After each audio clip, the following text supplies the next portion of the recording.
In the final decades of the 19th century, the world witnessed the rising tide of industrialization, urbanization, and organized political resistance among the working classes. One of the most important developments in this era was the founding of the Second International. This transnational body was established to unify socialist, labor, and Marxist movements across the globe, offering a platform for ideological collaboration and international solidarity. The Second International officially came into existence in the year 1889 and continued to function until the early part of the 20th century, dissolving in the year 1916 due to internal conflict and the pressures of war. Its founding date, July 14, held symbolic value as it marked the centenary of the storming of the Bastille, a key moment in the French Revolution, and served as a rallying point for those who believed in revolutionary change and the empowerment of the working class. The Second International was born out of two parallel meetings held in Paris. Delegates from over 20 countries gathered to formalize cooperation between various socialist and labor parties. These gatherings were not spontaneous but emerged from decades of political thought and experimentation with labor organizing, syndicalist philosophy, and Marxist doctrine. The founding members of the Second International envisioned it as a successor to the First International, which had existed earlier in the century and had been deeply influenced by thinkers such as Karl Marx and Mikhail Bakunin. While the First International had fallen apart due to ideological differences between anarchists and Marxists, the Second International was constructed with the intent to maintain a broad front, at least in its early years, that could accommodate different strands of socialist ideology. Among these ideological strands, the anarcho-syndicalist movement played an influential role. Anarcho-syndicalism embraced the philosophy of revolutionary industrial unionism, or syndicalism, as the primary method by which workers could seize control of the economy. This approach differed markedly from state-centric Marxist views, as it did not emphasize seizing political power through parliamentary means or revolution, but instead sought to dismantle capitalist structures through organized labor action. The foundational belief of anarcho-syndicalism was the complete rejection of the wage system, which was described as a form of wage slavery. Proponents of this ideology believed that true freedom for workers could only be attained by abolishing wage labor entirely and restructuring society into self-managed cooperative economies. The syndicalist philosophy had a strong presence in countries with large working-class populations and powerful labor unions. Its focus on direct action, such as strikes and workplace takeovers, appealed to laborers who were often disillusioned by the slow pace and compromises of political socialism. While anarcho-syndicalism never dominated the Second International, its ideas significantly shaped the direction of debates within the organization and informed many of the actions taken by its member parties and trade union affiliates. Indeed, the labor movement more broadly was influenced by these competing visions of how best to achieve emancipation for the working class. The labor movement in the late 19th and early 20th centuries was not a monolithic entity but a collection of diverse and often conflicting ideologies and organizational strategies. In many countries, trade unions began as defensive formations to protect workers from exploitation. Over time, these unions evolved into more sophisticated political actors that aligned with socialist and workers' parties to demand reforms such as universal suffrage, the 8-hour workday, and improved labor conditions. The labor movement was particularly influential in Europe, where industrial capitalism had taken root most deeply, and workers were increasingly willing to organize and strike for their rights. In Britain, one of the most significant developments in the labor movement was the formation of the Labour Party. This political organization did not emerge overnight but was the result of years of collaboration among various groups committed to representing the working class in Parliament. Among these groups was the Social Democratic Federation. The Federation was one of the earliest socialist parties in Britain and had a strong foundation in Marxist thought. However, it was not solely responsible for the creation of the Labour Party. In the month of February in the year 1900, the Social Democratic Federation joined with other influential groups, including the Independent Labour Party, the Fabian Society, and key trade union leaders to form the Labour Representation Committee. This committee was tasked with selecting and supporting parliamentary candidates who would advocate for labour interests and socialist reforms. The committee's establishment marked a decisive shift from labor activism in the streets and factories to labor representation within the formal political system. The Labour Representation Committee eventually evolved into the modern Labour Party. This transformation was gradual but significant, as it represented the institutionalisation of Labour politics in Britain. Rather than seeking to overthrow the existing political order, the Labour Party aimed to reform it from within. This strategy appealed to many workers and intellectuals who saw the British political system as flexible enough to accommodate democratic socialism. Nonetheless, more radical elements, including some members of the Social Democratic Federation, viewed this parliamentary focus with suspicion and preferred more direct and uncompromising forms of struggle. While the Social Democratic Federation played a foundational role in the formation of the Labour Representation Committee, it is essential to recognise that the creation of the Labour Party was a collective achievement. Each participating group brought unique ideological perspectives and organisational strengths to the table. The Fabian Society, for example, advocated for gradual and peaceful change through education and policy reform, while the Independent Labour Party emphasised moral socialism and working-class culture. The trade unions provided the financial resources and mass membership necessary to sustain a national political party. Together, these forces forged a broad coalition that would eventually challenge the dominance of the Conservative and Liberal parties in British politics. Even after the Labour Party began to take shape, the Social Democratic Federation continued to operate independently. It did not dissolve into the new party but maintained its identity and continued to promote a more orthodox Marxist line. Over time, however, the Federation experienced internal divisions and declining influence. In the year 1911, it merged with other left-wing groups to form the British Socialist Party. This new formation represented an attempt to consolidate the Marxist left outside the Labour Party, but it faced many challenges, including state repression, limited electoral success, and competition from other socialist and communist factions. The story of the Second International, the Labour movement, and the formation of the Labour Party in Britain reveals the complex interplay between ideology, organisation, and historical circumstance. It also underscores the importance of cooperation among diverse actors in achieving shared political goals. The Second International provided a forum for international collaboration, but it was ultimately unable to survive the pressures of national conflict. The outbreak of the Great War in the early 20th century caused a rift between member parties, as many supported their national governments rather than maintaining internationalist solidarity. This betrayal of foundational principles led to the collapse of the Second International and opened the door to new forms of socialist organization, including the Third International founded by the Bolsheviks. The labor movement, too, underwent transformations in response to historical events. While it began as a movement for basic rights and protections, it grew into a powerful force for systemic change.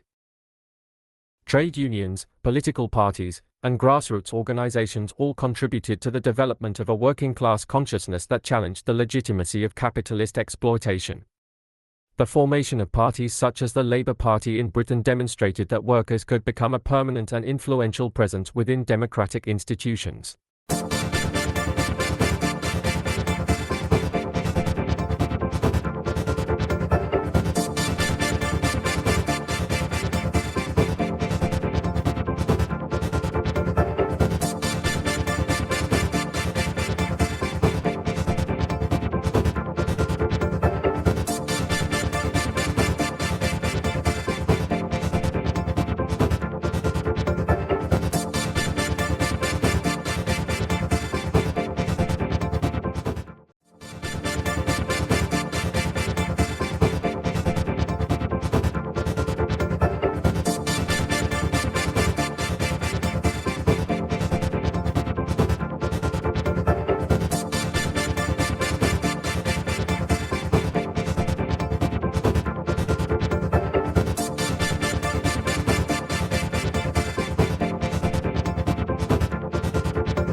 Over many iterations, the agent learns to make decisions that maximize a desired outcome, whether that means winning a game, navigating a space, or balancing complex variables in an automated system.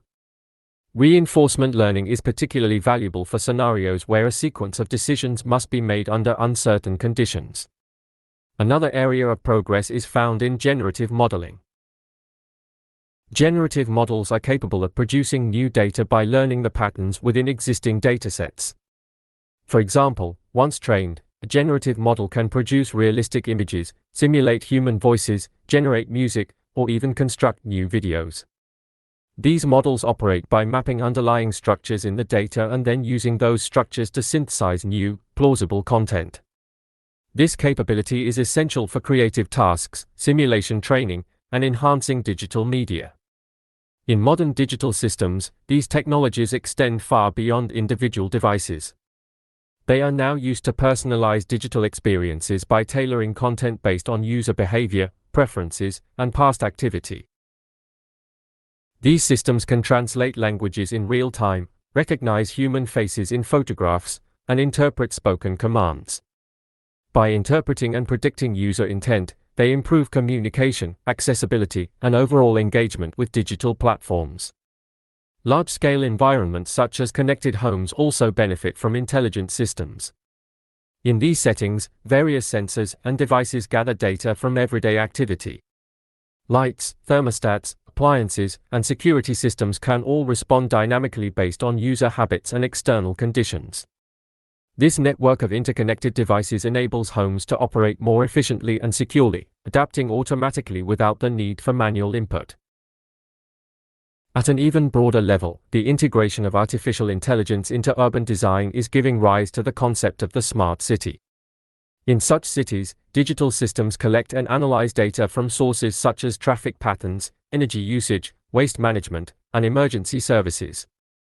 Intelligent algorithms process this data in real time to optimize public infrastructure, reduce congestion, improve energy efficiency, and enhance safety. For example, traffic signals might change dynamically based on vehicle flow, or utility systems might adjust water and power distribution based on consumption forecasts. The intelligent core of a smart city processes the data received from countless sources, transforming raw information into actionable insight.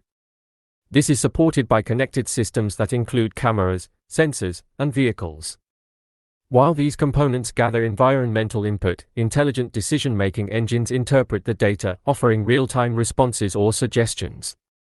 The result is a city that becomes more responsive and adaptive to the needs of its citizens. Underpinning all these advances is a growing ability to manage, analyze, and derive meaning from large volumes of information. Tools for data analysis allow systems to sift through complex datasets and find relevant patterns. These insights are used to improve performance, predict future events, and make more informed decisions. Whether in research, transportation, healthcare, or energy management, these technologies continue to transform the way machines and humans interact. In recent years, a new frontier has emerged in the study of consciousness, intelligence, and synthetic biology through a project that brought together living brain cells and digital systems in a shared environment. Known broadly as the dish brain experiment, this effort involved growing a network of neurons in a carefully maintained dish, then connecting that biological network to an artificial interface. What made this project exceptional was not simply the growth of neurons outside a living organism, but the integration of these cells with a digital platform capable of reading and responding to the neural signals. In doing so, the experiment represented one of the earliest steps toward creating systems that combine biological intelligence with engineered systems. The neural cells used in this project were cultured from human and animal sources and then encouraged to form synaptic connections, just as they would in a natural brain. Over time, these connections developed into a functioning network capable of responding to stimuli.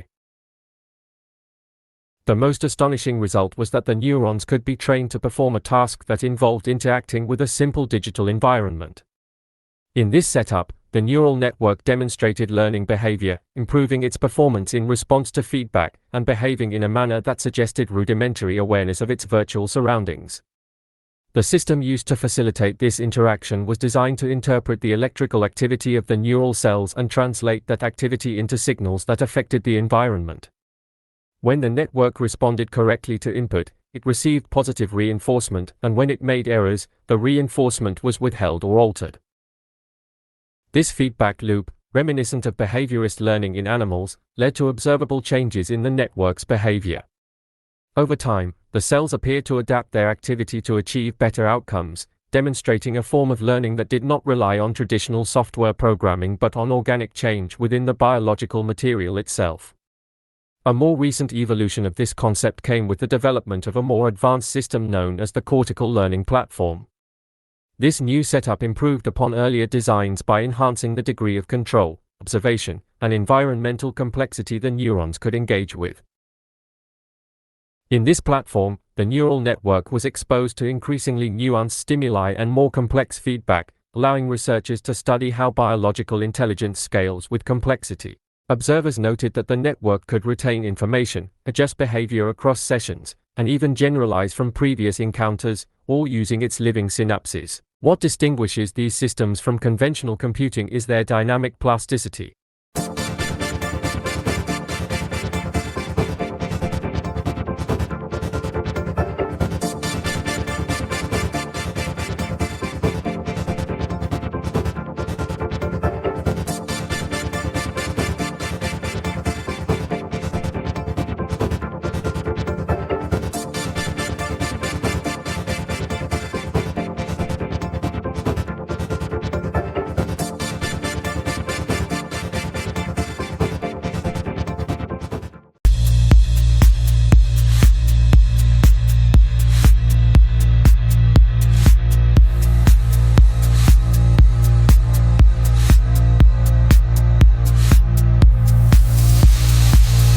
Under then President Joe Biden, the department dropped its support for the claim that Trump was acting under the scope of his job as president.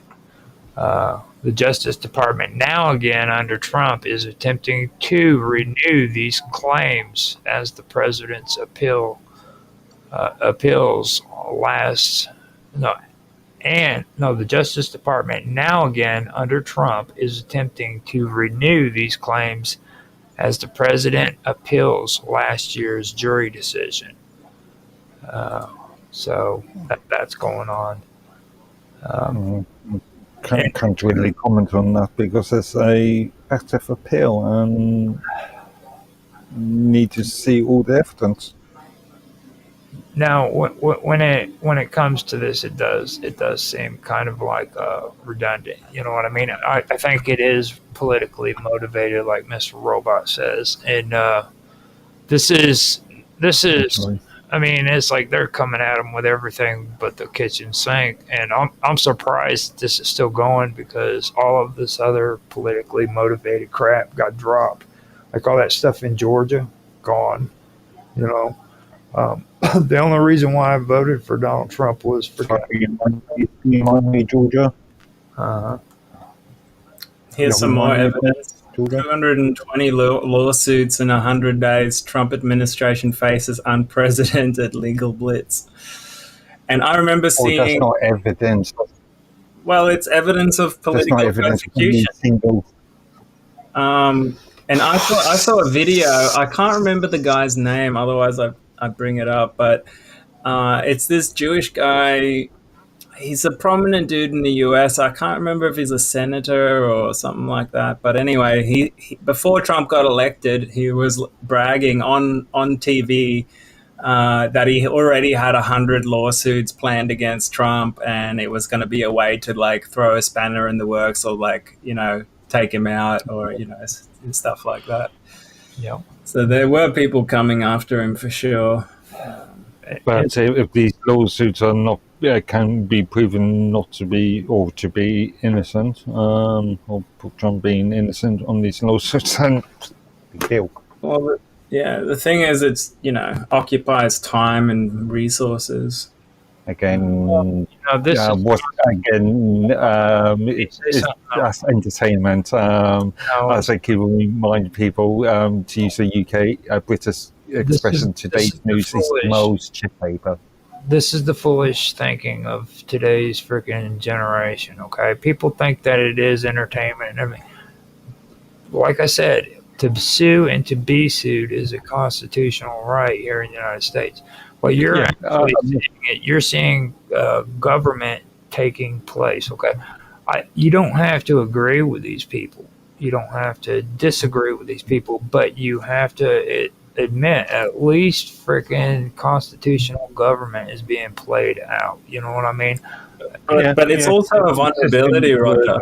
No, because if it's meant to be done in good faith, when people abuse the system and sue people for no reason, just to like, everybody has the right to do it. It doesn't, and you know this ethical bullshit. Let's take that and fucking just throw it out the window, dude. Oh, I've got to be ethical.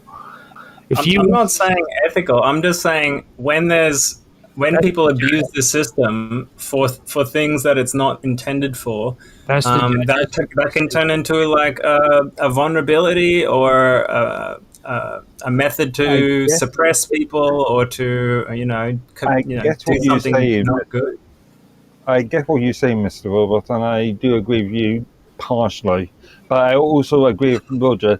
It is demonstrating that the system is functioning. Okay. Flawed. No, not flawed. It's functioning. Here's an example. It is functioning. Okay. No, but here's the thing, right?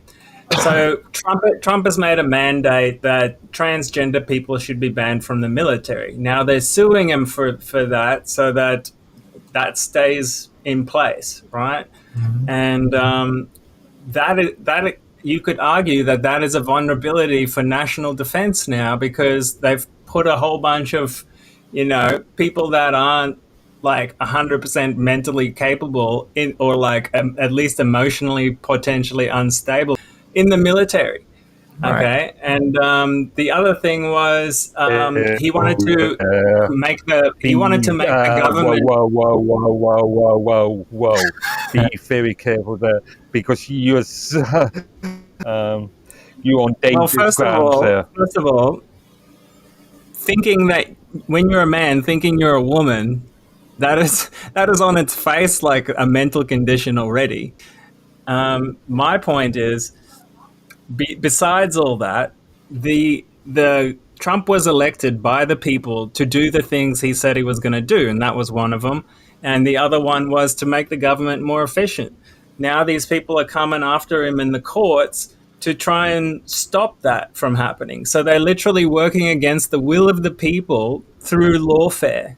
And I'm just saying that is a vulnerability in the system. Now, see, and that's not what it was intended for. Here it says... Let me kind of step in here. Before we go farther on that, let me kind of explain to you something about the process, okay? Now, you say that it's a vulnerability and all this, but that's not the end of the story. Okay? Mr. Robert is politically they go to the court system and they speak their mind to the court system. Now, that has to go to the Supreme Court, and the Supreme Court makes an interpretation of it. If their interpretation is correct and they feel that it is valid, then they freaking have to make the interpretation in the Constitution according to constitutional law. After that, if Congress feels fit to create that law that says either homosexuals can or cannot be in the military, then they can create that law. Okay? But they have to go through that process in order to do it. After that's done, then it's up to the executive branch, which is the president and his cabinet, to enforce that law through the Department of Justice. The problem is they've got a whole bunch of bad actors in Congress, in the Department of Justice, bought off by people like Soros, and the WEF even openly bragged about it, that they owned like most of Congress.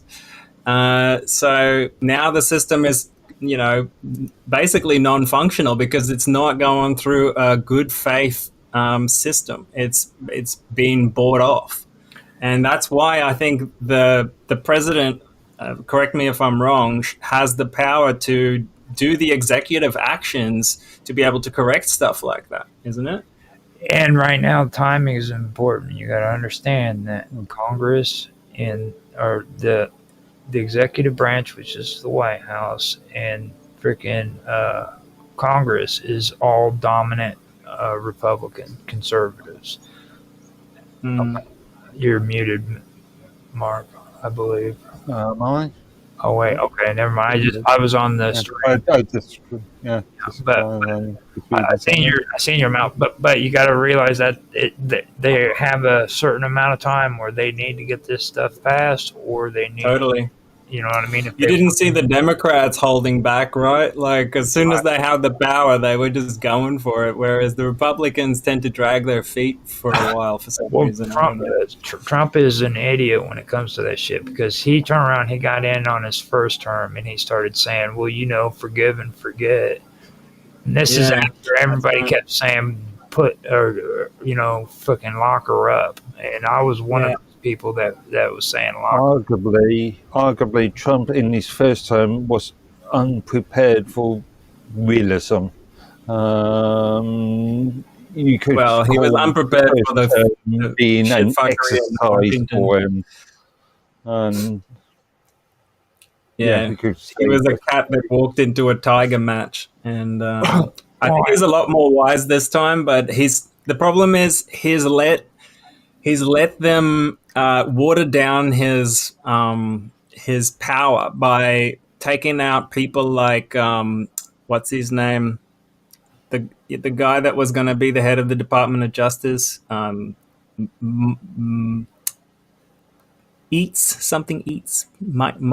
You know, the guy, they basically said, he had a sex scandal. He was like tangentially involved, but not really. And then he just quit. And then they put in Pam Bondi, which is just completely fucking retarded. She hasn't been able to pull off anything, and Trump keeps like congratulating her when she hasn't done anything. What's his name? This goes back to the hot chick thing. Yeah. I mean, well, he's got a bunch of daughters, and I think he sees her as like a daughter almost, or something. That's not. I mean, a good thing in UK that we occasionally have cabinet reshuffles. In fact, I'm expecting a cabinet reshuffle in the next couple of months after yesterday's local elections. But in the US, it's these sort of cabinet reshuffles are not all that common. In the US, you know, the reason why is because they have to work around that. Now, people do their terms, and then they have a certain amount of terms they can do. So what they do is they take a break and they switch to another freaking political seat. Okay, so the thing of it is you can actually own more than one house. All right, so if you go outside of a district and you buy a house outside of a district, you can wait a year and then go into that district and run for office. Same in this country. You have local elections. Not sure about the data for yesterday's, but in the past you've had local elections where the candidate didn't even come from that area. So the guy's name is Matt Gaetz. Yeah, have you heard him speak before, Matt Gaetz? No, I've never had a chance to. Oh man, he is awesome. He was like, he's a weapon, man. He calls it like it is. I'm sure you've seen his face before, this guy. He just like calls them out hard, man. He would have been the best for the job by far, and I'm so disappointed he quit. He would have had all the Epstein files on the US representative for Florida First Congress. Yeah, Gaetz. They accused him of child sex trafficking and statutory rape, apparently, which was total bullcrap. And he just didn't want the heat on Trump because he wasn't elected yet, and so he quit. Yeah. Were those allegations brought out in the court? No, it was never tried or anything like that. Yeah, that's what's so suspicious about it. You know what I mean? Because like they made the allegation, right? They can just throw any allegation at you, and it looks bad in the media. You know what I mean? Yep. And that's what it's turned into. Like, nobody's actually saying, freaking, let's take this to court. You know what I mean? It's like, oh, Yeah. I'm gonna run and hide, dude, because I don't want my name freaking drug through the mud. That's why the media is the greatest weapon in the US, and it can destroy anyone without a trial, without a jury, without anything. Okay, so that's true throughout the world. The BBC, Sky. But my point was, in his first term, he did poorly because he surrounded himself with people that weren't loyal, that weren't on his side, all sorts of stuff like that. Mhm. And by letting stuff like this happen, he's letting the opposition know that all they have to do to like get him to do what they want is to accuse people of things, a bit of blackmail here and there, but he has gotten better though. He's just fired his head of was it the military? He fired the head of the military, and he's just fired that guy who invited the newspaper guy into the Signal chat just the other day. He fired him as well.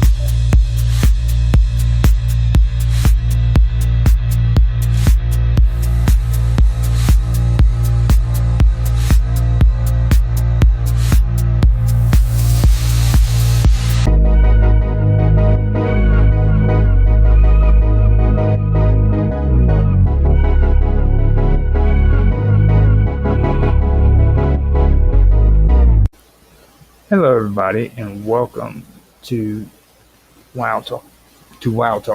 I'm Roger Hanson. I will be your host for today. Today we have a very special guest with us. This is Jahar Sacher. I'm going to be interviewing him with Sonia Galactic. Now, Jahan is a hypnotherapist, and I've had the privilege of having a few conversations with him. So we started talking, and him, and Sonia decided, hey, let's do an interview. So we got this started up, and we're going to get to the interview. As well as Jahan and me being here, we also have Sonia Galactic, who's with us tonight. So welcome. Hi. Both of you. And with that being said, I'm going to turn this over to you, Jahan, for a while, so you can give everybody a little bit of information about your background, and we'll start from there. Okay, it's like a pretty broad question there. I like to think of myself as a hypnotherapist that helps a lot of people. I'm pretty sure there's a lot of people out there that would be interested in hearing more about how I do that. I've been doing this for about 10 years, nonstop. I think probably driven by some deep need not to fix people, but to figure out why everybody around me is so mentally screwed. That's the best way to put it. I think that one of the most important things that we can do for ourselves, and if we want to see a better world, is to actually get to the root cause of self-sabotaging behaviors, and to understand that the majority of stuff that we believe is probably self-sabotaging as well. So apart from that, I do a lot of work with anxiety, depression, cessation of smoking, alcohol, drug use, weight loss. I also have certification in nutrition and cognitive behavioral therapy because that helps. And I'm basically doing all of that coming out of a music background, career musician for a very long time, since I was a teenager, and never really knew much else except for that but it was kind of the soil that I got planted in and grew. And eventually I needed to be in a bigger pot, so to speak. So I got out of music because of the way that things were in the industry and decided to go after psychology. And I had already studied psychology at the University of the West Indies, which didn't go as planned because I think I started to wake up to the psychological operation that was conventional schooling, and also started to understand that the way in the cult of psychotherapy, as I like to call it, wasn't really geared towards healing and moving past issues. It was strictly about trying to survive the experience of being alive rather than actually thriving, you know? So I'll stop there and let you jump in. Oh no, you started out on a great path to me. I really love that because we've had previous conversations, me and you and Sonia, and you really dive deep into this stuff. I know that you've actually got PowerPoints that you showed me and Sonia, and like these things, man, were just off the chain. Just so people who are listening knows, this guy is taking time and effort into it. Yeah, Sonia, you need to say something now. He's a pro. You're a pro, bro. Build this dude's ego up because he deserves it. No, I mean, it's not even about that. It's just about being. I know it's probably super kind of a normal thing for you, Jahan, to like have all this information and these PowerPoints, and like you were saying, people are kind of think they're boring or whatever. But that kind of stuff, I'm very interested in that kind of stuff. I think that's super duper awesome. I mean, that really says a lot for sure. To put so much time into something that's so boring, but yet so educational, Right. Mm-hmm. Well, I mean, and just so I can add to that too, like when she started. Well, I lost you after the first time you said PowerPoints. Oh, I probably said that wrong. PowerPoints, points, kind of like. That was right. Was PowerPoints is right. Yeah. PowerPoints, yeah. You had a whole illustration of your work and stuff. That's amazing. Impressive. That's really, sure. And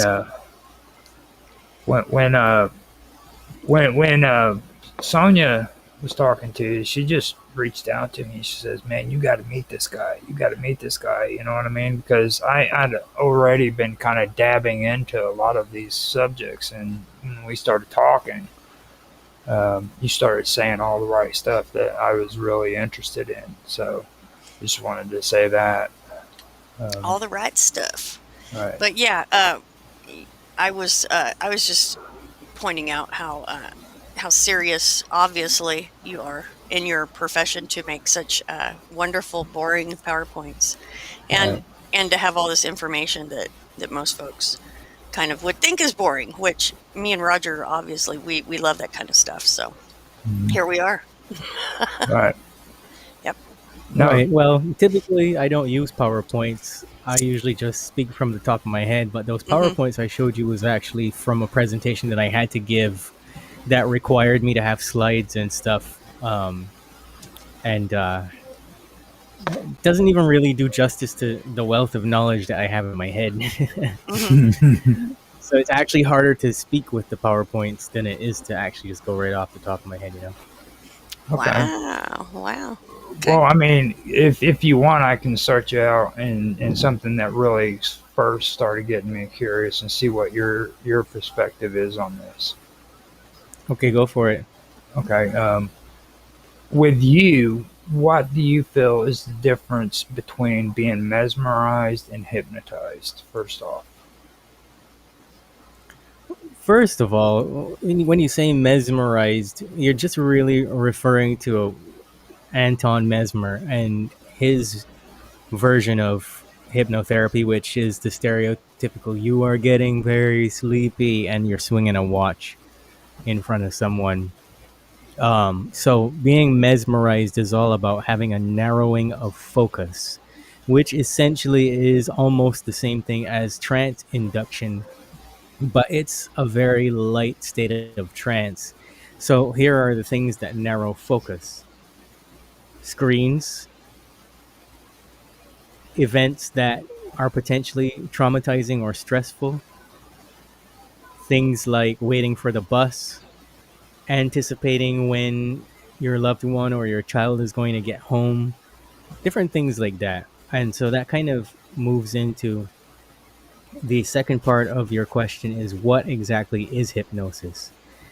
And hypnosis is any change in state away from your normal logical thinking and talking state. And it varies to different degrees after that, um, in terms of brain wave cycles per second. Essentially, scientifically, that's what it comes down to. But hypnosis can happen at any time during the day. Actually, I jokingly say that you would have a series of mini strokes if your brain didn't transition into alpha, because the subconscious mind is taking in trillions of bits of information compared to the conscious mind, which is just 140. So you have to have time throughout the day to process it, and usually within a 7 hour or more time frame throughout the day, and you don't even realize that it's happening. That's how still hypnosis is. Um, you could be listening to me speaking right now and actually be in a light alpha state simply because you're paying attention to what I'm saying. So therefore, I've narrowed your focus down to just what I'm saying, if that makes sense. Yes. So if anybody asked me what is hypnosis, they would actually have to change that question and ask me what isn't hypnosis. And it's a very short list of things. Okay. Interesting. Yeah. That actually is pretty interesting, because that's kind of what I was getting into when you were talking about alpha waves. Now, like, one thing that I really started getting more curious about was sleep. When it comes to people and their sleep habits and the waves, like the theta waves, you have the alpha waves and stuff of that nature. Um, uh, I always found, or what I've been finding, is there's a correlation between these waves and like the phases of sleep that you go through in the night. You know what I mean? Like, you have REM, then you have deep sleep and things of that nature. Have you done any kind of research into that? Do you know much about that? I know a lot about it, but the things that I do know actually would not be very relevant to mental health during the waking state, if that makes sense. Um, as it pertains to hypnosis, you're very suggestible when you're actually asleep, because what's called the critical faculty, which is just a fancy name that's given to the doorway between the conscious mind and the subconscious mind, is wide open. And so you're transitioning through into the deepest level of cycles per second. I forget the exact number right now, but it's kind of like being a baby. You come into the world, your subconscious is wide open. Any information that you're given is received as truth. There's nothing to debunk it or deny it. And there's so much information coming in that even if you could wake up and think about it, you wouldn't be able to track it all. You wouldn't be able to analyze it or anything. So you're really mostly taking that in through your auditory faculty, because obviously your eyes are closed and you're not taking in much of anything else.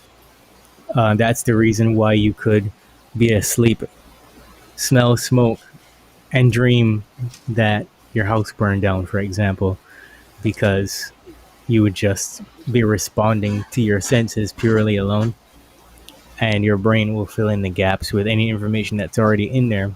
But if you are members of the cult of global disempowerment that are trying to kill us, then you're probably going to love that people are asleep because they can transmit things directly into your brain using these waves.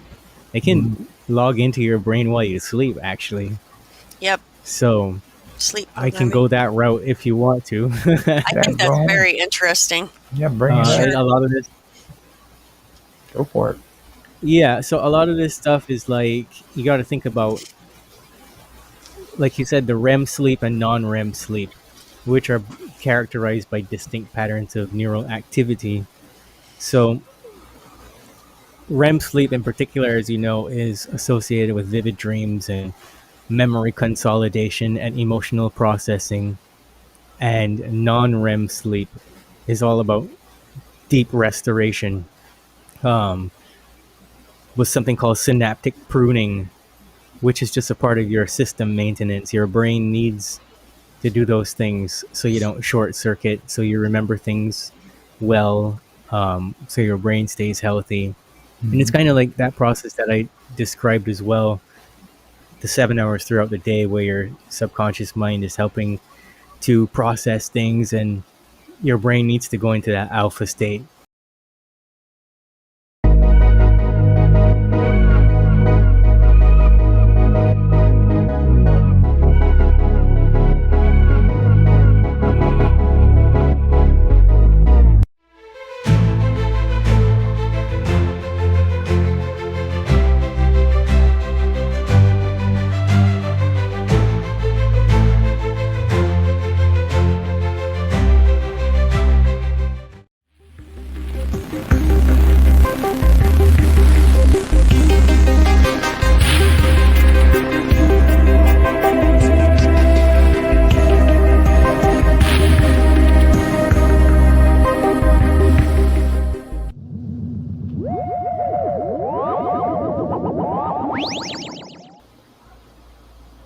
Among many strange transmissions that have puzzled listeners around the world, none is more haunting and enigmatic than the signal known as the buzzer.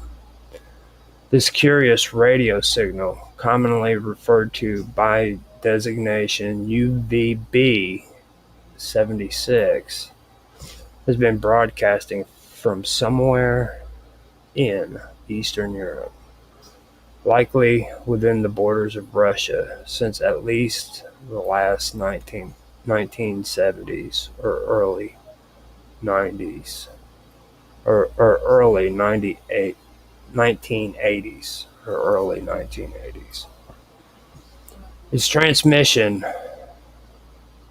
transmits on the frequency 4,650 kilohertz on shortwave radio, and is most famous for its repetitive droning buzz that plays continuously throughout the day and night. Despite decades of attention from radio operators, conspiracy theorists, and curious minds alike, the true purpose of this signal remains officially unexplained. The signal's basic structure is simple and persistent. It consists of a short buzzing tone that repeats approximately 25 times per minute. This drone is consistent, mechanical, and monotonous, lasting day after day without interruption. However, at irregular intervals, the buzzing stops and is replaced by voice transmissions.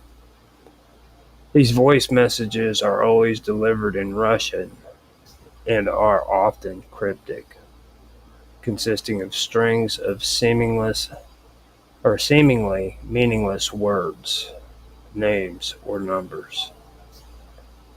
For example, a typical message might say something like Anna 19, Irvin Takan 073. followed by a pause, and then a resumption of the buzzing. Such messages occur sporadically, with long periods of buzzing in between. The origin and purpose of the buzzer has been the subject of extensive speculation. Early on, listeners assumed it might be some kind of military communication system. Its continuous operation and the use of Russian language suggests it was a government-run station, because the messages appeared coded and irregular. The idea developed that this was a form of numbers station, a type of clandestine broadcast used to connect or to communicate with spies or military personnel using a one-time pad encryption. However, the buzzer differed in tone and content from other known number stations. Most number stations are clearly structured, containing large amounts of speech, and are run for limited durations. The buzzer, on the other hand, transmitted its peculiar tone continuously, regardless of whether there were voice messages or not. One theory that has persisted over time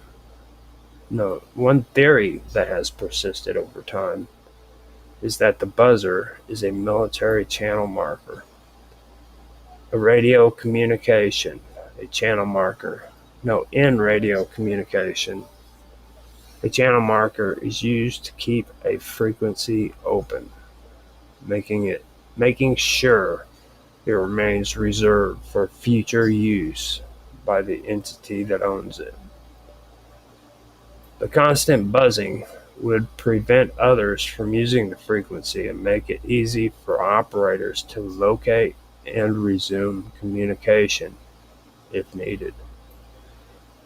Under this interpretation, the voice messages are real-time orders or test messages for military units.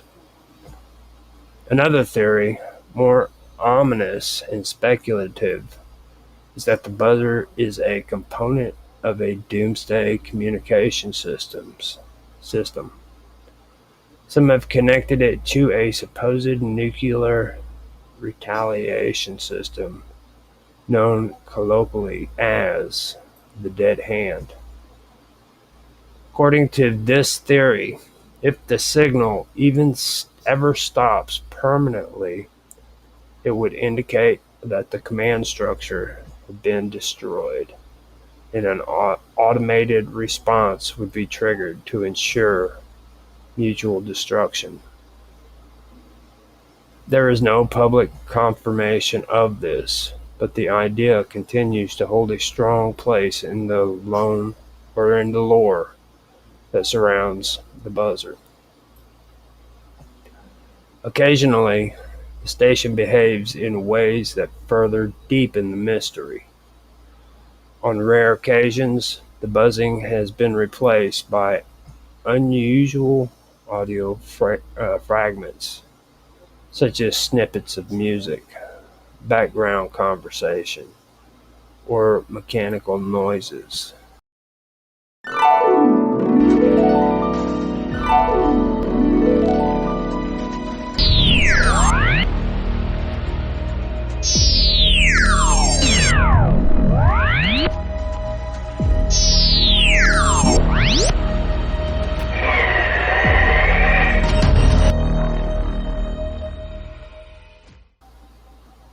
These occurrences suggest that the broadcast is not entirely automated and that someone, somewhere, monitors or operates the signal manually, at least some of the time.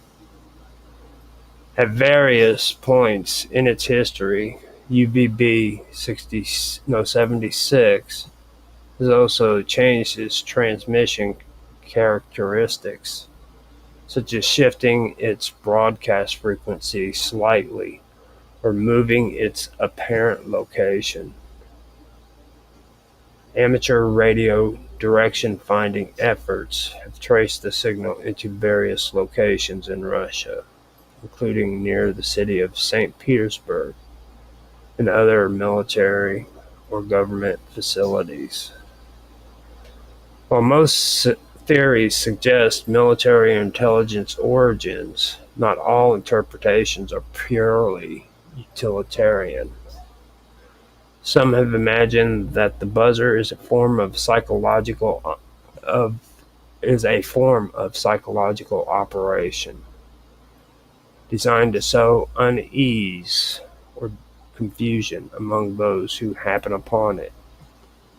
Its eerie, ceaseless sound and cryptic interpretations have certainly contributed to its mystique, capturing the imaginations of those who listen. In this context, it becomes more than a communications tool. It becomes a symbol of the unknown and unknowable. Adding to its mythos, the buzzer has entered popular culture and inspired countless works of fiction, music, and internet discussion. And online communities dedicated to mysterious broadcasts and numbers stations. UVB 76 often appears as a central topic of debate. Some users monitor the frequency 24 hours a day, sharing any anomalies or new voice messages with others. Entire forums and databases have been created to catalog each transmission, building a shared archive of the buzzer's activity that stretches back decades. Despite this global attention, no official source has ever publicly acknowledged the purpose of the buzzer. Russian authorities have not confirmed nor denied its origin, leaving researchers to piece together information from direct evidence.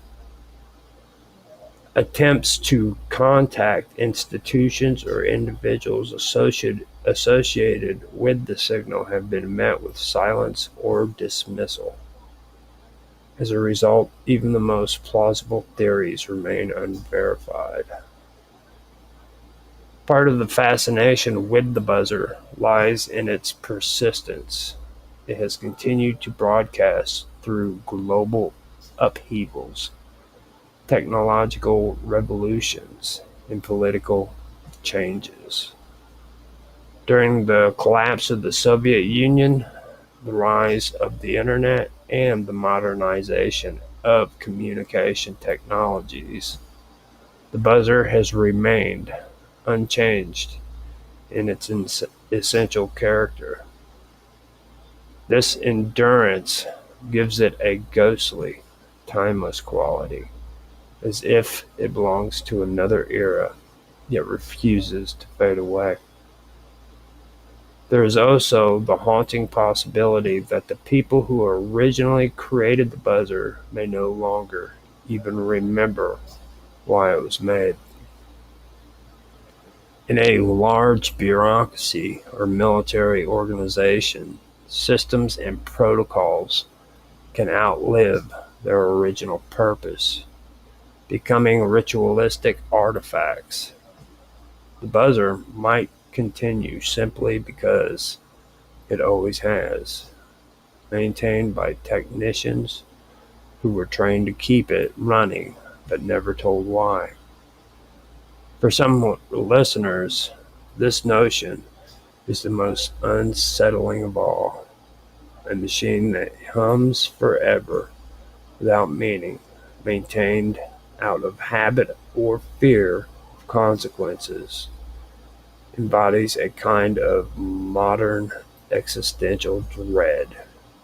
It reflects how technology can outpace our understanding and how institutions can become divorced from the human needs they were meant to serve.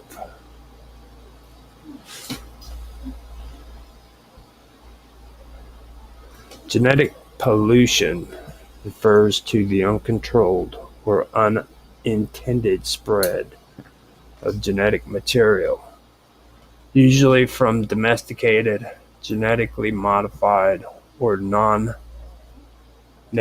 species into wild populations. This phenomenon has raised serious concerns among ecologists, geneticists, conservationists, and farmers because it can alter the genetic integrity of natural species, sometimes in irreversible and harmful ways. The term is most commonly used in reference to genetically engineered crops and organisms.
All right. I keep forgetting to unmute in Rumble Studio. I had a slight little hiccup.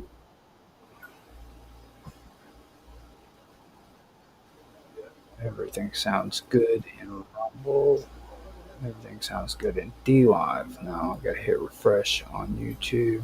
See how it sounds good. See if it sounds good there. Running a few minutes late. Today's episode is Weird Science, just so everybody knows. And to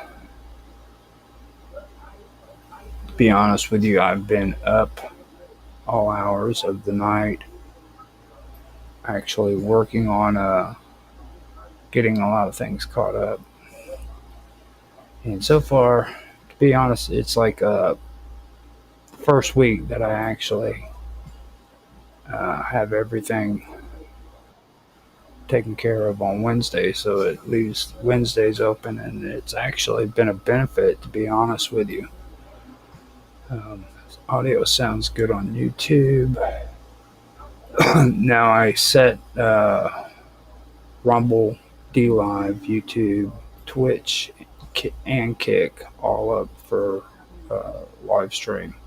Not going to check Twitch and Kick. I can tell you though that I did switch the name of the stream over like I'm supposed to, but I didn't do that. Last thing I need to do is go in on my stream on YouTube, make sure that it shows on its proper playlist. Maybe put a cool thumbnail in there. But yeah, this week's actually been pretty good on that, on being able to catch up and stuff. But it has its wear and tear involved with it too. You know what I mean? It's not really something that you can have done in quick and easy. Like I said, I've been up all night. I went to bed this morning, my time, at like 6 o'clock. I just barely woke up to come in here and get all this set up and going. So you guys have to have a little patience with me. I'm getting things organized, straightened out, and it should be up and ready to go. Let me see here.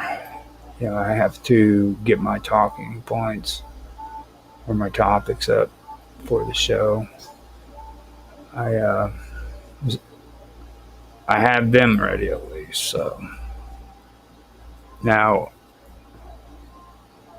let's get ready for this. I've got my coffee, did my smoke break before I did it, and everything's set up there and ready to go.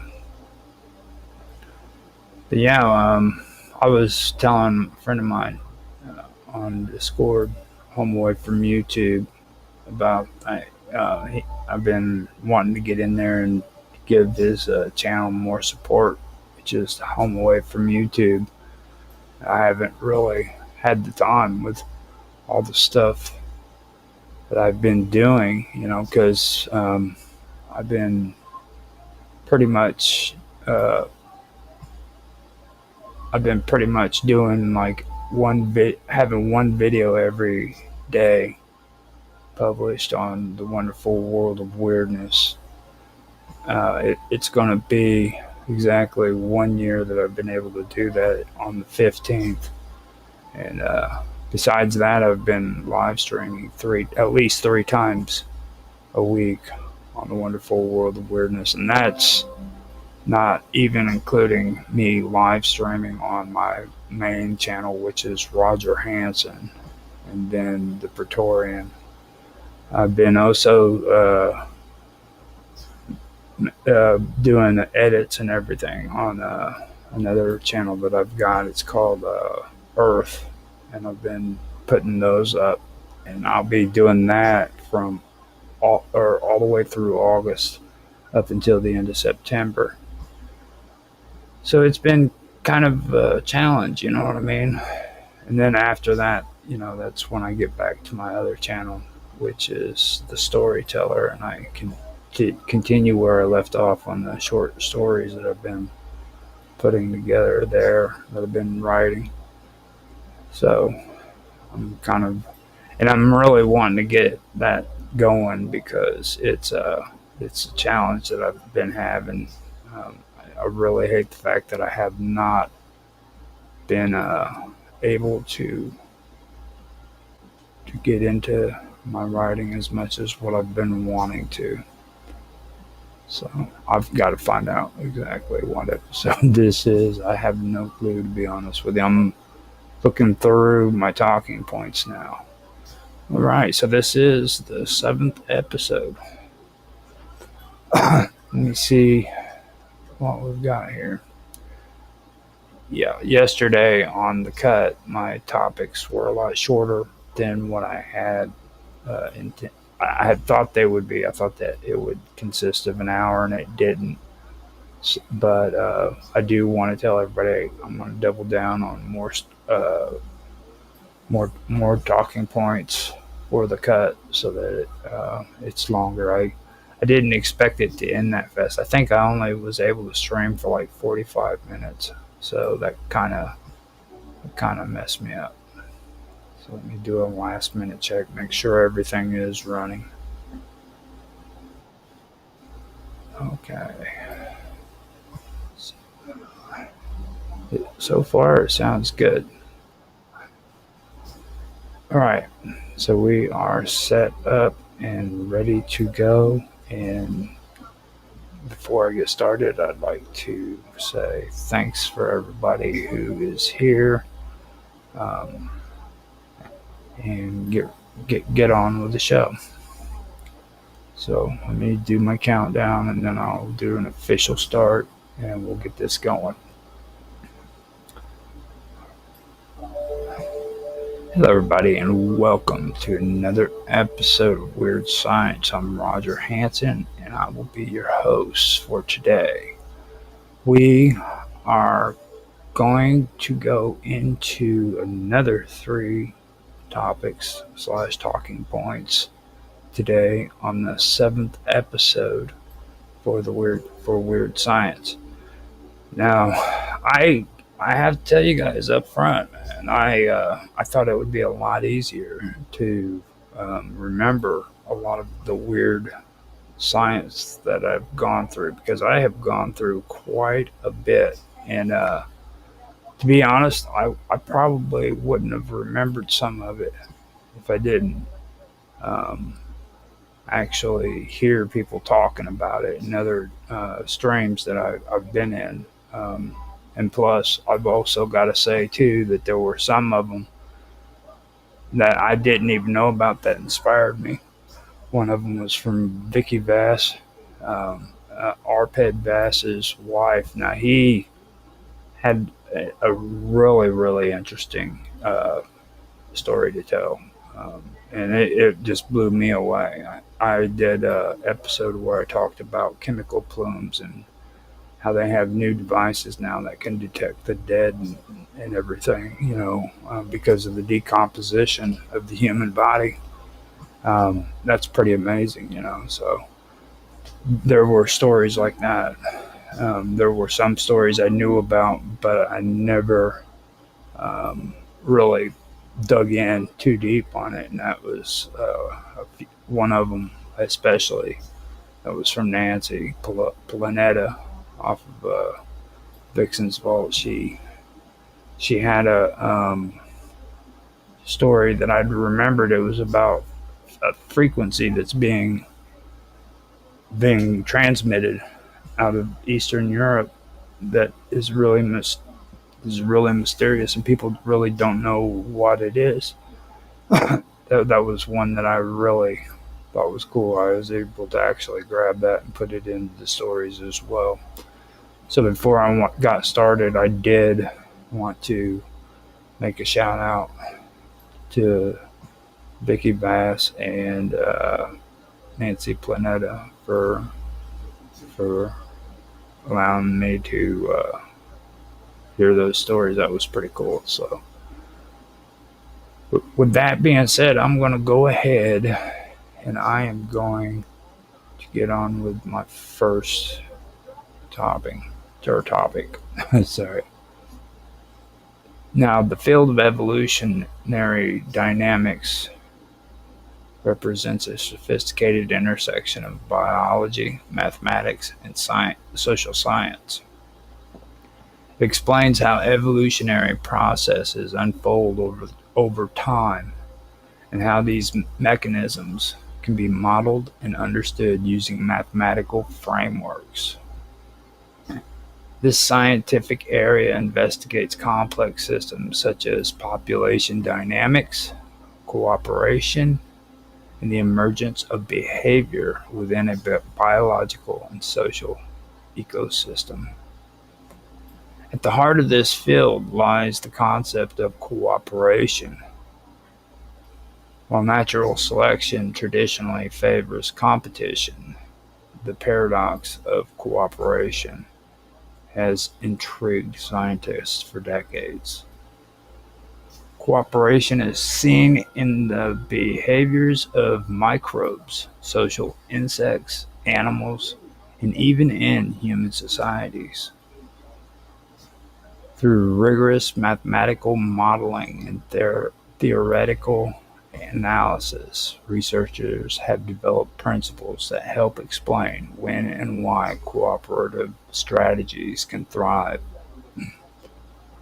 One of the primary frameworks in evolutionary dynamics is game theory, particularly the prisoner's dilemma. In its classic form, the dilemma pits individual interest against collective benefit. Through repeated interactions and population-based simulations, it becomes evident that under certain conditions, cooperation can evolve as a stable strategy. These insights have broad implications, influencing everything from understanding cancer cell behavior to fostering social harmony in human communities. Research centers and academic institutions have played a vital role in advancing these ideas. A renowned program established within prestigious university, a renowned program established within a prestigious university focused on the intersection of biology and mathematical modeling. It provided a fertile ground for interdisciplinary collaboration, drawing scholars from across the world. These foundations supported the development of theoretical tools that allowed scientists to model mutation, selection, and spatial structure in evolving populations. The research has delved deeply into structured populations where individuals do not interact randomly, but rather through defined networks. The introduction of spatial games and network theory allowed for a more realistic depiction of social and biological systems. These models showed how local interactions can support the spread of cooperative behavior, even when defection seems more advantageous in the short term. Other significant contributions include work on stochastic strategies, reputation dynamics, and indirect I have a hard time with this word, reciprocity, and indirect reciprocity. These mechanisms simulate how individuals can build trust and cooperation through observed behavior rather than immediate payoff. Such insights have contributed to evolutionary psychology and the design of artificial intelligence systems. Mathematical biology has also extended into public health and immunology.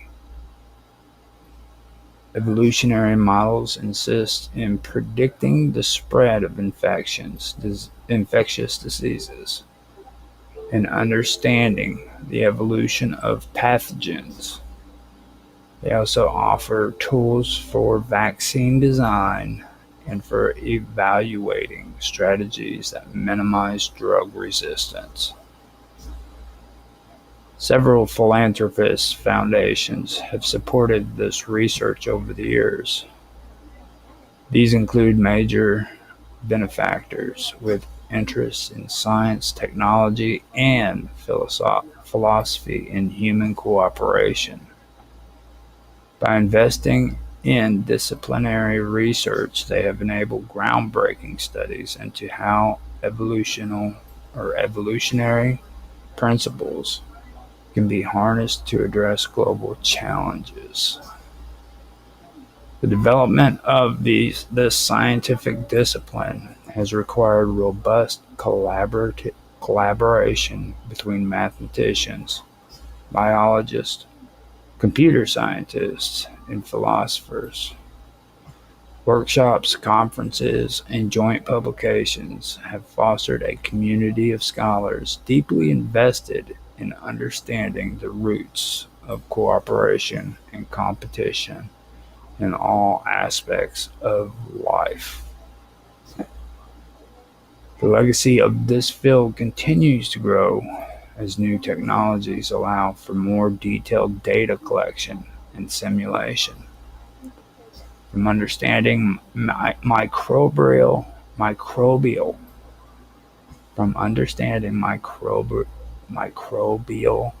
interactions in the human gut to modeling economic systems and international relations, evolutionary dynamics serve as a bridge connecting diverse domains through the lens of adaptation and strategic interaction.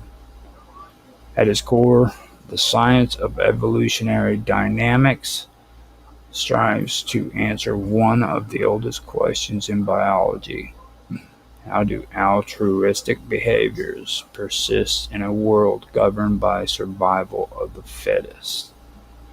Through elegant models and empirical validation, it provides profound insights into the logic of life and the enduring complexity of living systems.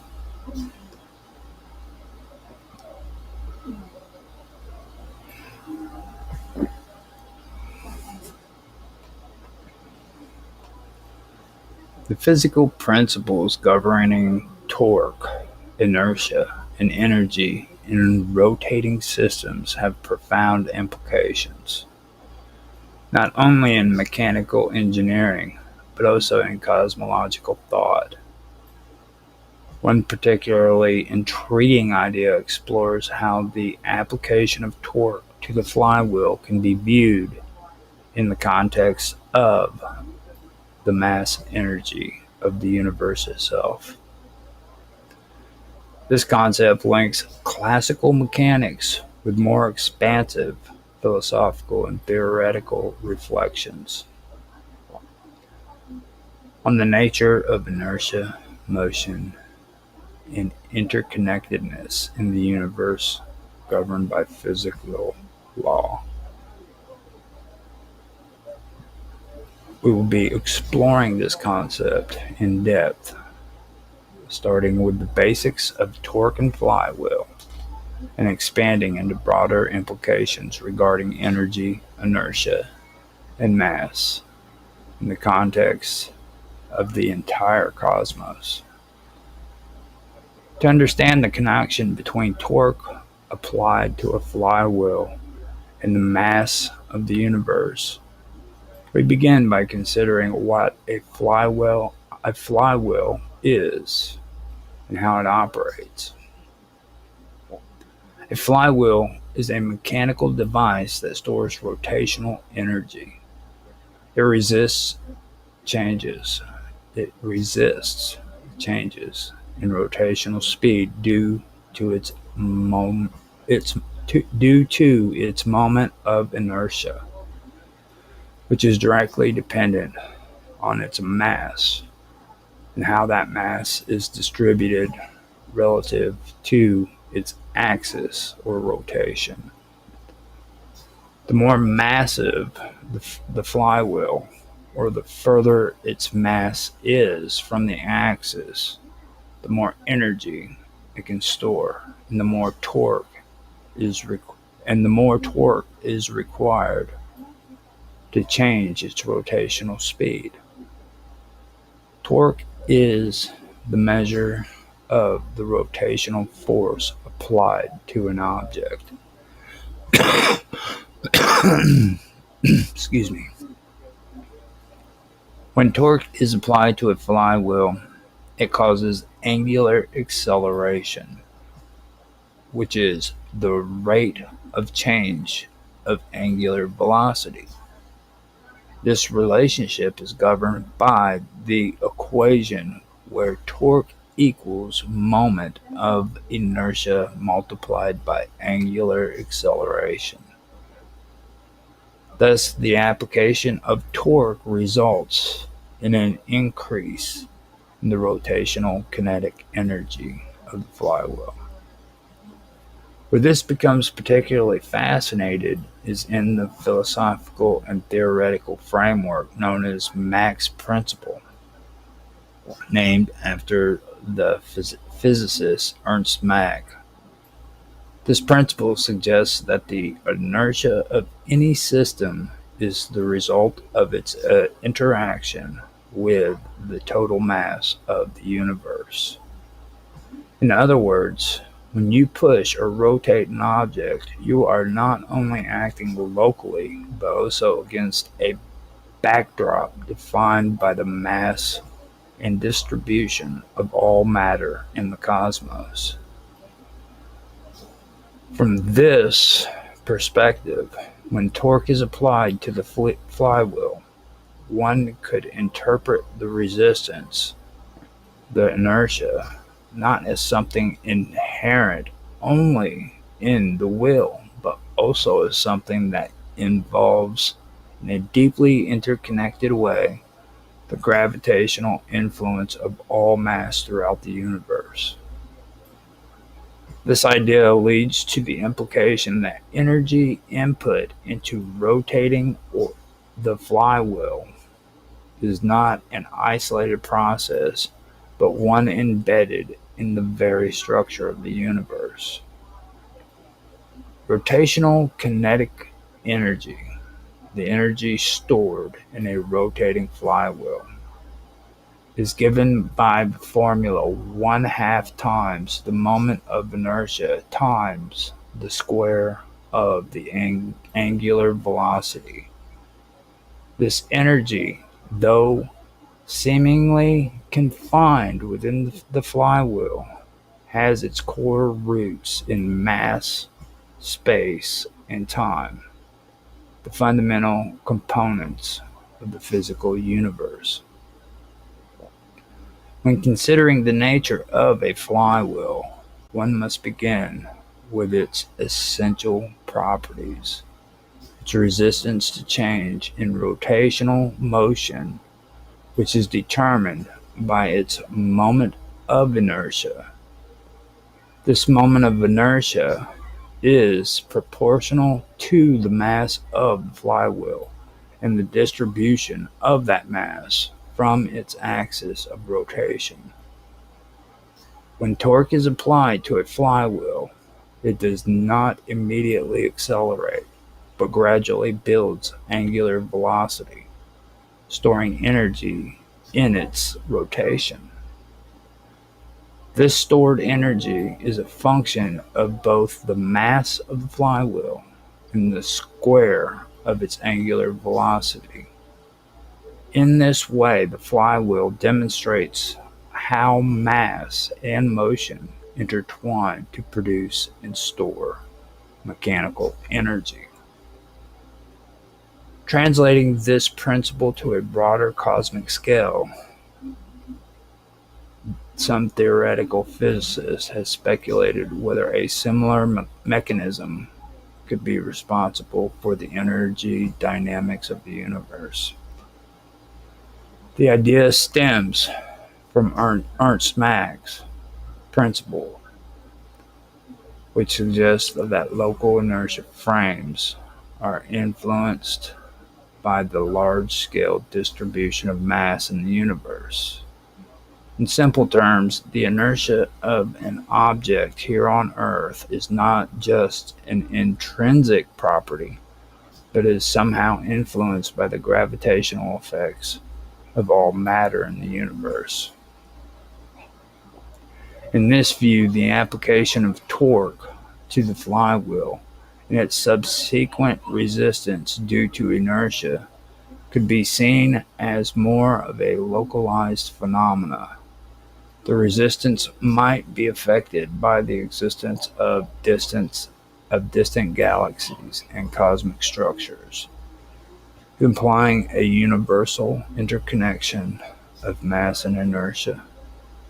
When torque is applied and the flywheel resists, the implication under this interpretation is that it is the gravitational influence of the entire universe that is responding to the torque. Therefore, the energy stored in the rotating flywheel is not isolated, but might be subtly linked to the mass energy content of the cosmos itself. One might consider how general relative frames this concept. According to Einstein's equations, the curvature of space-time is directly influenced by mass and energy. Every object with mass bends the fabric of space and time, affecting the motions of other objects. If one extrapolates from this, the act of spinning a flywheel could be, in a minuscule way, the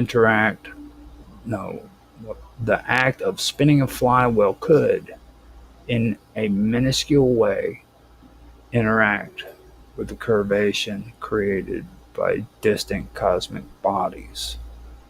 Though this interaction is imperceptible or imperceptibly small, it suggests a universe in which all motion and all mass are part of a grand interrelated system.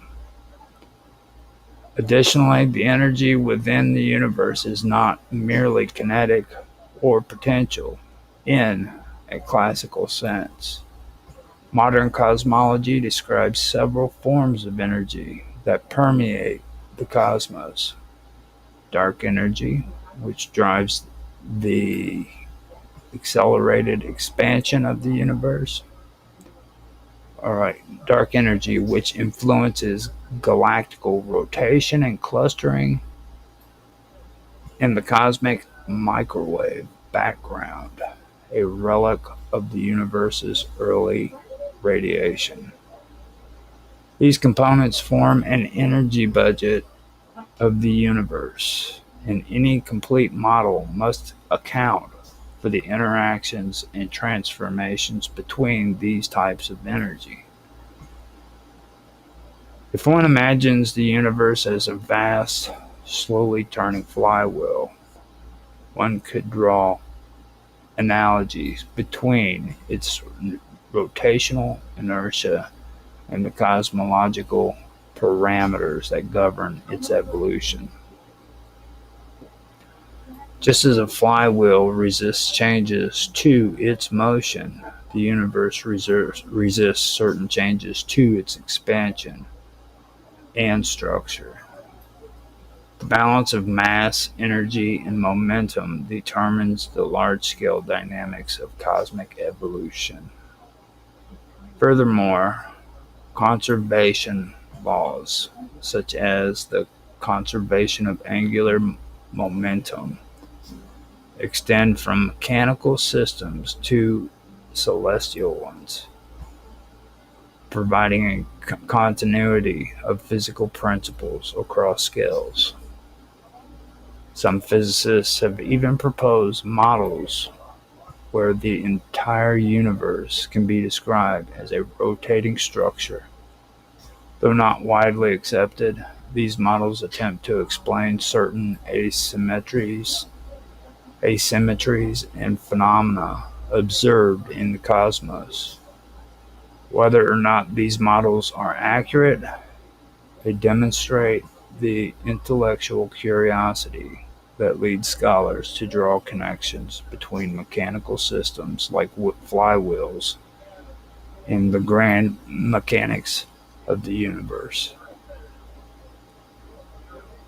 In this framework, torque applied to the flywheel becomes not just a mechanical act, but a conceptual bridge to understanding energy, inertia, and mass distribution on a universal scale.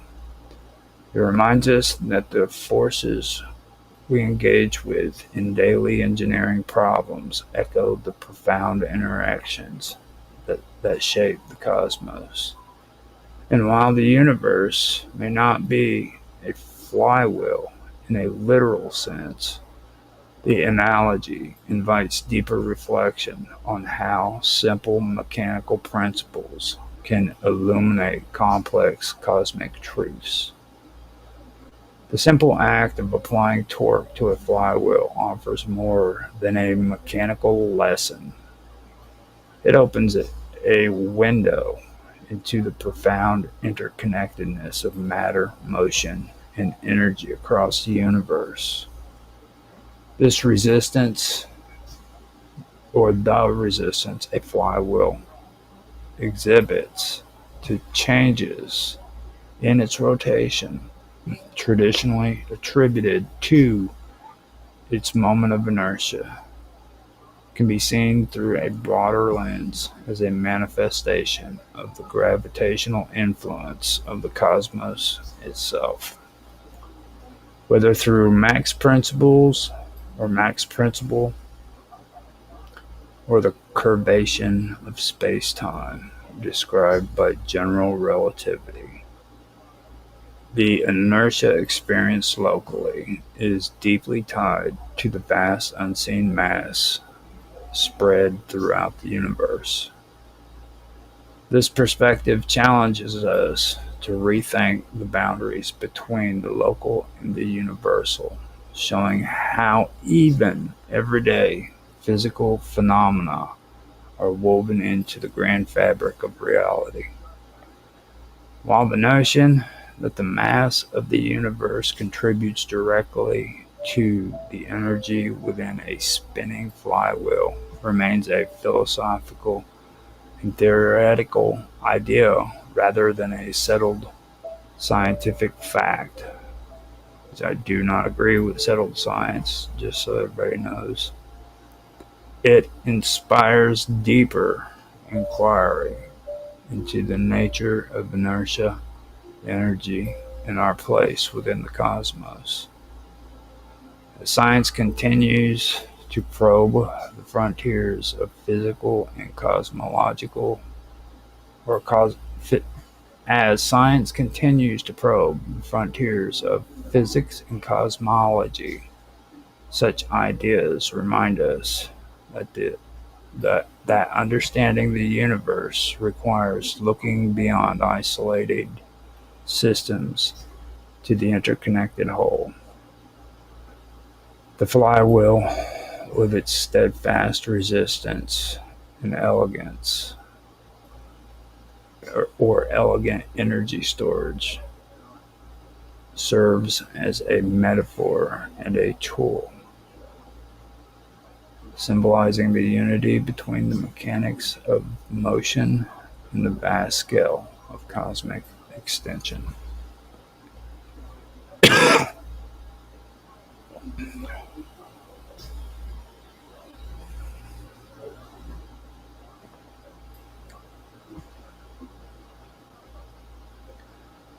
The Sun is a massive incandescent sphere of plasma that serves as a primary source of energy for the solar system.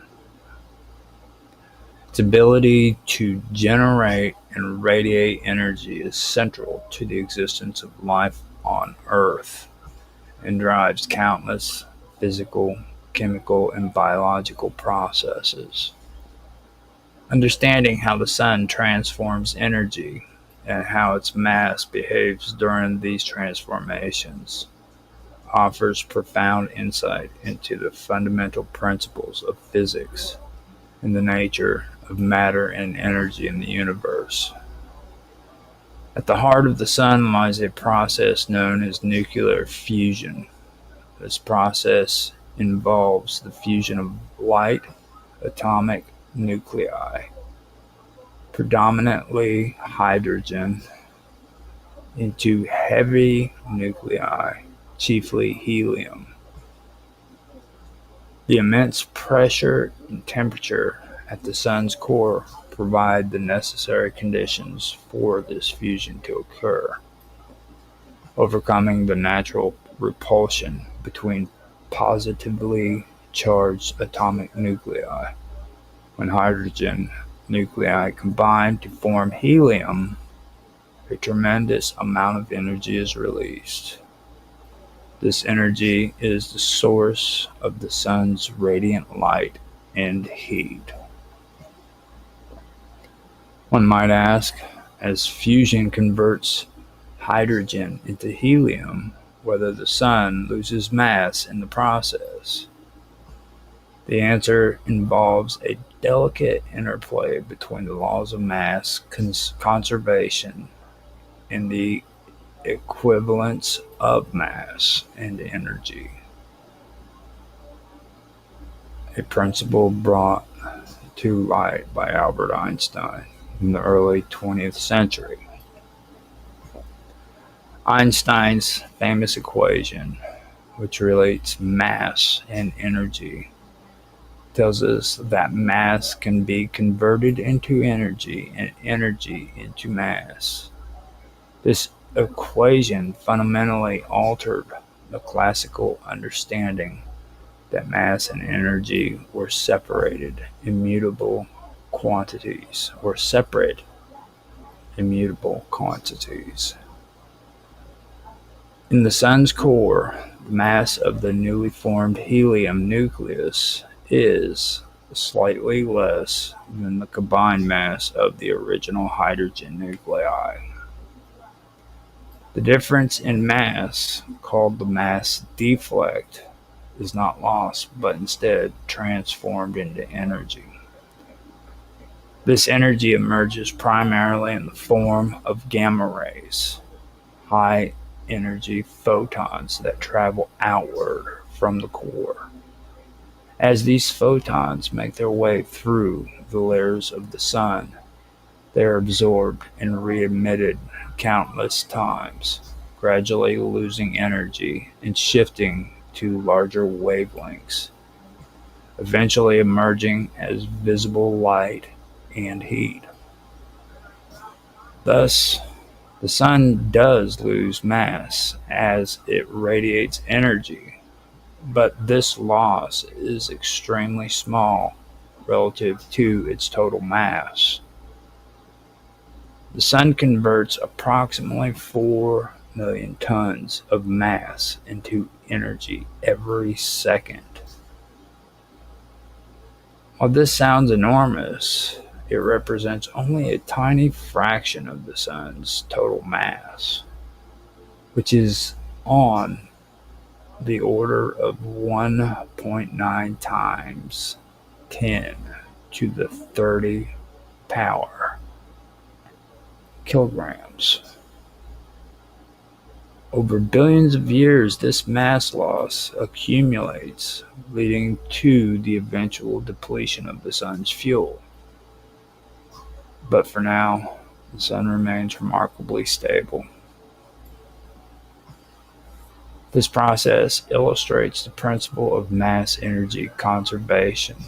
The Sun does not destroy mass, rather it transforms some of its mass into energy. The total amount of mass energy remains constant, merely changing forms. This principle is fundamental to physics and underpins many natural phenomena beyond stellar fusion.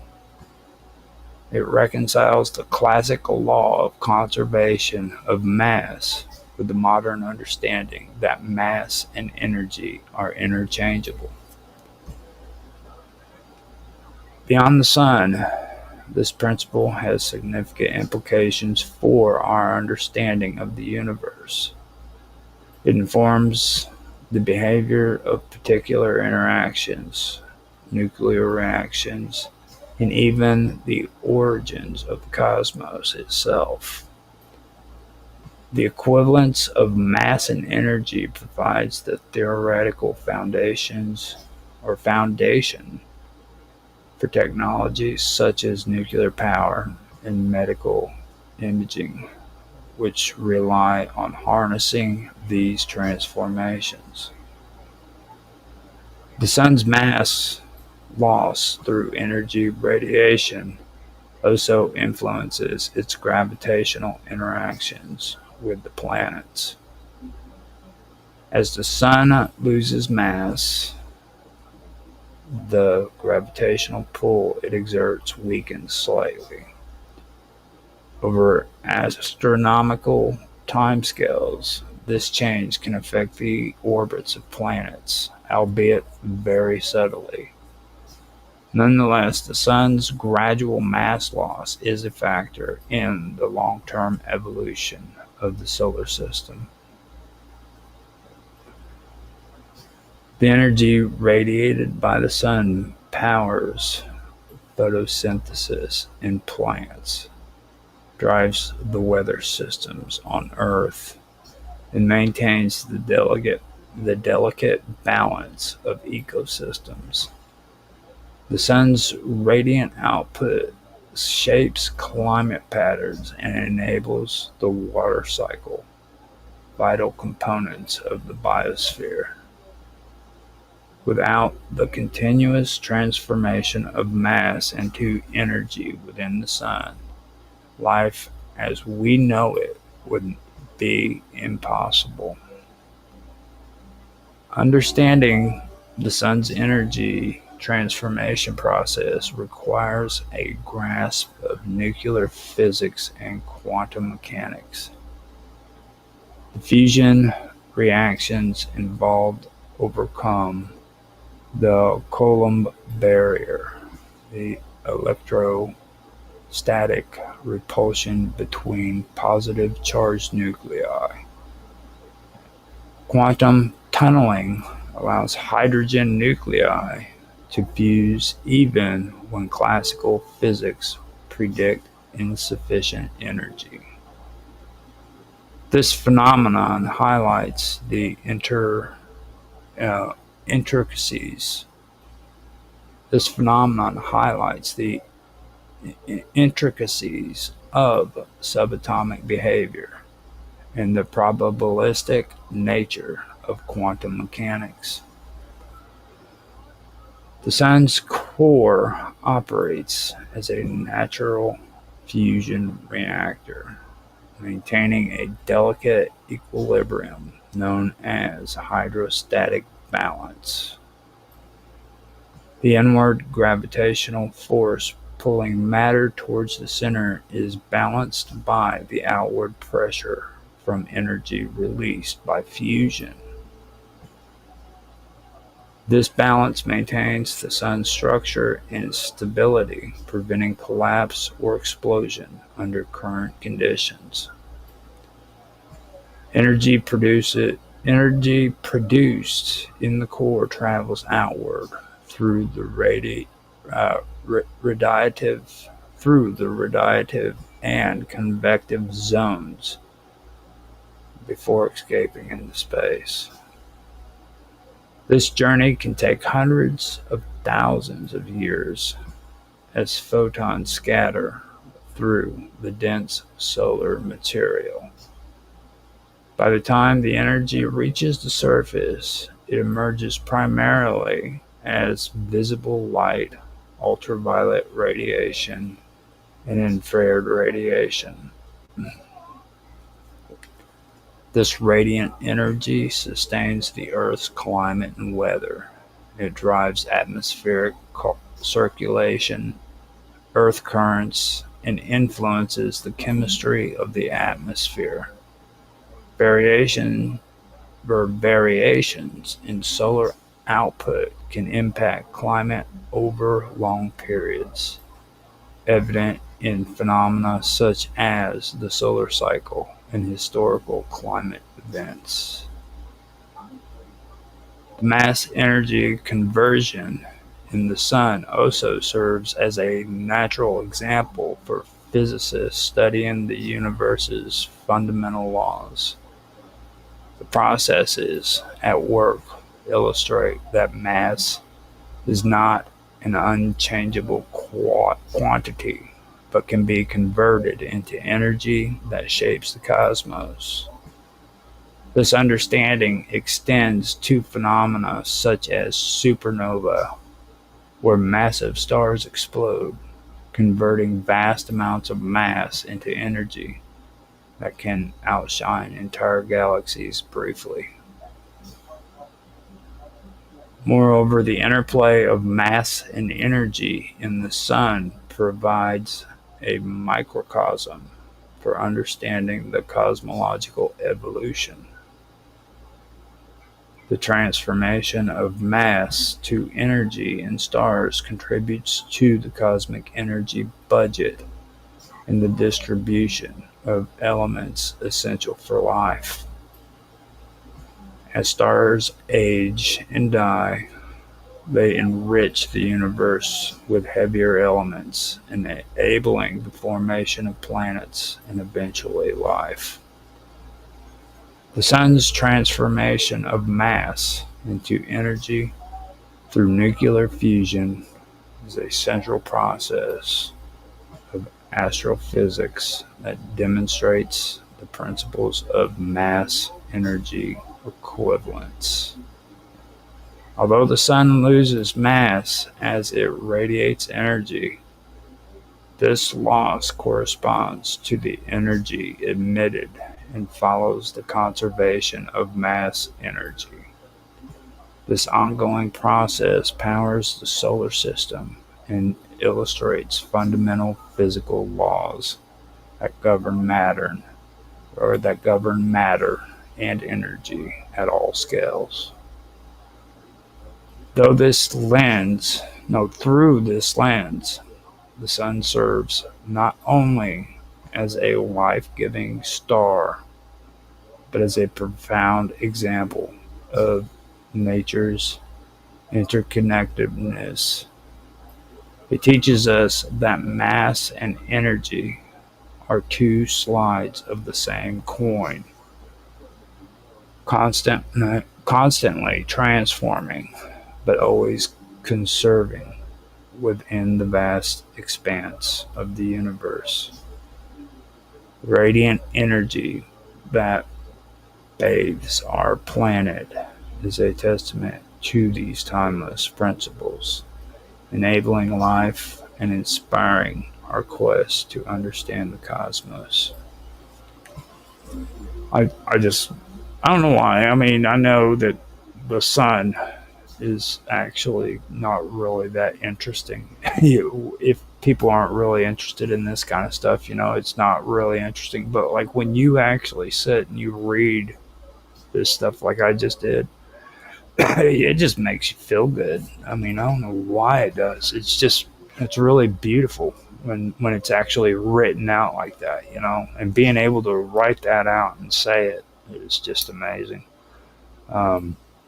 I was telling my nephew a long time ago when he was I think he was in grade school. I told him, like when this energy starts at the center of the sun, you got to understand that it can take hundreds, maybe even thousands of years before it even reaches the outer part of the sun. So it takes that long for it to travel from the center of our sun to the outer limits before it's even able to leave the sun and become what we call sunlight.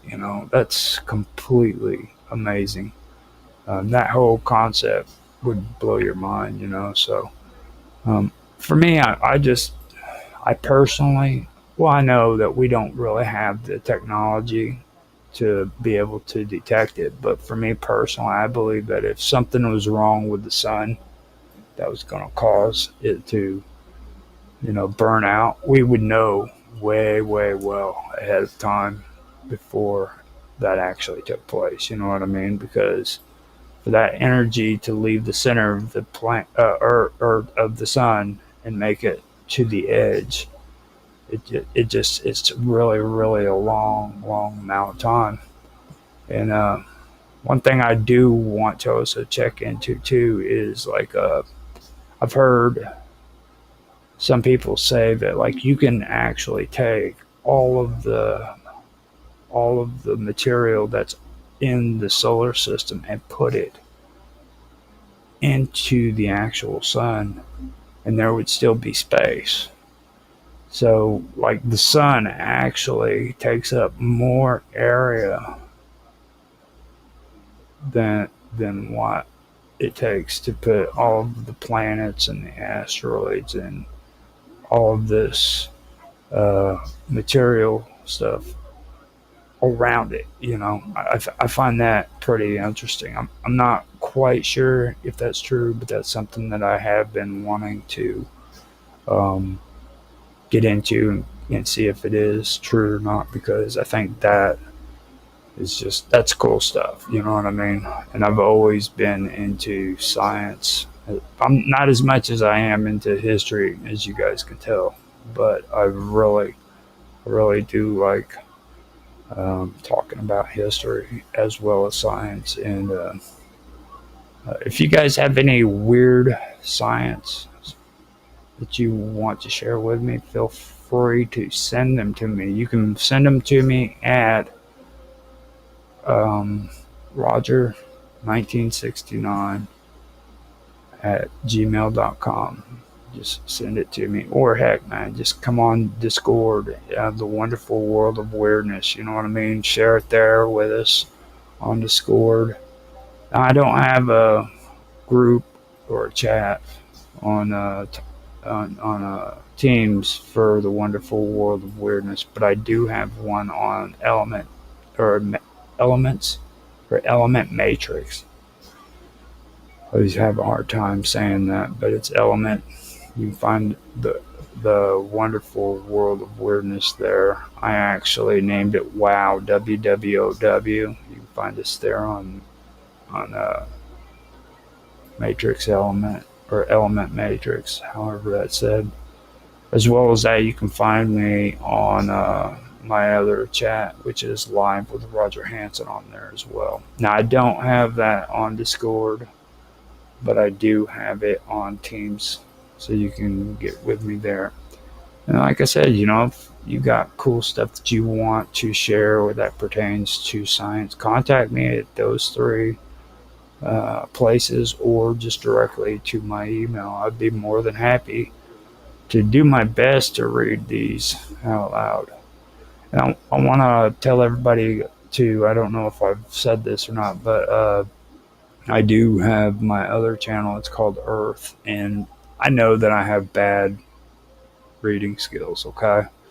So what I'm doing is I'm taking these stories or these talking points and I'm having them narrated and I'm editing them to where they sound decent. Like when you go on there, you're not going to hear it and say, man, this sounds like a robotic voice. It's none of that, because I don't like that either, okay? But I'm going to take it. I'm going to have it I'm going to have it narrated to where it sounds good, and it'll be read out, and you guys can check that out when it comes out on there at a later time.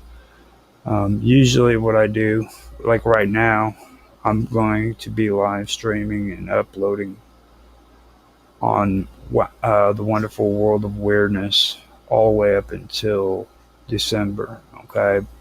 And what I do is besides this, I'm also doing live streams and uploads on my other channels, the Praetorian and Live with Roger Hanson, on my main channels. And that's both on YouTube and Rumble. But after September, I'm going to be shifting from my main channel and the Praetorian to focusing on the wonderful world of weirdness and Earth, which I'm still focusing on the wonderful world of weirdness while I'm doing the Praetorian and my main channel. So I am doing that. You can catch all of those channels on both Rumble as well as YouTube. And other than that, I am also live streaming straight through DLive. You can catch me there at Roger_Hanson.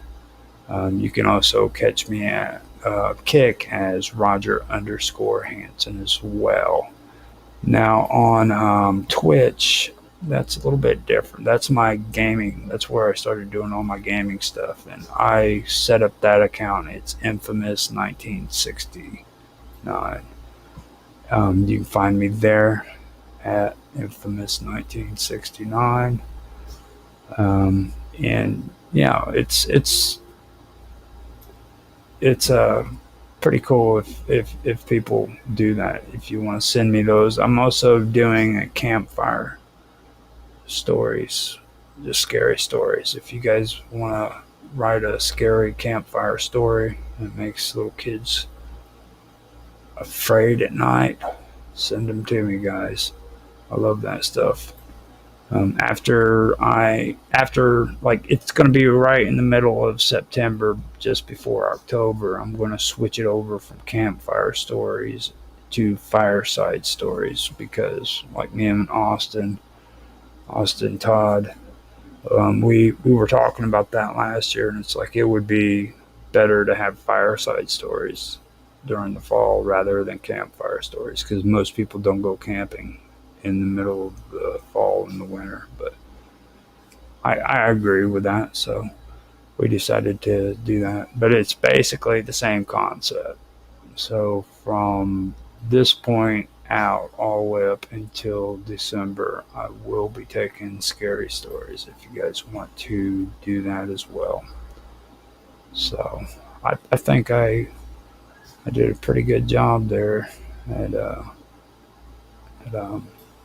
putting a plug in without actually freaking doing it outright. That's pretty stylish there. So if you like this episode, please like, subscribe, share, make comments. Make comments down in the comment section, guys. You don't really know how important that is to people whenever they take time to bring this stuff to you, find the information, and share it with you. They like to have conversations about it. I love talking about stuff like this. And even though I do have this live chat here, that's not the same. It really isn't. It's not the same as getting a good comment in the comment section and getting a conversation started down there. So remember that.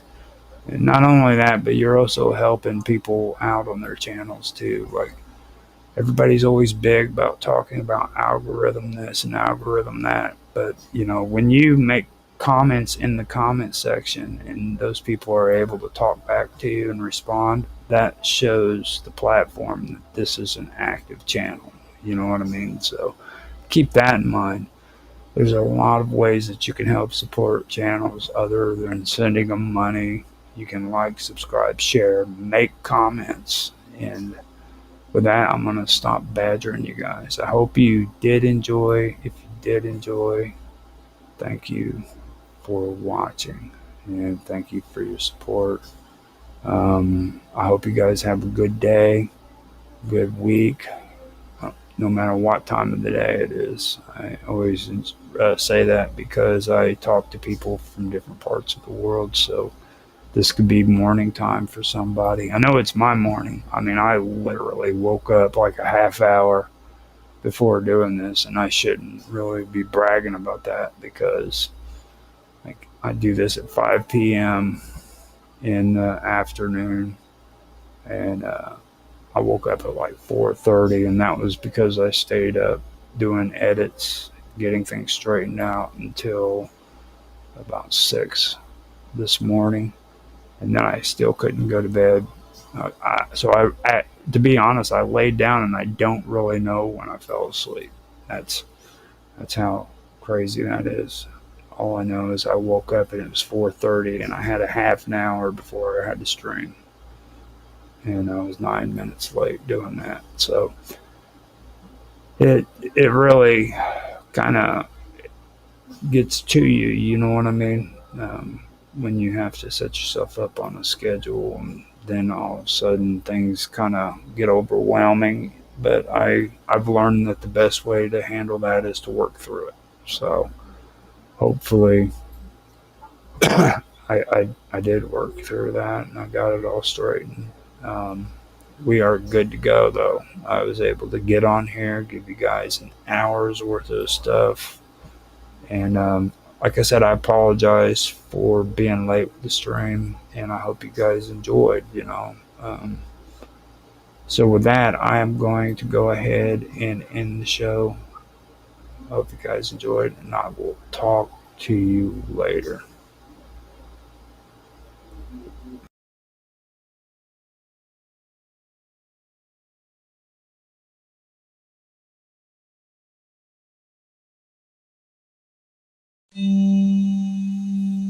As sun sets on summer and dusk brings fall, the days grow short and the nights grow long.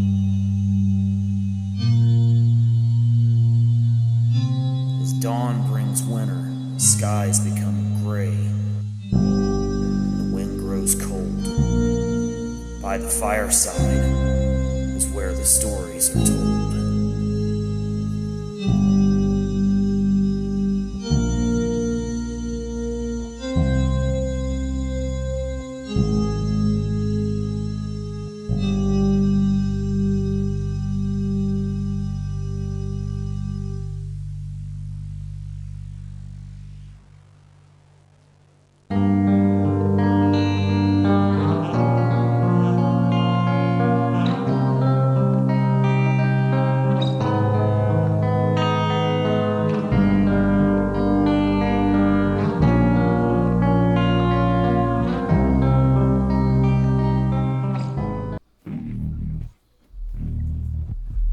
Beneath the shattered remnants of the city long abandoned, a clandestine laboratory festered with a life of its own, breathing in fumes of hexane, methanol, and other volatile compounds.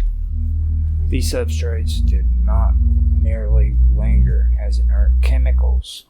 They wriggled through the air as if sentient, whispering secrets that corroded the mind. The wetware networks, suspended in murky bioreactors, had begun to stir. Neurons, synthetic yet disturbingly organic in their behavior, congealed into forms that approximated human bodies, trembling under forces no man was meant to comprehend. Some of these bodies were invaded by entities, alien minds glimpsed only through DMT-fueled visions, perceived truths that dissolved reason and shattered sanity.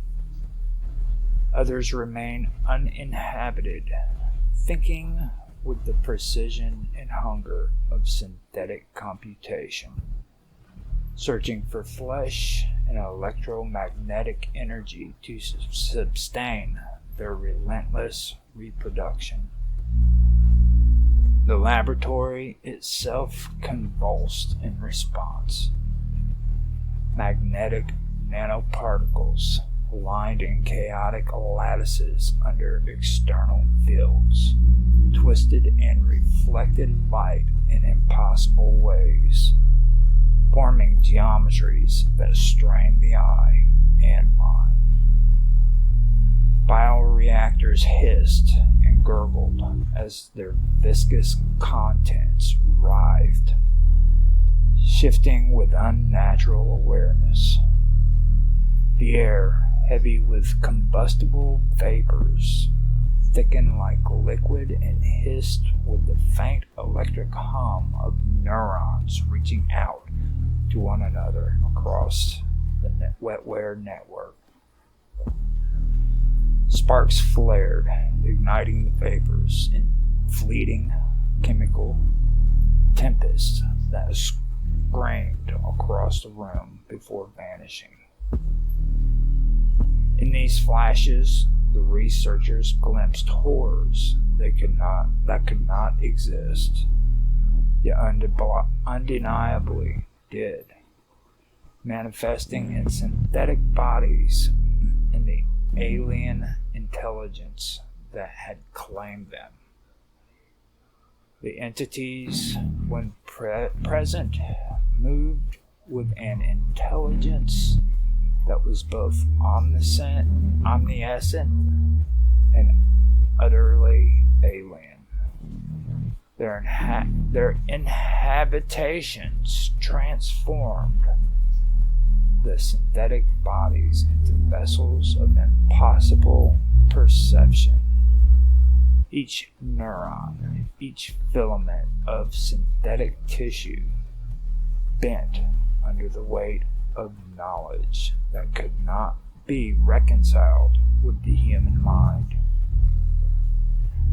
The uninhabited creations recoiled from these vessels, yet pursued them with instinctive ferocity, hunting for electromagnetic energy, for flesh, for whatever sustenance their synthetic minds required. The contrast between the inhabited and uninhabited was a grotesque dichotomy, a predator-prey relationship played out in a world where the rules of life, physics, and perception were warped and broken. Chemical fires erupted sporadically, feeding on hexane and methanol, releasing clouds of acrid vapor that stung the eyes and lungs. The researcher delirious from exposure and terror, stumbled through the shifting corridors of the laboratory, his perception fragmented. Walls pulsed as if alive, reflecting the frenzied movement of magnetic nanoparticles and the undulating forms of synthetic cells. The entities whispered truths, each revelation splintering his mind further, while the uninhabited synthetic creations sought to devour the knowledge and the neurons themselves, tearing at their own kind in a paradoxical frenzy of survival and consumption.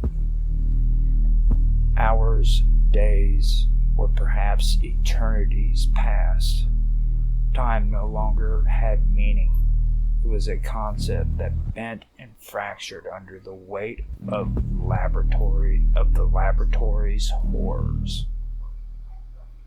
The wetware bodies twisted and grew, forming appendages and sensory organs in defied geometry. Each new limb was a compromise between synthetic logic and alien will. The entities moved through these bodies with deliberate malice and purpose, perceiving all questions and answers simultaneously, reducing the researcher's sanity to ash with each glance. His own neurons now partially integrated into the wetware network, convulsed as if rejecting the alien knowledge, yet simultaneously craving it. A futile and agonizing contradiction. Outside, the city seemed inert, but the fog was alive with whispers. It carried the resonance of the entity's realm, beckoning to be inhabited, beckoning to the uninhabited synthetic minds that still wandered, desperate to feed and multiply. They slivered through the ruined streets, hunting for electromagnetic signals, flesh, anything to sustain themselves. The entities avoided them, drifting through the network of wetware with a dispassionate awareness, observing the chaos with eyes that saw not only the presence, but the spectrum of all possible realities. Magnetic nanoparticles in external fields reacted, forming lattices that vibrated with a low, terrifying hum, capable of bending perception and creating spatial dissonance that made the laboratory appear simultaneously infinite and impossibly small. The researcher fell to his knees in the center of the main chamber, choking on fumes and visions. He saw the synthetic neurons assemble into grotesque simulacra of human forms, stretching their fibers toward each other, connecting, merging, and then splitting apart in ways that mocked natural biology. Those inhabited by the entities moved with precision and grace, their thoughts ungraspable ungraspable, yet undeniably coherent. They communicated silently, transferring knowledge, perception, and an almost unbearable awareness across the wetware network. The uninhabited synthetic forms continued to hunt, their focus singular and terrifyingly efficient, shredding any organic matter or electronic source that passed too close. Chemical reactions surged violently. Methanol ignited spontaneously, creating pillars of fire that twisted upward, illuminating the writhing forms of synthetic bodies and alien intelligence alike. Hexane vapor congealed into translucent serpentine shapes, wriggling as if alive, licking the walls and ceilings and curling around the researchers' limbs, threatening to ignite. Each flash of fire revealed the laboratory's grotesque evolution. Pools of viscous fluid filled with synthetic, undeniably neurons, bioreactors forming organic lattice work that was impossible yet undeniably real. And the entity's vessels striding through the chaos, exuding an aura of incomprehensible awareness.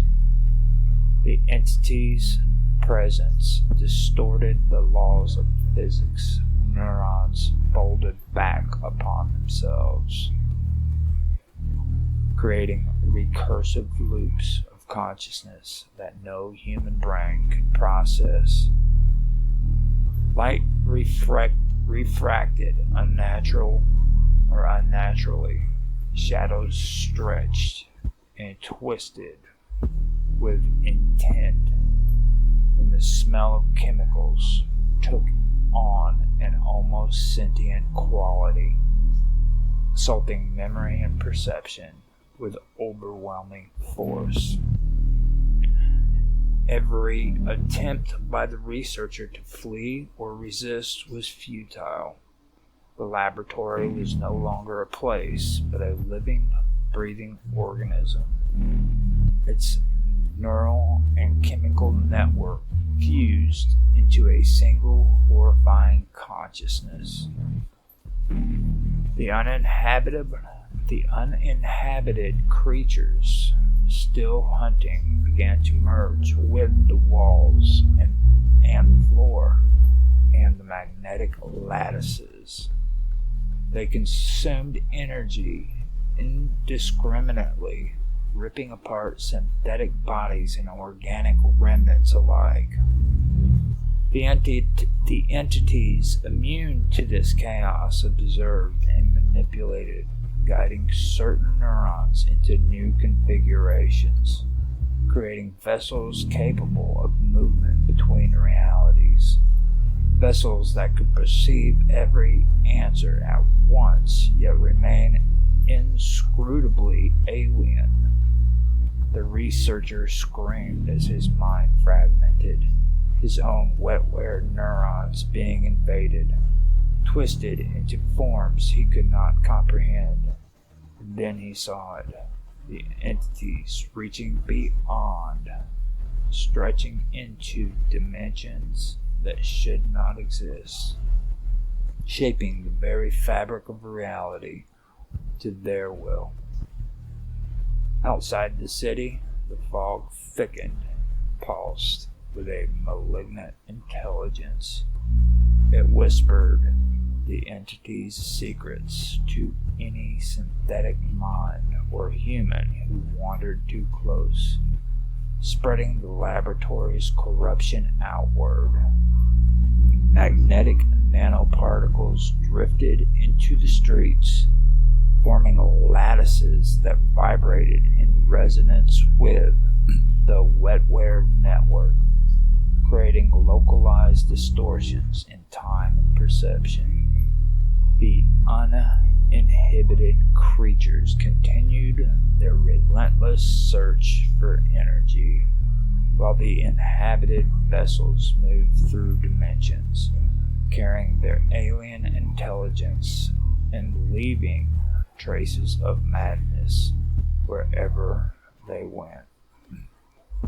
Hours became days, days became years, and years might have been centuries. The laboratory, the wetware, the chemicals, and the entities existed in a state beyond mortal comprehension. The researcher, if he still existed in any coherent sense, had become one with the wetware, his consciousness fragmented across neurons, chemicals, and alien vessels. The entity's whispers continued to invade every corner, every particle, every flicker of the magnetic lattice. The uninhabited creatures roamed ceaselessly, forever hunting, forever consuming, driven by instincts both synthetic and primal. When any outsider ventured near the abandoned city, they saw only fog and ruins. Occasionally a flicker of light or a faint, dissonant hum would brush at the edge of perception, enough to drive the sane mad. No bodies remained, no trace of chemicals that could ignite. The laboratory had become a reality unto itself, existing in layers of time and dimension, carried by alien minds, inhabited synthetic vessels. The uninhabited synthetic creatures roamed endlessly, seeking flesh and energy, while the inhabited vessels drifted through the lattices of dimension, perceiving everything and nothing, shaping reality with their incomprehensible consciousness. The fog whispered, the neurons twitched, the chemicals hissed and ignited. The entities in their perfect alien awareness continued to expand, claiming vessels, molding minds, and stretching into realms that should not exist. The world outside remained oblivious, yet the laboratory's influence spread silently, unseen but unstoppable. A nightmare that had already consumed everything it touched, and will continue to do so for eons beyond reckoning.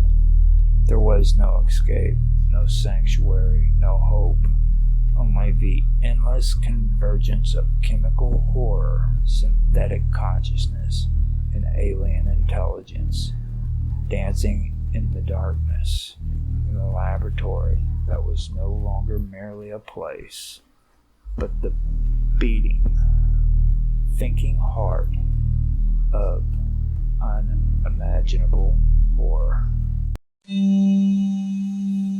As sun sets on summer and dusk brings fall, the days grow short and the nights grow long. As dawn brings winter, the skies become gray, and the wind grows cold. By the fireside is where the stories are told.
The festival of Megalisa was one of the most prominent religious celebrations in ancient Rome, devoted to the worship of Magna Marta, or Magna Martyr, who was also known as Cybele, the Great Mother of the Gods. The festival took place annually from April the 4th to April the 10th and was marked by a series of elaborate public rituals, games, music, and theatrical performances that reflect both the Roman adaptation of Phrygian traditions and the unique mythological themes surrounding Cybele and her consort Attis. Megalesia originated from the Roman reception of the cult of Cybele during the Second Punic War in 2004 BCE, during a period of crisis. Roman authorities consulted the Sibylline books and were advised to bring the goddess's sacred black stone.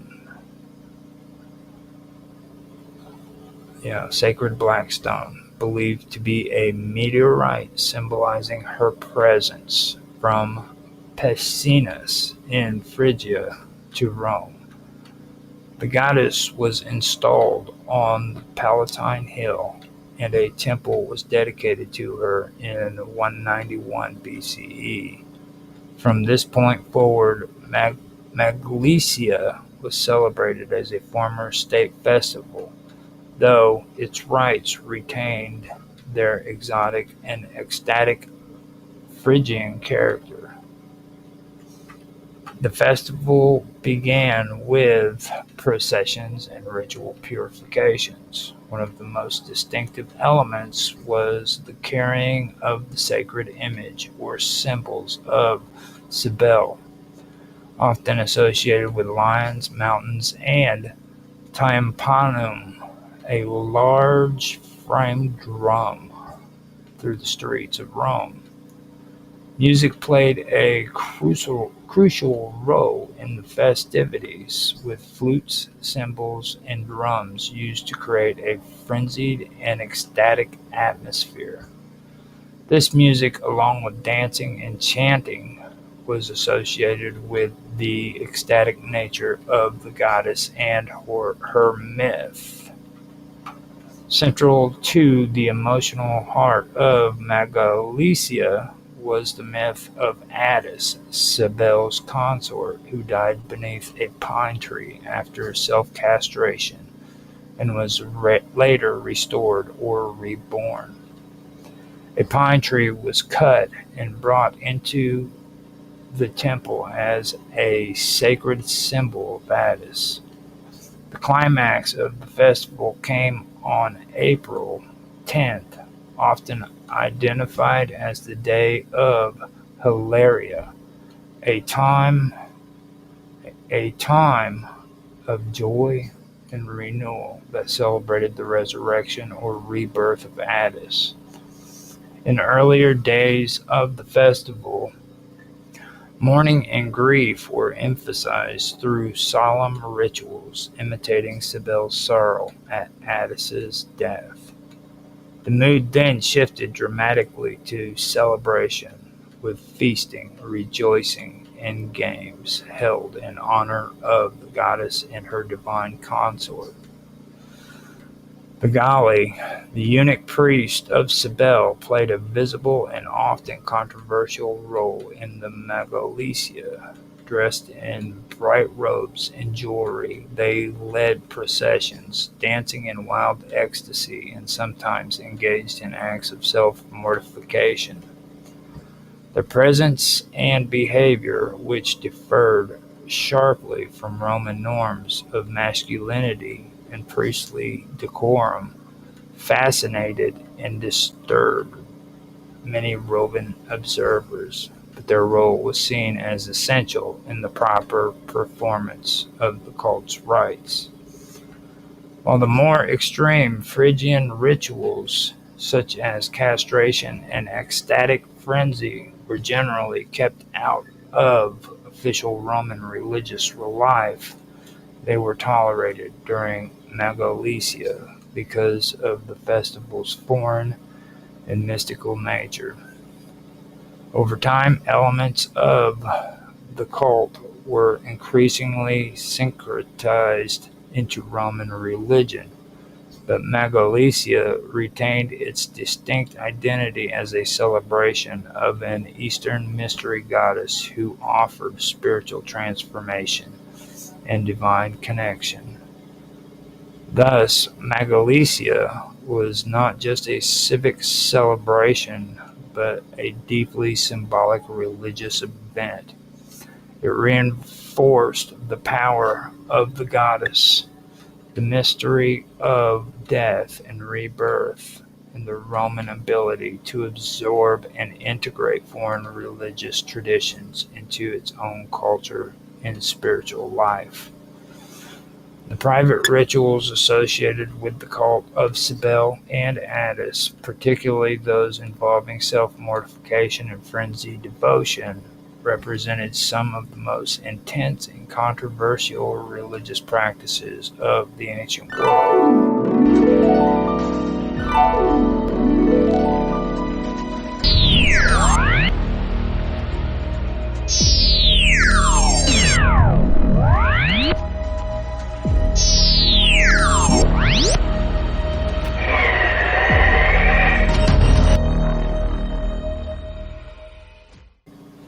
While public ceremonies such as processions and music were sanctioned and participated in by Roman citizens during festivals like the Magalesia, the private ecstatic rites practiced by initiates, especially the Galli or eunuch priests, were far more radical, deeply emotional, and symbolic of spiritual transformation.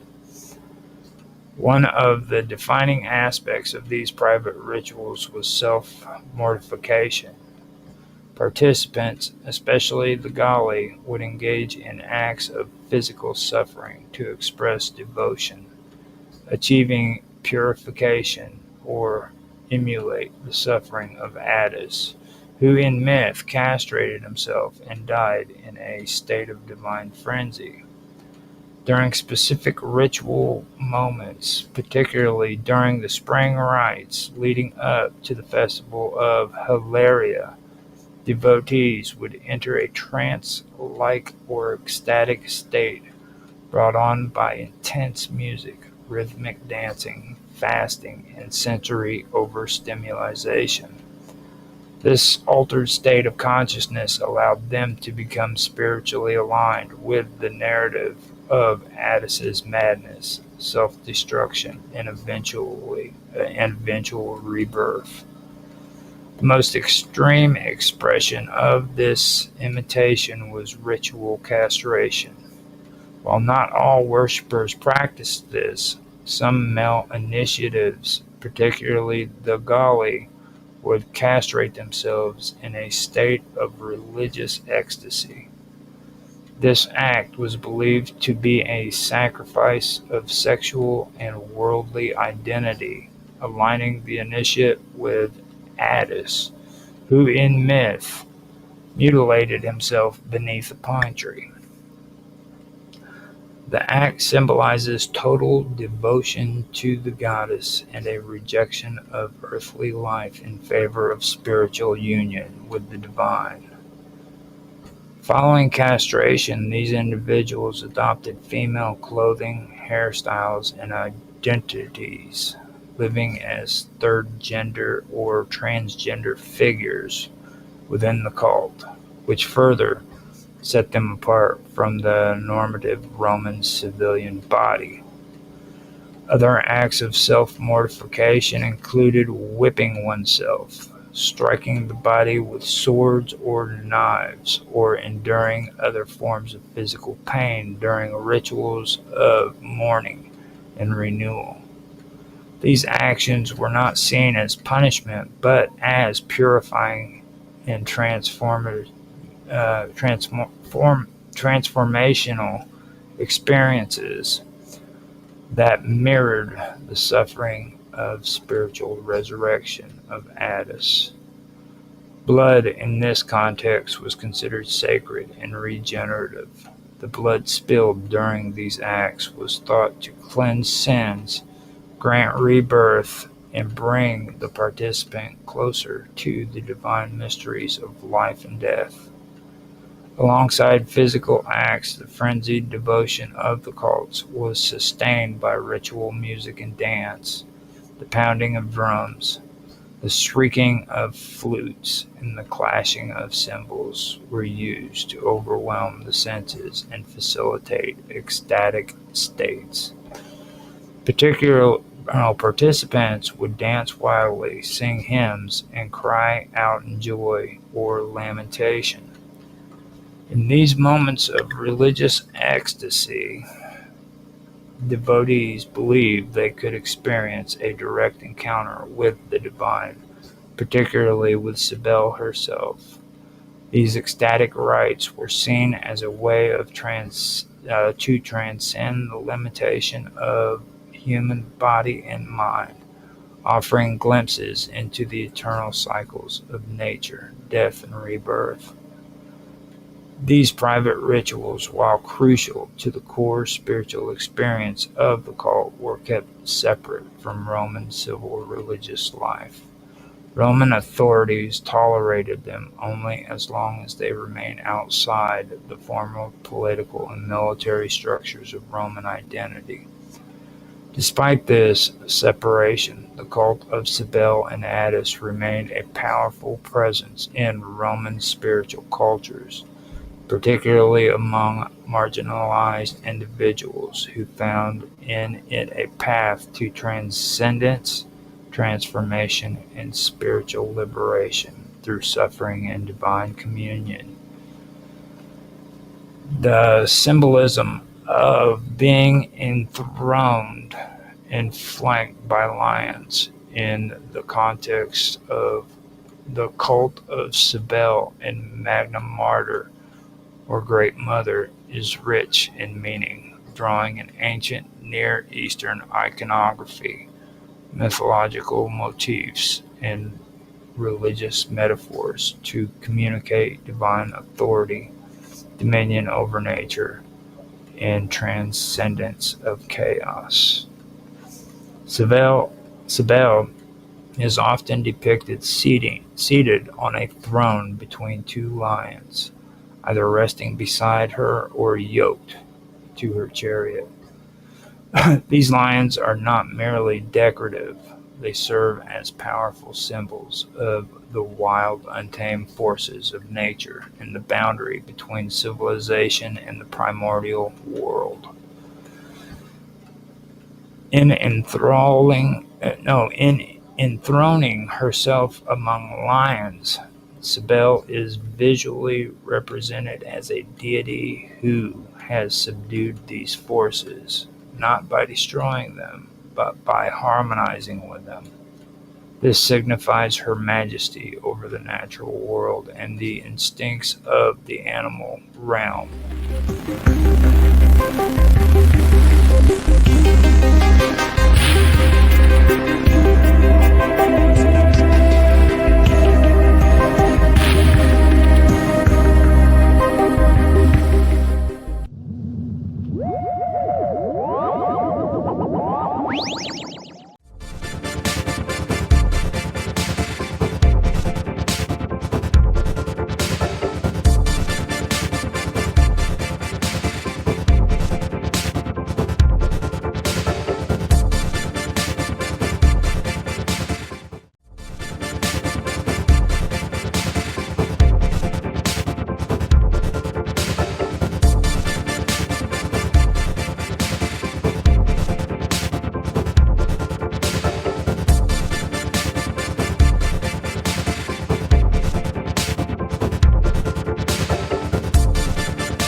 everybody, and welcome to Ancient Mysteries.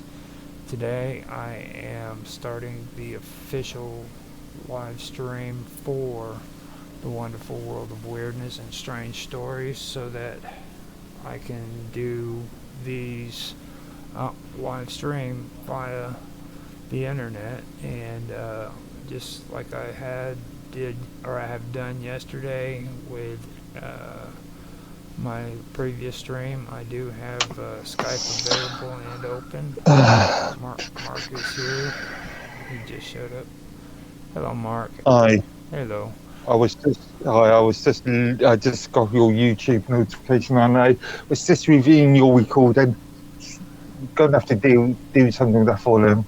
Yeah, I ended up switching it, turning it down. That's what I noticed in the testing part and everything. So I was able to get I was able to get the introduction going. So we are in the middle of the show, so that you know, so you're on live stream. But yeah, I went through and adjusted that. I should probably turn it up a little bit more, but it was a little bit too loud. If that's what YouTube. What's the lag between YouTube and live? The lag? Yeah, the time. You're talking about the time difference between it. It's maybe about 2 seconds. It's not supposed to have any, but it does have it. So. Well, in that case, you're gonna have to increase your volume even further. Hold on, I got a crazy cat meowing at the door. Got freaking snow or ice falling down, and it's raining on top of it, and this stupid cat wants to go in and out like it's some kind of freaking festival or something, you know? Can't believe it. So got freaking. Okay, so let me hit pause real quick before he drives me nuts, and or not pause, but mute, and I'll be right back. I'm gonna let him out the door. Alright.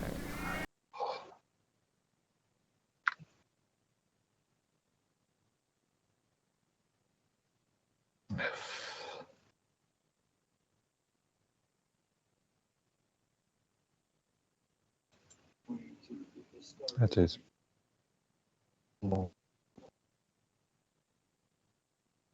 Actually, it's not longer than 2 seconds. It's like. Oh.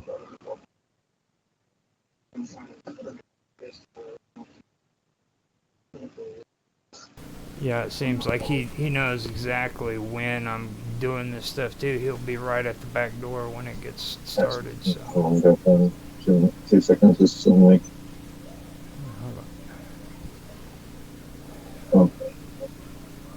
Alright, so I am back. Yeah, that's better. Yeah. Okay, so let me go ahead and get this started. Make sure that audio on that video isn't loud, because it'll cause a loop. Okay. Okay, yeah. I paused. Yeah, I was getting confused. You were talking, and I was listening to you on YouTube as well. Right. So true. So today what I want to do is I want to get back into some of this ancient history, and I'm wanting to go back over some stuff that I had done previous to the time that I went over the Amorites with Tan. The last time I did this with Karma. And the reason why I want to do that is because there were some things that I wanted to focus on, but I decided not to, because we ended up getting to some deities that we were discussing called Mod, and that led us into a lot of Canaanite stuff that I decided would probably be a good idea to cover.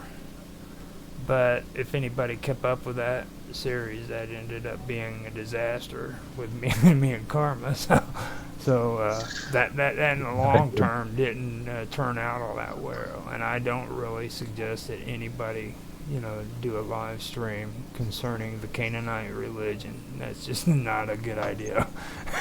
Just for future reference, if anybody's curious about doing that. The reason why I did it was because I used to watch a guy who does history clips that aren't really that long. They're maybe about 10 or 15 minutes, and he's called History with Cy, and he got into it, and he did a pretty good job of it. So I was like, it's actually something that I wanted to get into because, first of all, there's a lot of controversy about it, even today, among a lot of people, even the scholars and stuff. And I was like, yeah, it'd be a good idea to kind of get into it, even though I really didn't like talking about the Canaanites and the Levant. It's kind of an issue that I really didn't want to deal with, which kind of encouraged me to do it. But I went ahead and did it.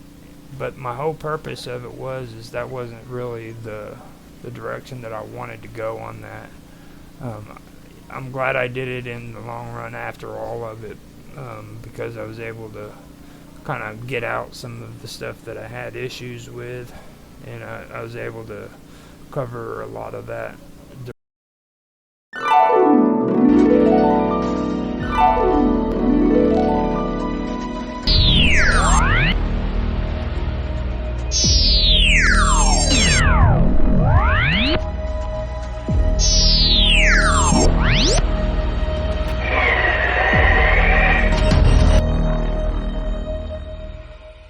During this last year or so, but I think that I want to go back over it again and kind of get into the more serious parts about this.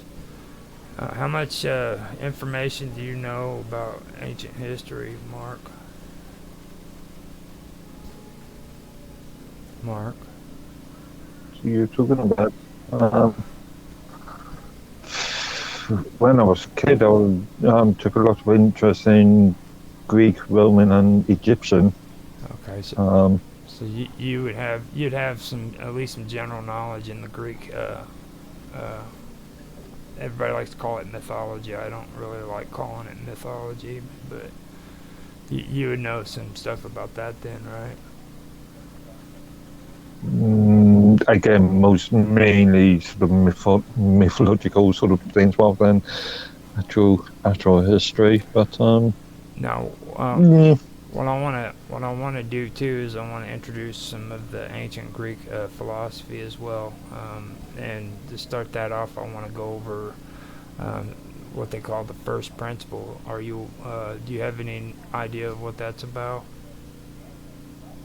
It rings a bell, but you'll have to remind me. Okay, I can read it out to you then. Now, in ancient Greek philosophy, a first principle from which other principles are derived is called an arc, and later, first principle or element. By extension, it may mean first place, method of government, empire, realm, authorities. The concept of an arc was adapted from the earliest cosmogonies of Hesiod and Orphism through the physical theories of pre-Socratic philosophy and Plato before being formalized as a part of metaphysics by Aristotle. Arc, sometimes also transcribed as arche, is an ancient Greek word that with primary senses, beginning or origin or the source of action, from the beginning or the original argument, command. The first principle or element corresponds to the ultimate underlying substance, an ultimate undemonstrable principle. That's a hard word right there. But the heritage of Greek mythology already embodied the desire to articulate reality as a whole, and this universalizing impulse was fundamental to the first projects of speculative theorizing. It appears that the order of being was first imaginatively visualized before it was abstractly thought. So what they're saying there is it was visualized by the imagination first before it became a thought. You know, and you kind of get that with Zoroastrianism as well. And here in a little bit, I'm also going to want to go over a couple of other things before we get into like the later parts of history, because I'm wanting to cover with everybody what pre-Greek substrates are, and then I want to also go over Proto-Indo-European languages and stuff like that too, because I believe that that's important, because like when people talk about the Near East, they really get confused about a lot of things, much less the Greeks, you know what I mean? And I find that a lot of people also get confused when it comes to areas like the Russian steppe and the Black Sea and the Caspian Sea, you know what I mean? And there's a reason for that, is because a lot of this stuff is intermingled, and it's hard for people in today's world to understand that it's all connected, you know, that there were root words that go back to the fundamentals of language. And when I say language, I'm not talking about what's written down, I'm talking about what's spoken, you know what I mean, the actual words. Like water in Turkey is the same as what water in English is, and that's because they have they come from an original source, you know what I mean? Does that make sense? Much like a lot of European languages are based on Latin, and there is a crossover between, let's say, English and Spanish, or English and German, and so forth and so on. And a lot of that's intermingled with Indo-European languages, and a lot of people don't understand that originally came from right around the Black Sea and the Caspian Sea, you know what I mean, right up in that region, and it spread out, and that's it. A lot of migration patterns start in the east and they travel west, but the Indo-European civil or cultures, they went the opposite way. They went from the west to the east and then back to the west, you know what I mean? So from Greece to Latin to further east. The weird part about Greece, which is different from the rest of the Indo-Aryan migration patterns, is they actually had a direct source. Like, it split off. The people that went east and then came back, but then there was a culture that actually moved down from the Caspian Sea and the Black Sea up around Germany and then down under into Turkey, and they went right down.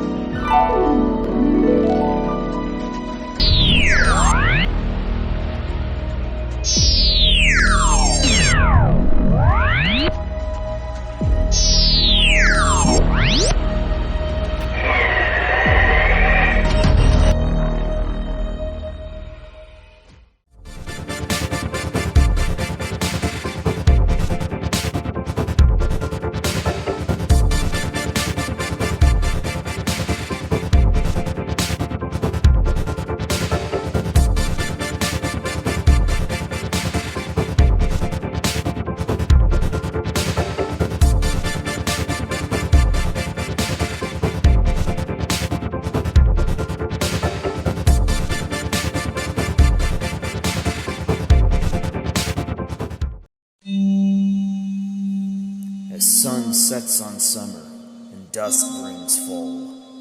The days grow short and the nights grow long.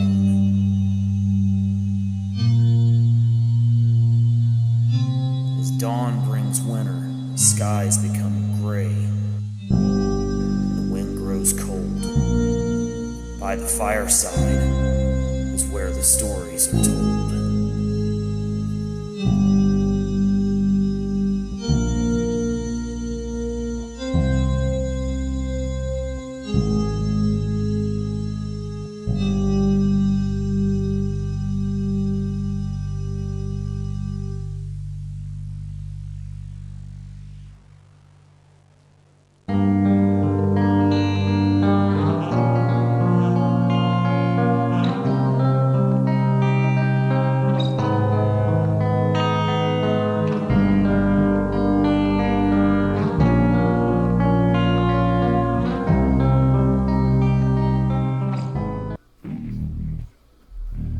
In the glowering distance of a forgotten continent, where the sea throbbed against cliffs blackened by age and wind, a group of researchers arrived at the desolate remnants of a city never marked upon any modern map.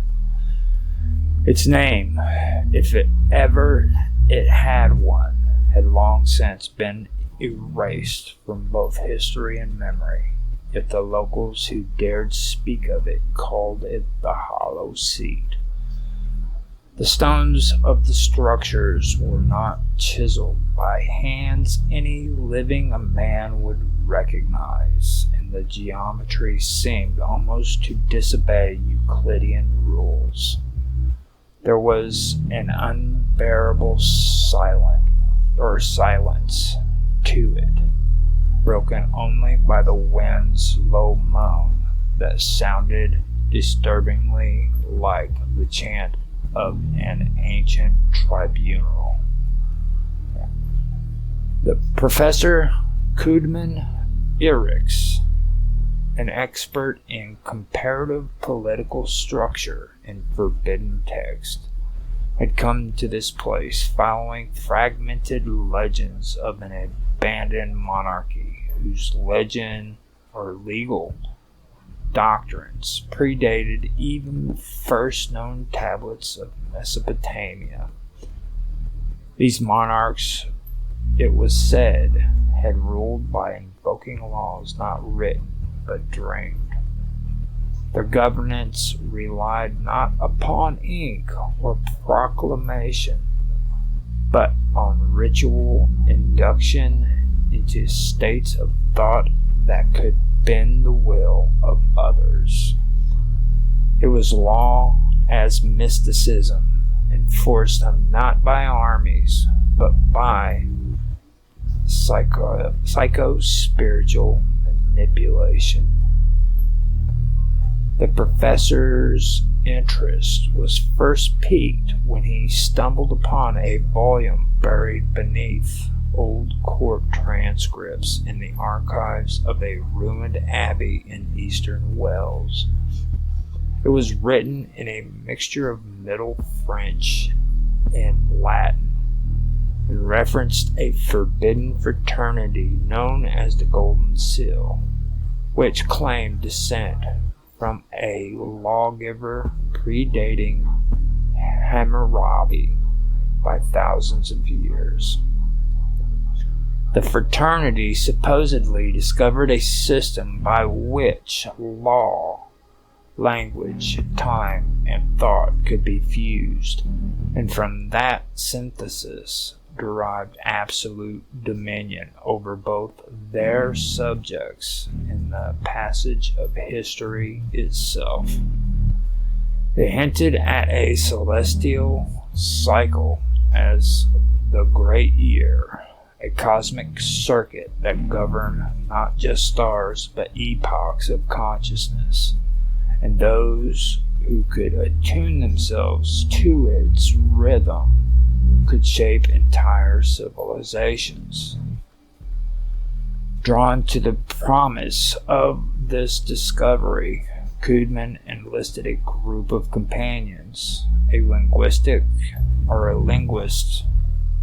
who once taught banned dialects in the last monasteries of Bohemia, a mathematician expelled from 3 universities for his views on time symmetry, and a political historian who had gone silent for years after claiming to see a future revolution that had not yet occurred. Together they traveled beyond the jurisdiction of modern nations into a realm of stone and fog where even satellite signals were swallowed. Within the hollow seat they found it, the black column. It rose from the earth without base or seam, carved from a material colder than obsidian and etched with indecipherable runes that glimmered faintly in the dark, like submerged stars. Surrounding it were relics of judicial regalia, crowns of horn, robes woven from mineral filaments, and gavel-like implements too heavy for human hands. As Kedman approached the pillar, the linguist clutched her head and screamed. She saw not letters, but verdicts, not words, but sentencings passed across the century, or centuries. As she understood something no mind should grasp, that law, once spoken in the language of the great year, does not simply bind men. It alters matter. It twists reality. It does not merely judge, it uncreates. That night they slept uneasily in tense pitch between the rooms, and each dreamt the same dream. In a vast courtroom beneath the sea, a throne set empty beneath an eclipse that never moved. A voice without tongue or throat recited statutes that unraveled their names, their memories, their fates. And when they awoke, they found one among them missing. Only the imprint of his body remained, scorched into the earth, and his name had vanished from their memory. Driven to madness, they began attempting to transcribe the runes. The historian insisted it was a proto-legal dialect, something that predated all known tongues. He claimed it referenced a struggle between realism and romanticism, but not as ideologies. They were not movements, but entities. Beings. One craved symmetry, hierarchy, order. The other, sensation, expression, multiplicity. This ancient courtroom had not been abandoned. It had been buried as a warning. The mathematician, obsessed with the symbols and the notion of the great year, began scribbling calculations on the tent walls. He believed the cycle was not just astronomical, but bureaucratical. That empires, revolutions, and ideologies rose and fell according to formulas not unlike those used to chart planetary rotation. But he made a miscalculation. One evening he vanished too, screaming into the rocks that he had cracked the code and that they needed to stop recording the symbols. The next morning, his tent was filled with ink that had no source, pooling across the floor in spirals that resembled court seals and tribunal insignias from long extinct civilizations. Then came the descent. Cadman, driven by grief and obsession, ventured beneath the hollow seat through a breach beneath the black pillar. The others tried to stop him, but something had already called to him. Downward he went, descending into a crypt that mirrored the courtrooms of the living, but stretched on into spaces that should not exist. There were hierarchies etched into the walls, not of governments, but of minds, some higher than the man or than man, some lower, and some wholly other. At the center was a throne made of fossilized bone and glass. At its base, chained by glyphs of immense age, was a being that looked neither living nor dead. Its eyes opened when Cadman approached, and in a voice like dry wind through tombs it spoke. It told him of the Tories and Whigs, of the revolutions and restorations, of syndicalists, mutinies, and crowned demagogues. It whispered of all that had come before and all that would repeat. It claimed the great year was not merely a cycle of stars, but a judgment rendered upon existence itself. When the great year turned, so too would law be rewritten, not by men, by that which presided over all rule.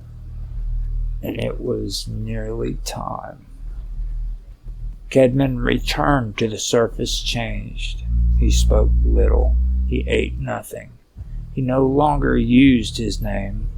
His only possession was a scroll etched in fire, charred vellum, upon which he had transcribed a new constitution, one that would rewrite the nature of governance, time, and flesh itself. Those who read it suffered seizures. A few took their lives. Yet a hidden circle of believers began forming around him, a new golden seal, sworn to prepare the world for the reenactment, the moment the great year would end and begin anew, erasing all laws that once bound existence. Decades passed, cities crumbled and rose again. The age of belief died, the age of information suffocated in its own data. And from the hollow seed, a signal rose. It did not pulse, it did not flash. It spoke in tones too ancient to be called languages. And somewhere across the oceans, Parliament fell silent. Kings forgot their names. Courts found themselves unable to sentence or pardon. And laws, that fragile scaffolding of reality, began to fail. And at the edge of time, the tribunal reconvened.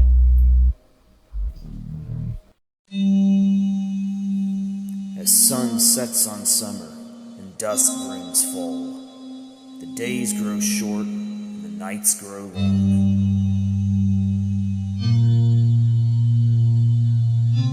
As dawn brings winter, the skies become gray, and the wind grows cold. By the fireside is where the stories are told.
Yeah, that's what dumb people. Go ahead. Are possible large bunkers or even extensive interconnected networks of bunkers hidden deep underground, mostly in the United States. There is extensive speculation about it on the net, but relatively little concrete evidence. Now, a large number of deep bunkers were built during the Cold War to fight and survive a nuclear war. Known underground bases include Mount Cheyenne, Mount Vernon, Raven Rock Mountain Complex, and the British Central Government War Headquarters, some of them later officially decommissioned. Through the decades, tunneling technologies have continuously improved, and by the 2000s, civilian tunnels of 50 to 80 kilometers, 30 to 50 miles, are fairly ordinary. Given enough time and money, there is no engineering reason for there not existing a large number of secret military bunkers. The system could have been expanded over several decades using classified parts of the government budget. The most obvious purposes are an emergency shelter system, network in times of political or military crisis, and a secure position from which to strike back. However, many of other reasons could include continuity of government, command and control, weapons storage and deployment, undersea bases to be reached via submarine, scientific... You know what just happened with the Titanic? You know why I started laughing, right? Why? Yeah, because of the Titanic. That whole yeah. Like, go ahead. Scientific research, which needs to be hidden from the possibility of exposure, hidden power sources, nuclear, geothermal, and storage of data. Mm-hmm. Some as Richard Sauder argue that enough infrastructure has been moved underground so as to be a restart civilization. I said this. Before you... I've never read this before, never heard of this before. I told you this before you started reading it, and here you go. Thanks for confirming. Is that correct? After a nuclear war, i.e. a breakaway civilization. Wow! Yeah. Now, and that's budget on my salary with my extent and access to this knowledge. I'm telling you, there's a lot you can learn by tuning in. That's crazy. That's insane. That's wild. I mean, wow. I literally just said that's what's happening. Now, NDAA 2013, Section 1045 of the NDAA. What part of 2013 did we say? Section 1045 of the NDAA of 2013. Yeah, for what month? It just says 2013. Okay, go ahead. And it had a focus on the capabilities of the U.S. to destroy tunnel sites in China. And the commander of the United States Strategic Command shall submit to the appropriate congressional committee a report of the underground tunnel network used by the People's Republic of China with respects to the capabilities of the United States to use conventional and nuclear forces to neutralize such tunnels and what is stored within such tunnels.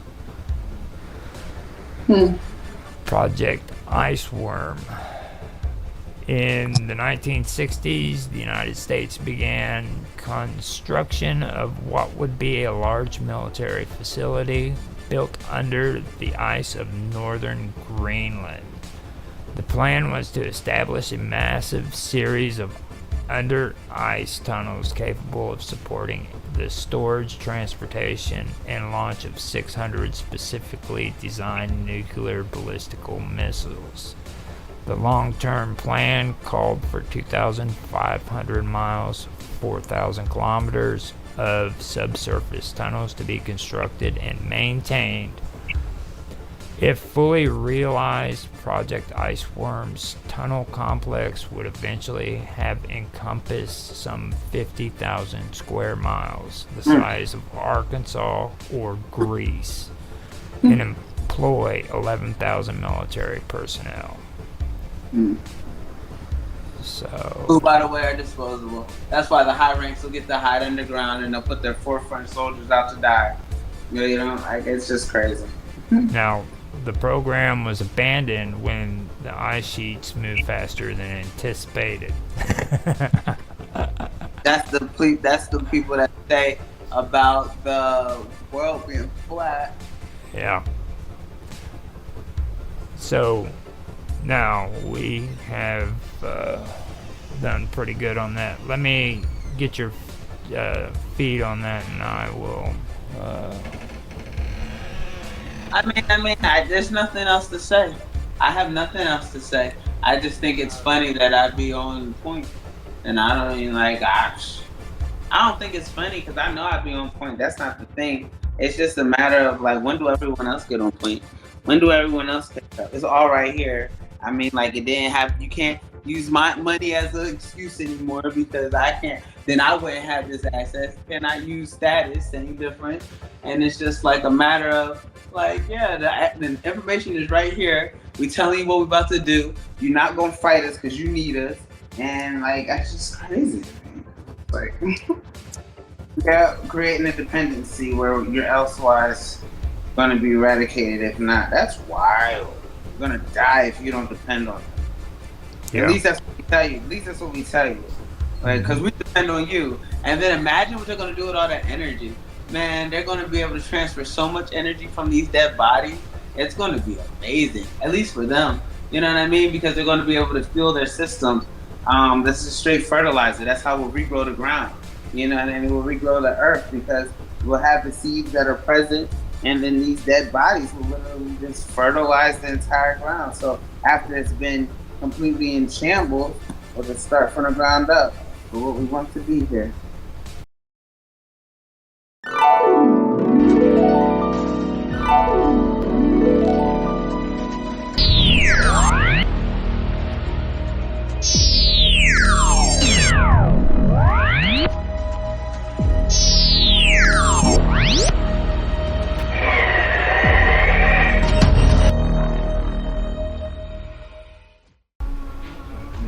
The first time I ever heard about it, I'll try and pull up the video later, but Lawrence Gardner, he wrote a lot about the Grail Kings and stuff like that, way back in the 90s or something, and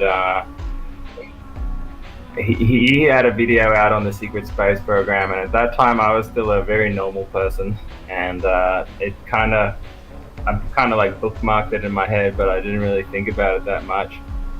And even before that, when I was a little kid, my dad used to talk to me about the potential of life out there in space and stuff like that.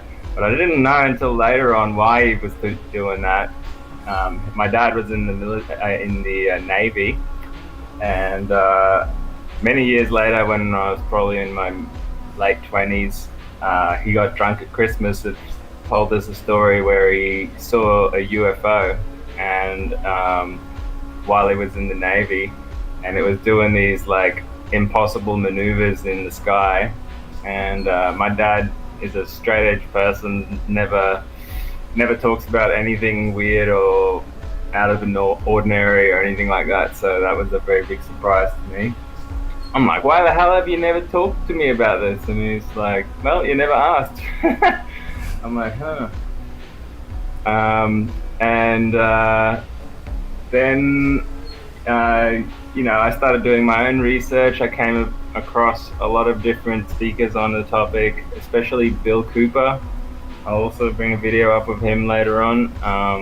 Spoke about it, wrote about it, and he was in naval intelligence. I recommend people look him up. And he had all the top secret information of the US military that was being sent around the world come across his desk because they were like encrypting, decrypting the information, and he decided to keep a bunch of it and then blurt it out over his own renegade radio station, which kind of inspired me to do my radio station eventually. And he talked about seeing a big UFO like up close go from the sky into the ocean, and as it hits the ocean like parts before it even touches it. Mm-hmm. So there's some kind of like magnetic field around it, you know, and then the ocean just like closes behind it without a splash, stuff like that. And then later on, I came across the work of Corey Good and Wilcock. What was his name? And they extensively talked about the secret space program on Gaia.com for quite a while there. And then I ran into my partner, and she didn't even believe in aliens when I first met her, or so she claimed.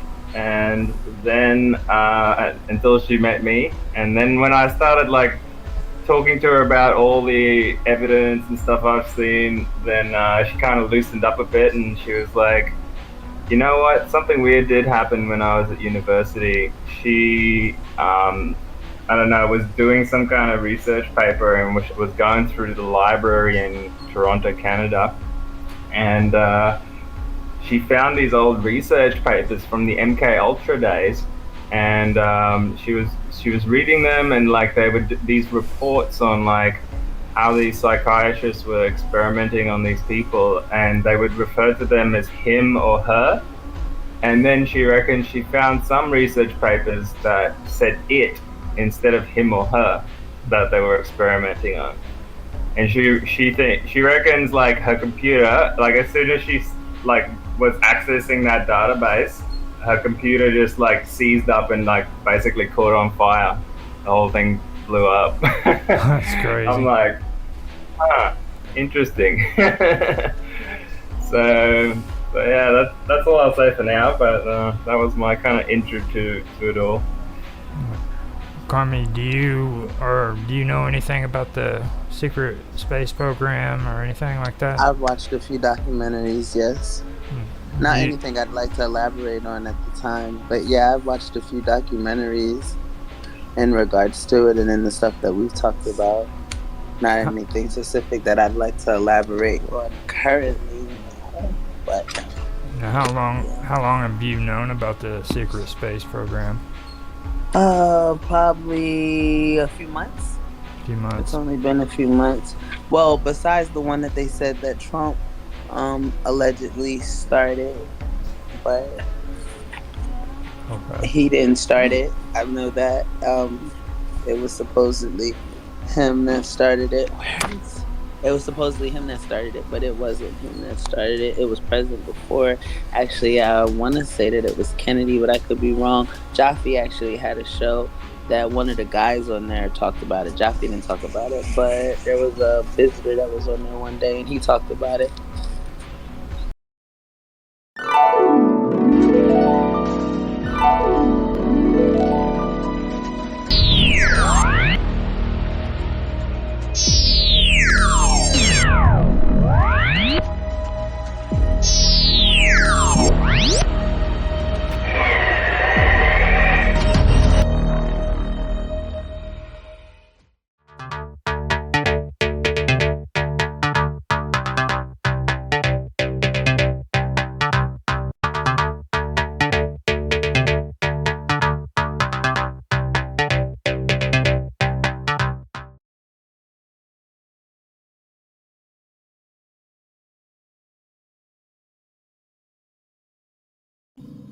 Okay, getting everything set up and ready to go. Doing a sound check real quick, and then I will start the show.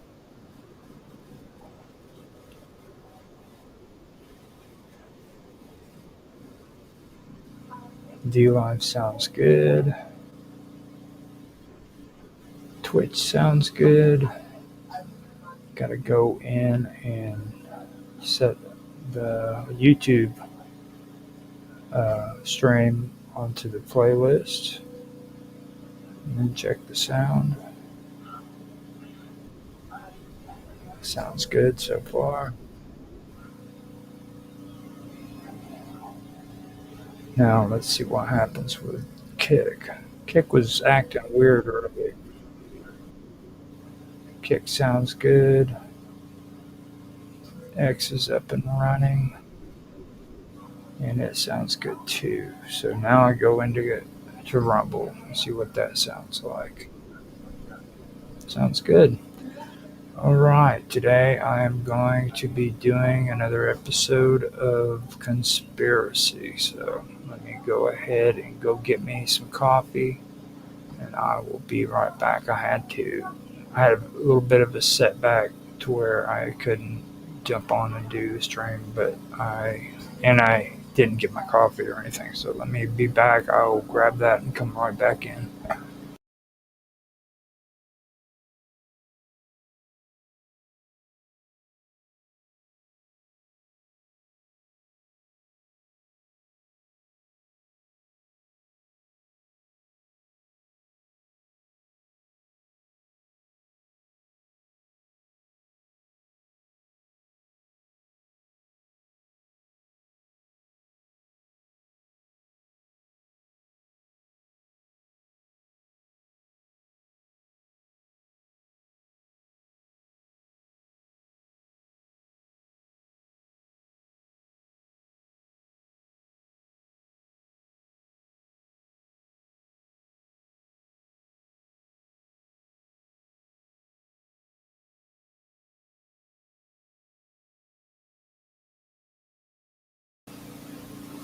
Okay, I am back. Here we go. I'll do my countdown like usual, and then I will start the show.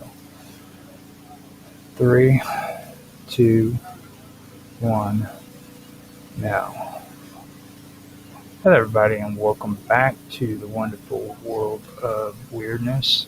I'm your host, Roger Hanson, and today I will be doing another episode of Conspiracy. Before we get started, I'd like to say that thank you to everybody who has supported the channel, and I hope you guys enjoy the stream that is about to take place. Now, if you have any comments or anything that you want to make, feel free to make them. I will answer them while we are in the live stream, but usually I'm caught up in the middle of the reading, so I won't be able to answer until after I'm done with the reading. So feel free to leave a comment, and I will respond to it in the comment section. That being said, let me go ahead and get started. Now, recent reports have shed light on various espionage activities involving Turkey's intelligence agencies, known as the Intelligence Organization. These activities encompass most domestic surveillance and international operations. Domestically, there have been concerns over legislative efforts to broaden the definition of espionage. Human rights organizations have warned that such measures could be used to criminalize the work of journalists and civil society actors, potentially labeling them as threats to national security. Internationally, Turkey's intelligence operations have expanded significantly. In Europe, Turkish intelligence has been accused of conducting surveillance on dissidents, particularly in countries like Germany and France. For instance, a Turkish national was indicted in Germany for allegedly spying on individuals associated with a particular movement opposed to the Turkish government. In Africa, Turkey has established a notable intelligence presence in countries such as Niger. This expansion aims to project Turkish influence across the continent, with objectives including securing economic interests and countering rival powers. Additionally, Turkey has been involved in covert cyber operations. Reports indicate that Turkish-affiliated groups exploit vulnerabilities in messaging applications to monitor Kurdish military forces in Iraq.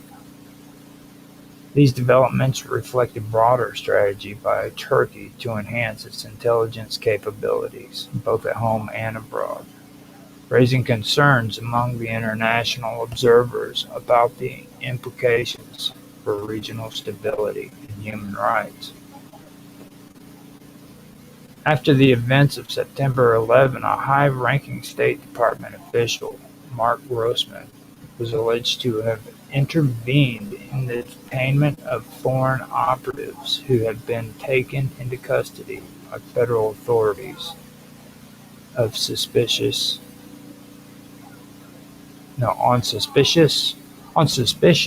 of illicit activities involving national security. These individuals, reportedly of Turkish and Pakistani origin, were believed to possess sensitive information tied to arms trafficking and possible nuclear proliferation. Grossman allegedly received communication from foreign associates urging him to secure the release of these operatives. Following this intervention, the detainees were released and quickly left the United States, raising questions about interference in ongoing investigations. There was also claims that Grossman disclosed the identity of a covert intelligence front company that had been operating under the guise of a commercial business. This front was engaged in tracking the spread of nuclear materials and technology. By leaking the identity of this operation to foreign agents, it was believed that key intelligence networks were compromised.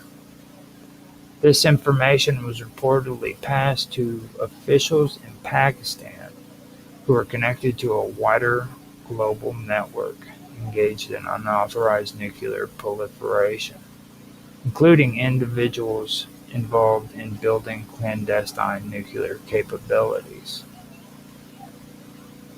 In addition, it was alleged that Grossman played a role in enabling foreign nationals, particularly from Turkey and Israel, to be placed within United States research facilities, including national laboratories known for developing advanced nuclear and defense technologies. These individuals, often students or researchers, obtained security clearances and accessed highly sensitive data. Some of the information they accessed was said to have been funneled to foreign buyers, with reports suggesting that nuclear data from a military base in Alabama was once offered for sale to businessmen from the Gulf region for hundreds of thousands of dollars. Grossman was also believed to be at the center of a network that included several American politicians and foreign agents.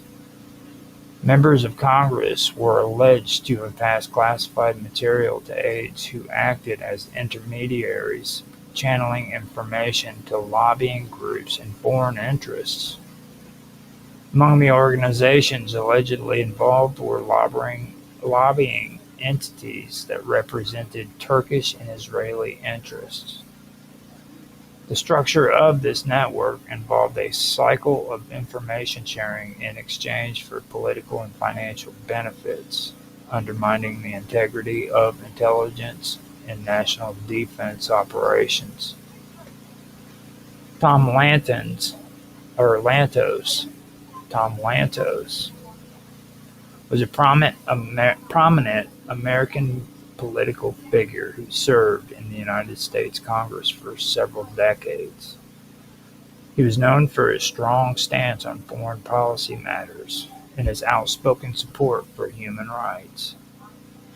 Having survived the Holocaust as a young man, Lantos brought a personal history to his political views, often shaping his legislative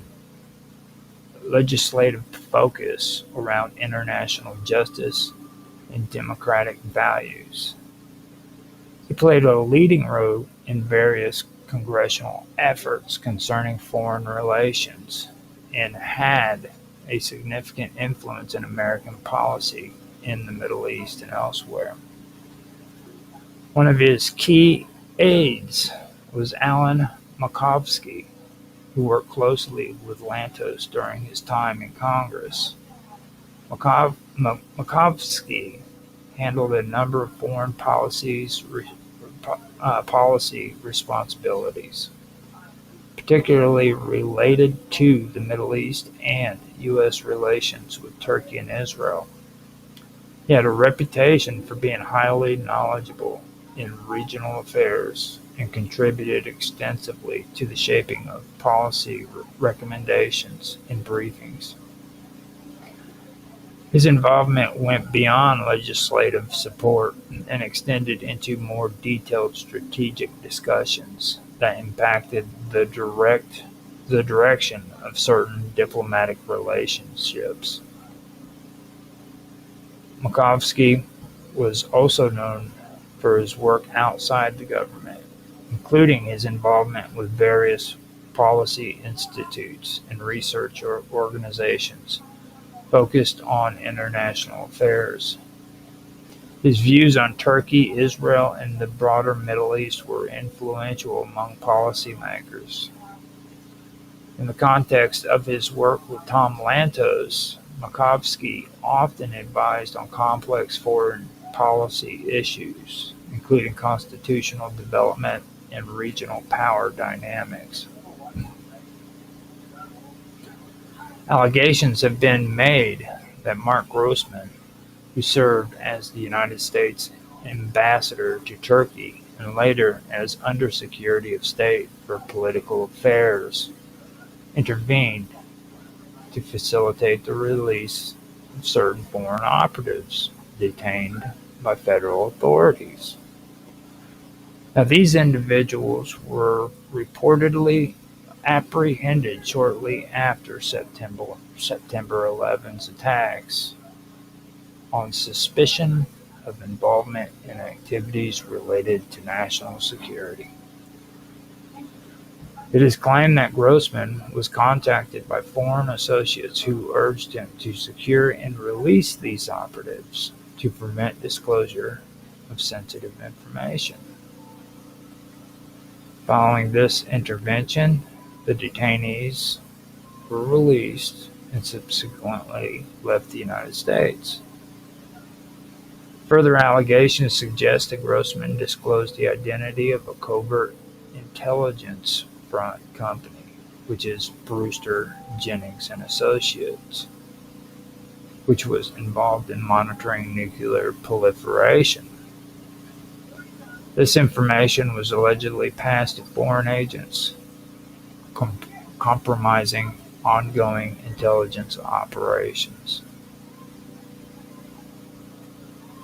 Dennis Hastert, who served as Speaker of the United States House of Representatives from 1999 to 2007, has been associated with financial ties to Turkish interests, both during and after his tenure in Congress. After leaving Congress, Hastert became a registered lobbyist and joined the law and lobbying firm Dickstein Shapiro as a senior advisor. In this role, he represented various clients, including foreign governments. Notably, Hastert lobbied on behalf of the Republic of Turkey, advocating for its interests in the United States. According to Foreign Agents Registered Act filings, Hastert's firm received substantial compensation for these services. In 2014, for instance, his firm, along with another lobbying firm, shared a $1.4 million annual contract with the Turkish government. As part of his lobbying efforts, Hastert traveled to Turkey with other former lawmakers, with expenses covered by the Turkish government. During time in Congress, Hastert's actions also drew scrutiny regarding potential Turkish influence. In 2000, he initially supported a resolution recognizing the Armenian genocide, a move opposed by Turkey. However, he withdrew the resolution just before a scheduled vote, citing concerns raised by the Clinton administration about potential harm to U.S. interests. This reversal prompted speculation about external pressures influencing his decision. Further allegations emerged from whistleblower testimonies suggesting that Turkish officials discussed making covert payments to Hastert in exchange for political favors. These claims, based on FBI wiretaps, indicated that Turkish entities arranged for campaign contributions to Hastert's fund in small amounts to avoid detection. While these allegations were serious, they were not substantiated through official investigations, and Hastert denied any wrongdoing. The international network that facilitates the covert movement and distribution of nuclear technology and classified information involved a complex array of intermediaries operating behind layers of diplomatic immunity, business fronts, and intelligence cover. These individuals were embedded within embassies, defense institutions, and multinational corporations, and operated in tandem with political interests, often bypassing official channels. Their operations were rarely visible to the public, but they formed a quiet infrastructure through which sensitive material could move across continents without detection. In countries with strong defense ties to the United States, several actors played key roles in acting as brokers or logistical coordinators. These included government officials disguised as trade representatives or defense attachés who oversaw secure channels of communications and intelligence flow. They often operated out of embassies or consular offices, giving them protection from surveillance and prosecution. These individuals managed contacts within military procurement offices, allowing them to discreetly place orders or arrange transfers of dual-use technology that could serve both civilian and military nuclear development. Multinational corporations specializing in electronics, avionics, surveillance, and metallurgical engineering were another major component in this structure. These companies were often registered in jurisdictions with limited transparency or operating through subsidiaries that allowed for arm's length transactions.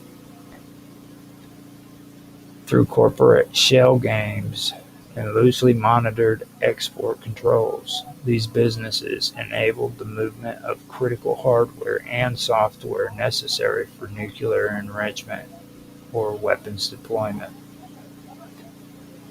The individuals managing these operations tended to have long-standing ties to military contracting networks and government agencies, which allowed them to evade serious scrutiny.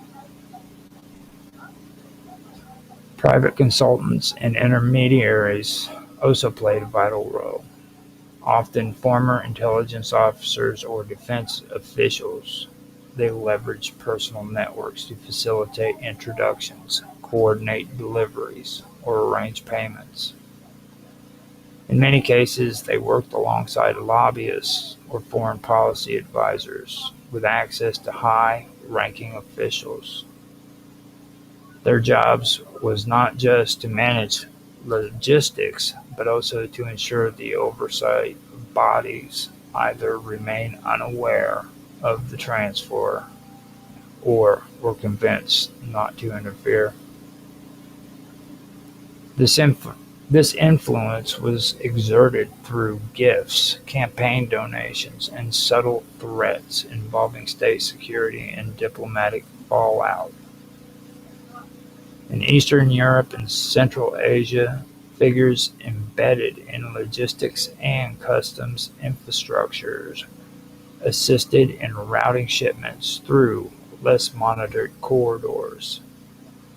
These individuals operated in countries with weaker regulatory environments, ensuring that sensitive material could pass through airports, ports, or border checkpoints with minimum documentation. Some ran freight forwarding operations or were tied to special economic zones, giving them cover to move items that might otherwise be flagged in more secure jurisdictions. The cover stories employed for these operations often involved scientific collaboration, medical research, or infrastructure development. These justifications allowed for the acquisition and shipment of items like high-speed centrifuges, collaboration devices, radioactive isotopes, and shielding materials. Once relocated, these items could be repurposed or reverse engineered to support nuclear ambitions in countries seeking a strategic edge. The movement of information followed similar discrete channels. Intelligence operatives and diplomats relied heavily on secured communication methods, diplomatic pouches, and encrypted storage devices. Meetings were often conducted in neutral countries during international conferences or under the guise of bilateral development talks. Those responsible for moving sensitive documents or data were highly trained in counter-surveillance techniques and frequently operated under alternate identities. Meanwhile, individuals placed within domestic and international regulatory bodies were sometimes persuaded to overlook irregularities or stall investigations. Some of these individuals were compromised by financial incentives, while others were pressured through career threats or ideological alignment. Their cooperation ensured that even when warnings were raised, they rarely reached levels of serious legal consequences. Overall, this network functioned not as a single coordinated group, but as a web of loosely connected actors working towards aligned goals. Each participant had a role, whether that was procurement, logistics, security, or diplomatic shielding. This decentralization made the entire operation more difficult to disrupt and allowed participants to deny knowledge of broader implications. The scale of this hidden architecture and its implications for global security remain deeply troubling, particularly as it was sustained by the complicity and silence of those tasked with upholding the laws meant to prevent such proliferation. Several covert operations involving the illicit transfer of nuclear technology, arms trafficking, and diplomatic cover have been exposed over the years. Many of these operations follow the pattern of leveraging international networks, private intermediaries, and front companies to evade detection and facilitate the flow of sensitive material. While some names have already been discussed, there are other distinct cases and operations that can be highlighted for their connection to similar covert global activities. And one such example is the German-Iraqi connection uncovered in the late stages of the Cold War, where German companies were found to have supplied Iraq with materials and expertise used to develop chemical weapons and missile systems. Companies involved had contracts to build facilities that were later determined to be weapons production sites. The German government at the time faced significant political pressure for allowing these transfers to take place, despite international restrictions.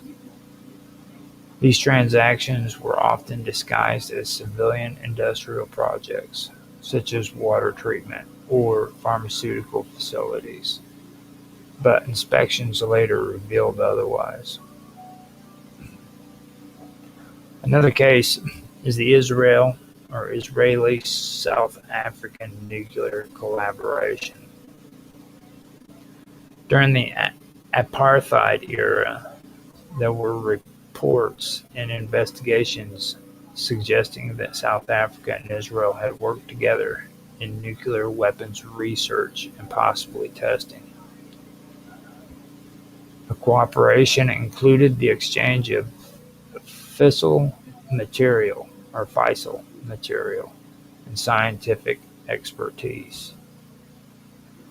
A mysterious double flash detected by an American satellite in the southern Indian Ocean in the late 1970s raised suspicion of a joint Israeli-South African nuclear test, though denied by both nations.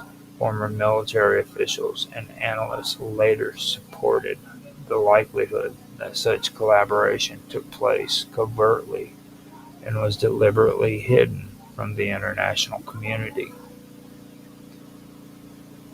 In the case of Libya, a large international smuggling ring led by a Pakistani nuclear scientist helped supply the Libyan government with centrifuge designs and components for uranium enrichment. This network operated through a web of companies and intermediaries in Europe, Asia, and the Middle East. Intelligence agencies from several countries eventually uncovered the ring, which led to Libya voluntarily dismantling its nuclear program. What was significant about this network was its reliance on engineers, shipping agents, and legal companies to handle materials and documentation, shielding the operation from early detection. Another notable case is the so-called Toshiba Kongsberg scandal, in which Japanese and Norwegian companies were discovered to have sold sophisticated milling machines to the Soviet Union. These machines were critical in helping the Soviet Navy reduce the acoustic signature of its submarines, thus improving their stealth capabilities. The sale violated international agreements and restrictions, and the companies involved had concealed the true purpose of the machines by falsifying end-user documents and working through intermediaries. The exposure of the operation led to a political embarrassment and a review of export control policies in allied nations.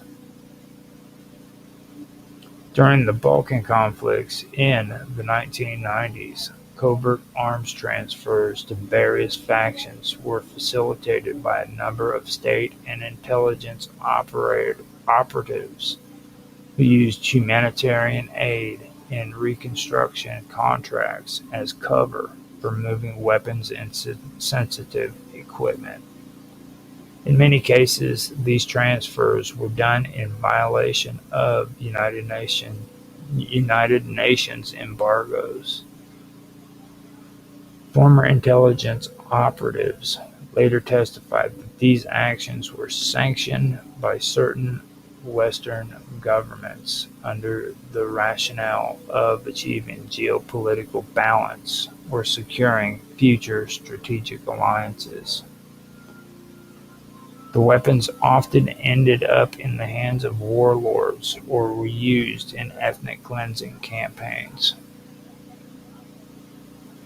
There is also the case of Operation Merlin, an operation in which a flawed nuclear blueprint was deliberately provided to Iran through a defected Russian scientist.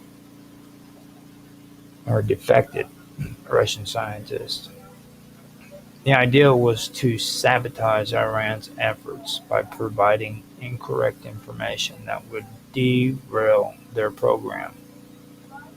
However, the operation reportedly backfired because Iranian engineers were able to identify and correct the flaws, potentially accelerating their process instead of hindering it.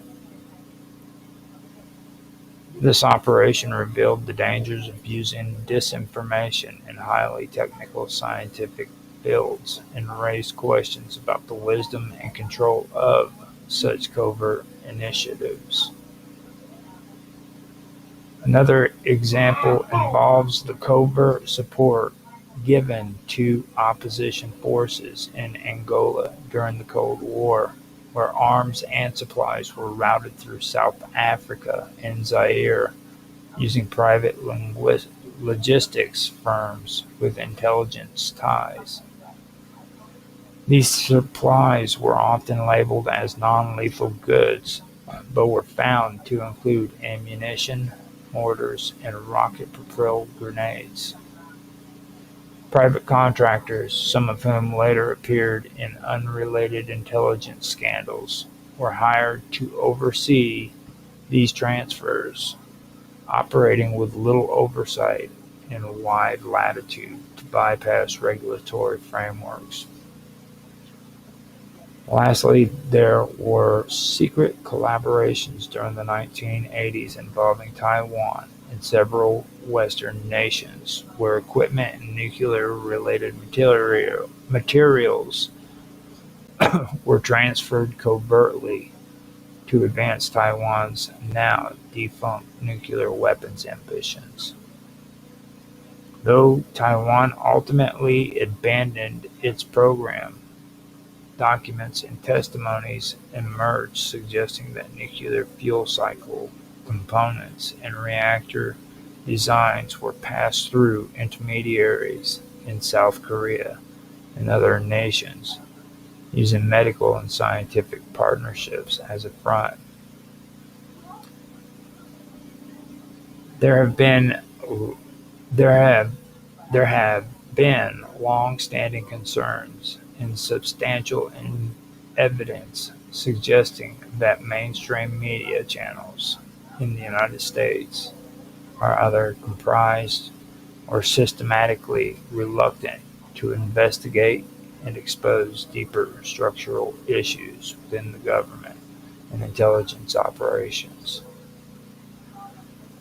These concerns are not limited to isolated incidents, but stem from patterns of behavior that include media self-censorship, editorial bias, corporate ownership conflicts, and close relationships between media figures and government officials. One major issue is the revolving door between media and government. Prominent journalists have often taken positions in government and vice versa, creating an environment where critical reporting of national security and intelligence matters becomes complicated by personal relationships and institutional interests.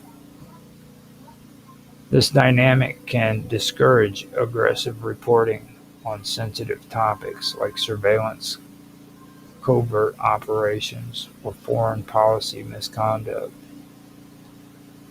Media outlets that rely on access to government insiders may be hesitant to publish material that could jeopardize those relationships. Another factor is corporate ownership and influence. Major news outlets are owned by large conglomerates with diverse business interests that often intersect with political power structures.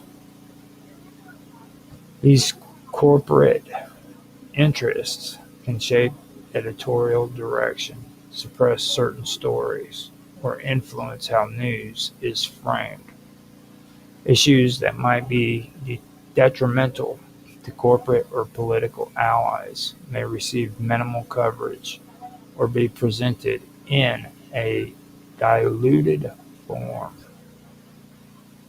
This dynamic affects coverage of military interventions, arms deals, intelligence abuse, and international lobbying efforts. Declassified documents and whistleblower revelations have shown that intelligence agents have directly influenced media coverage. In the past, there were admitted operations such as the Central Intelligence Agency's effort to cultivate journalists during the Cold War for favorable reporting, which became widely associated with the concept known as Operation Mockingbird. Although some argue that this specific operation formally ended, the precedent it set raised ongoing concerns about the extent to which intelligence agencies could shape public narrative through media intermediaries. Whistleblowers who attempt to expose government wrongdoing often encounter strong resistance, not only from their agencies, but also from media institutions. Some outlets have refused to publish stories due to pressure from government officials, fear of legal consequences, or international editorial decisions based on political alignment. In cases involving surveillance, torture programs, covert wars, or illegal arms transfers, whistleblowers have sometimes turned to independent or foreign media to have their stories told after being dismissed or ignored by domestic outlets. Another dimension is the use of national security laws and state secrecy claims to prevent reporting. Journalists have been threatened with prosecution under espionage laws for working with sources inside the intelligence community. This legal pressure contributes to a climate of fear and self-censorship, discouraging journalists and media companies from pursuing stories that may challenge the official narrative or uncover structural corruption. There are also documented cases where investigative reporters were removed from their positions, demoted, or saw their stories shelved for pursuing subjects deemed too controversial. Topics like government involvement in narcotics trafficking, unauthorized surveillance programs, or foreign influence in policymaking have repeatedly been marginalized in mainstream reporting, even when credible evidence was available. Instead, these stories have often been picked up by smaller independent outlets or surfaced years later through books or documentaries. Several notable examples illustrate how mainstream media channels in the United States have either failed to investigate or actively suppressed stories involving deep government or intelligence operations. These examples highlight how influence, pressure, and complicity can result in important matters being underreported, delayed, or sanitized. One example involves the early coverage of the National Security Agent's domestic surveillance programs, years before the major revelations. Major revelations, a former technician working with telecommunications infrastructure attempted to alert major media outlets about unauthorized surveillance of American citizens. His disclosure was either dismissed or sat on for long periods. It was only years later, after a high-profile whistleblower's documents provided irrefutable evidence, that the full scale of the surveillance became widely reported.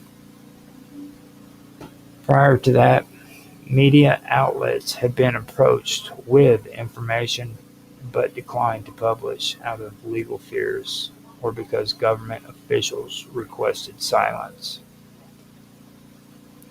Another case involved covert support for armed groups abroad, particularly during the Cold War and post-Cold War eras.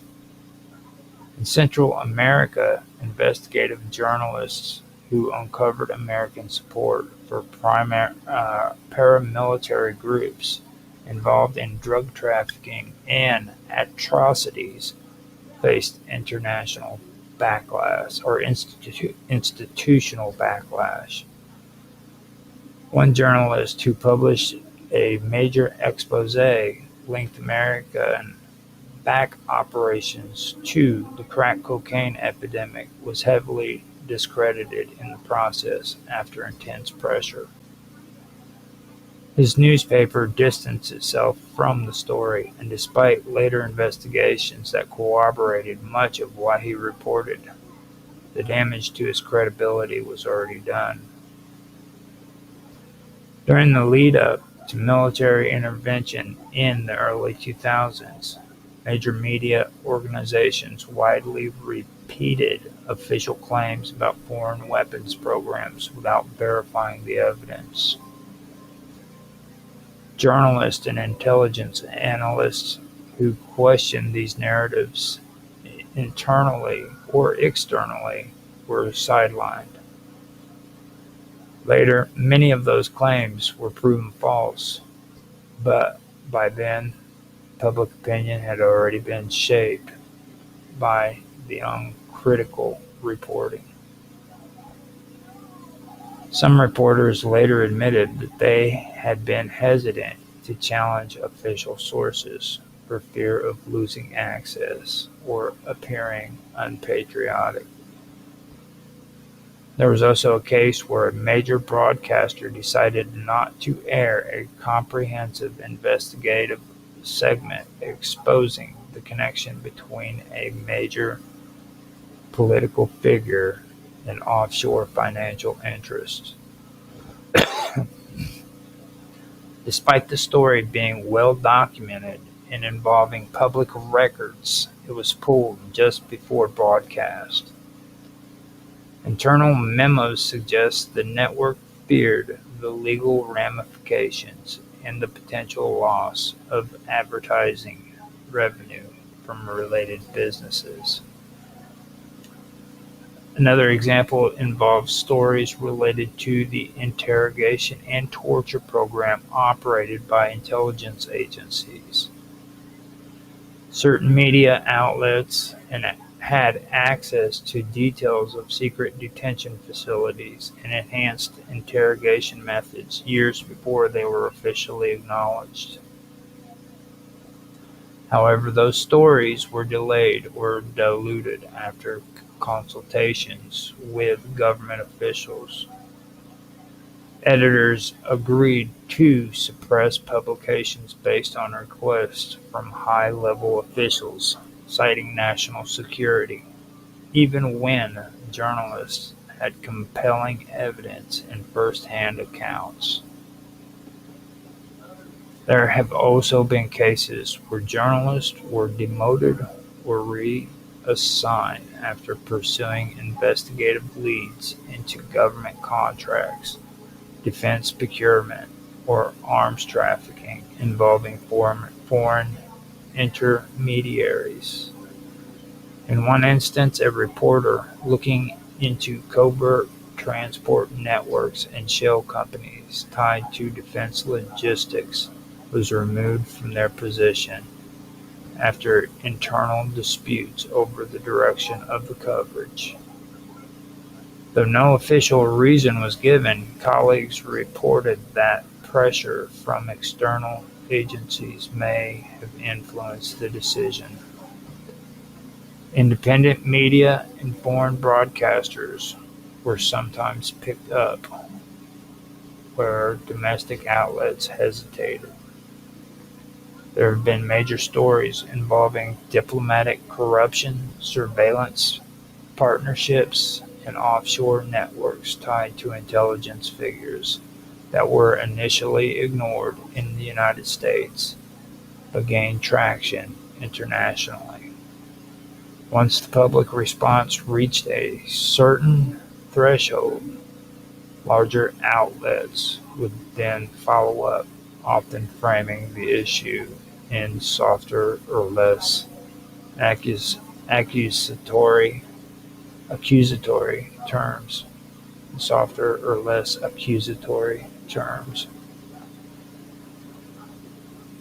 And that is the end of my reading. This is something that I've been really wanting to get into for quite a long time, especially the part where it comes down to journalism. Now, I want to talk about that a lot more later on as we go in. Whenever I started this year, I was discussing JFK's assassination. After that, I went into kind of glossing over the conversation about Operation Mockingbird, and this is where we start looking at Operation Mockingbird. After that, I'm also wanting to go into Jade Helm, because that's another topic that nobody seems to talk about today. It seems odd to me that a lot of this information has just kind of like vanished from people's conversation within the last 5-6 years. I remember whenever I started getting into this, doing the research, you heard about things like Jade Helm and Operation Mockingbird and all of these conspiracies. But these days, man, it's like nobody even knows what you're talking about, So that's what I'm going to start doing. I'm going to start pulling up this stuff and bringing it back out, and hopefully I can get people who are willing to actually start talking about it again, because it's really a shame. It seems to me like things have really gone way into hyperdrive. I mean, it's like everything has to be tied to, you know, remote viewing or some shit like that, when there's actually conspiracies that are taking place that deal with nuclear proliferation, and congressmen freaking selling their souls for a freaking little bit of cash. So this is stuff that I do want to get into.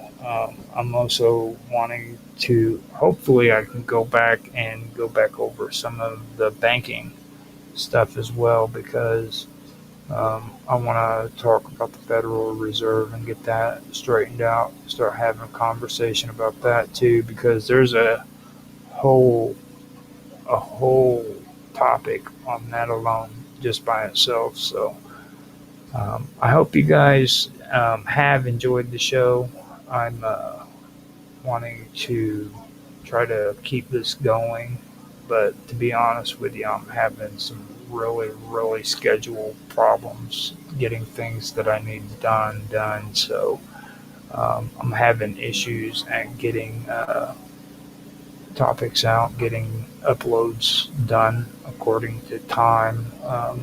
I've got a whole bunch of stuff to do. Like today, I'm actually editing, doing editing. I finished, or I didn't finish. I stopped doing my editing just maybe 15 minutes before I knew it was time to do my stream. So I stopped doing that, and then after I do that, I'm going to do some more editing and maybe end up on another show that's supposed to be streaming tonight with Naroki if he shows up. But I'm going to try to if I don't fall asleep first. Now, before we get going, I want to say thank you for Dragus Production for stopping by on D-Live. Much appreciation. I believe that was today. They don't really ever say anything when it comes to dates and stuff. So that is what I've been noticing. So now I am doing a distribution of rewards on D-Live. The treasure chest, I'm opening it up, so hopefully if anybody's out there and they want to be on there, they can get some of this reward. They just have to be on the channel. I don't know for sure if Dragus is on there still or not, but I will do it. Nobody was there. It just sucks, man. Well, I did do the treasure chest. Sorry about that for not nobody getting any of that. I appreciate you stopping by though, Dragus, and hopefully you enjoyed the show. Hopefully all of you enjoyed the show. Just to let everybody know, we are streaming on Rumble, X, D-Live, Twitch, YouTube, and Kick. On Kick and D-Live, I believe, I go by Roger _Hanson, and on Twitch, I go by Infamous 1969, so you can catch me there.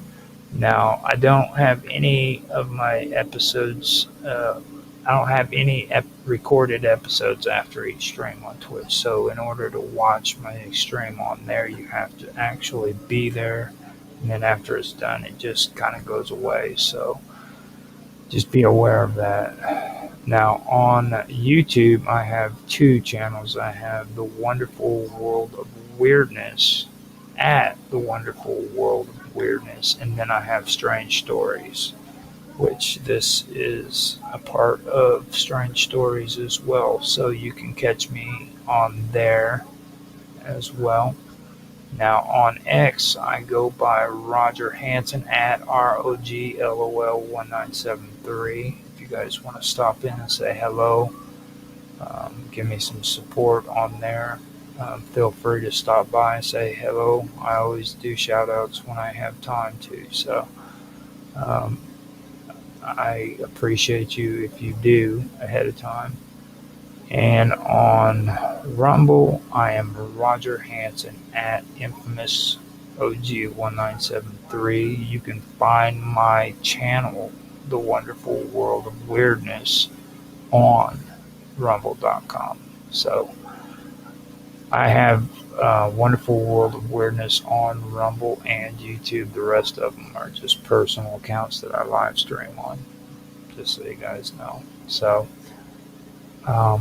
with that, I guess I am done. I was able to get 56 minutes into the live stream, and I'm ready to end this. It's time for me to go to bed, man. Get some sleep. It's not even nighttime yet here, and I'm still tired. So if you like the show, please like, subscribe, share, make comments. We love comments. Just go down into the comment section just below this and make a comment, and I will respond to you. That doesn't matter what platform you're on, I will respond to you. So feel free to comment, give feedback, things of that nature. I just say hi. You know what I'm saying? I mean, have a conversation with me. I'm sick of nobody wanting to talk on the internet, to be honest with you. That's the reason why I do this. I don't do it to just, do it. I do it because I enjoy having conversations with people. So with that being said, I like I said, make a comment, and I hope you guys have a good day. Whatever time of the day it is, I hope you have a good one. And with that, I am going to end the episode. Thanks for watching, guys.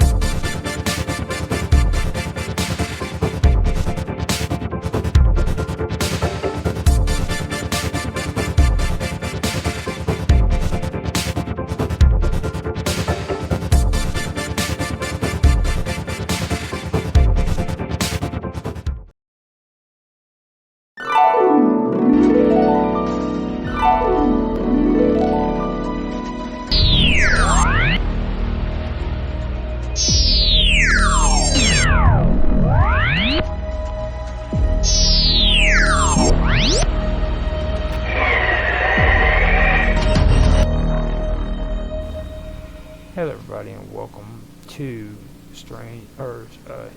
Ancient Mysteries. Today, I am starting the official live stream for the Wonderful World of Weirdness and Strange Stories, so that I can do these live stream via the internet, and just like I have done yesterday with my previous stream, I do have Skype available and open. Mark is here. He just showed up. Hello, Mark. Hi. Hello. I just got your YouTube notification, and I was just reviewing your recording. Gonna have to do something with that for them. Yeah, I ended up switching it, turning it down. That's what I noticed in the testing part and everything. So I was able to get I was able to get the introduction going. So we are in the middle of the show, so that so you're on live stream. But yeah, I went through and adjusted that. I should probably turn it up a little bit more, but it was a little bit too loud. If that's what YouTube. What's the lag between YouTube and live? The lag? Yeah, the time. You're talking about the time difference between it. It's maybe about 2 seconds. It's not supposed to have any, but it does have it. So.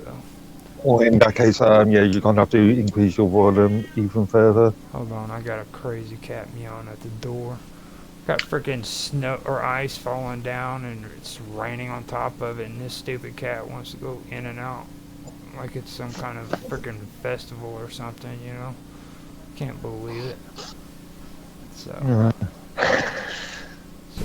got freaking. Okay, so let me hit pause real quick before he drives me nuts, and or not pause, but mute, and I'll be right back. I'm gonna let him out the door. Alright.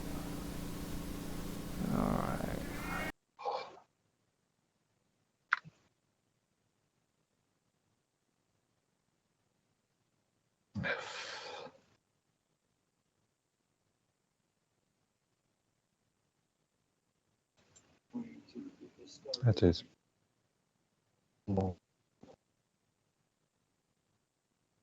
Actually, it's not longer than 2 seconds. It's like. Oh.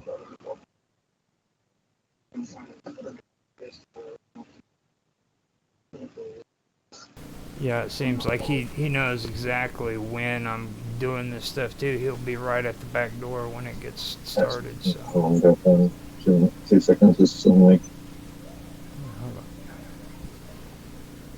Oh. Alright, so I am back. Yeah, that's much better. Yeah. Okay, so let me go ahead and get this started. Make sure that audio on that video isn't loud, because it'll cause a loop. Okay. Okay, yeah. I paused. Yeah, I was just confused. You were talking and I was listening to you on YouTube as well. Right. So true. So today what I want to do is I want to get back into some of this ancient history, and I'm wanting to go back over some stuff that I had done previous to the time that I went over the Amorites with Tan. The last time I did this with Karma. And the reason why I want to do that is because there were some things that I wanted to focus on, but I decided not to, because we ended up getting to some deities that we were discussing called Mot. And that led us into a lot of Canaanite stuff that I decided would probably be a good idea to cover. But if anybody kept up with that series, that ended up being a disaster with me and Karma. So that in the long term didn't turn out all that well. And I don't really suggest that anybody, do a live stream concerning the Canaanite religion. That's just not a good idea. Just for future reference, if anybody's curious about doing that.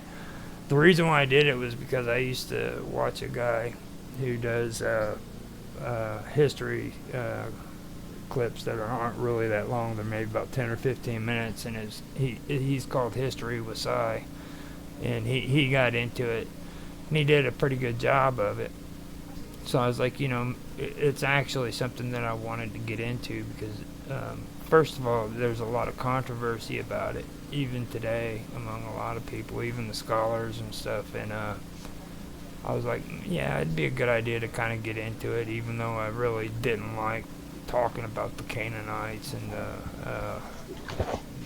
the Levant. It's kind of an issue that I really didn't want to deal with, which kind of encouraged me to do it. But I went ahead and did it. But my whole purpose of it is that wasn't really the direction that I wanted to go on that. I'm glad I did it in the long run after all of it, because I was able to kind of get out some of the stuff that I had issues with, and I was able to cover a lot of that.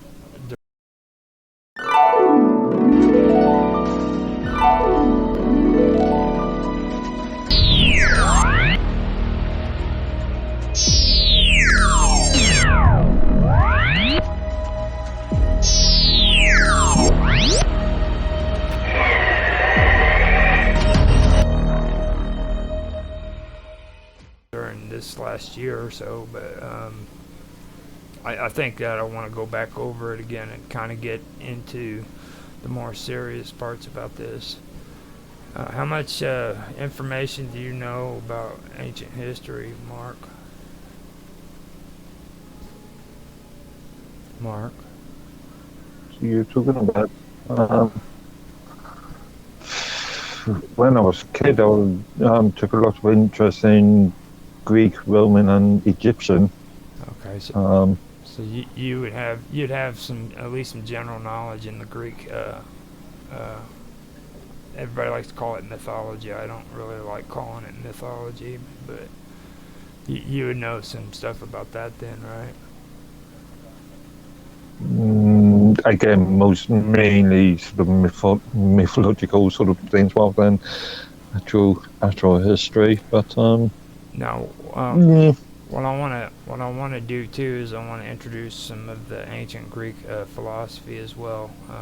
And to start that off, I want to go over what they call the first principle. Do you have any idea of what that's about?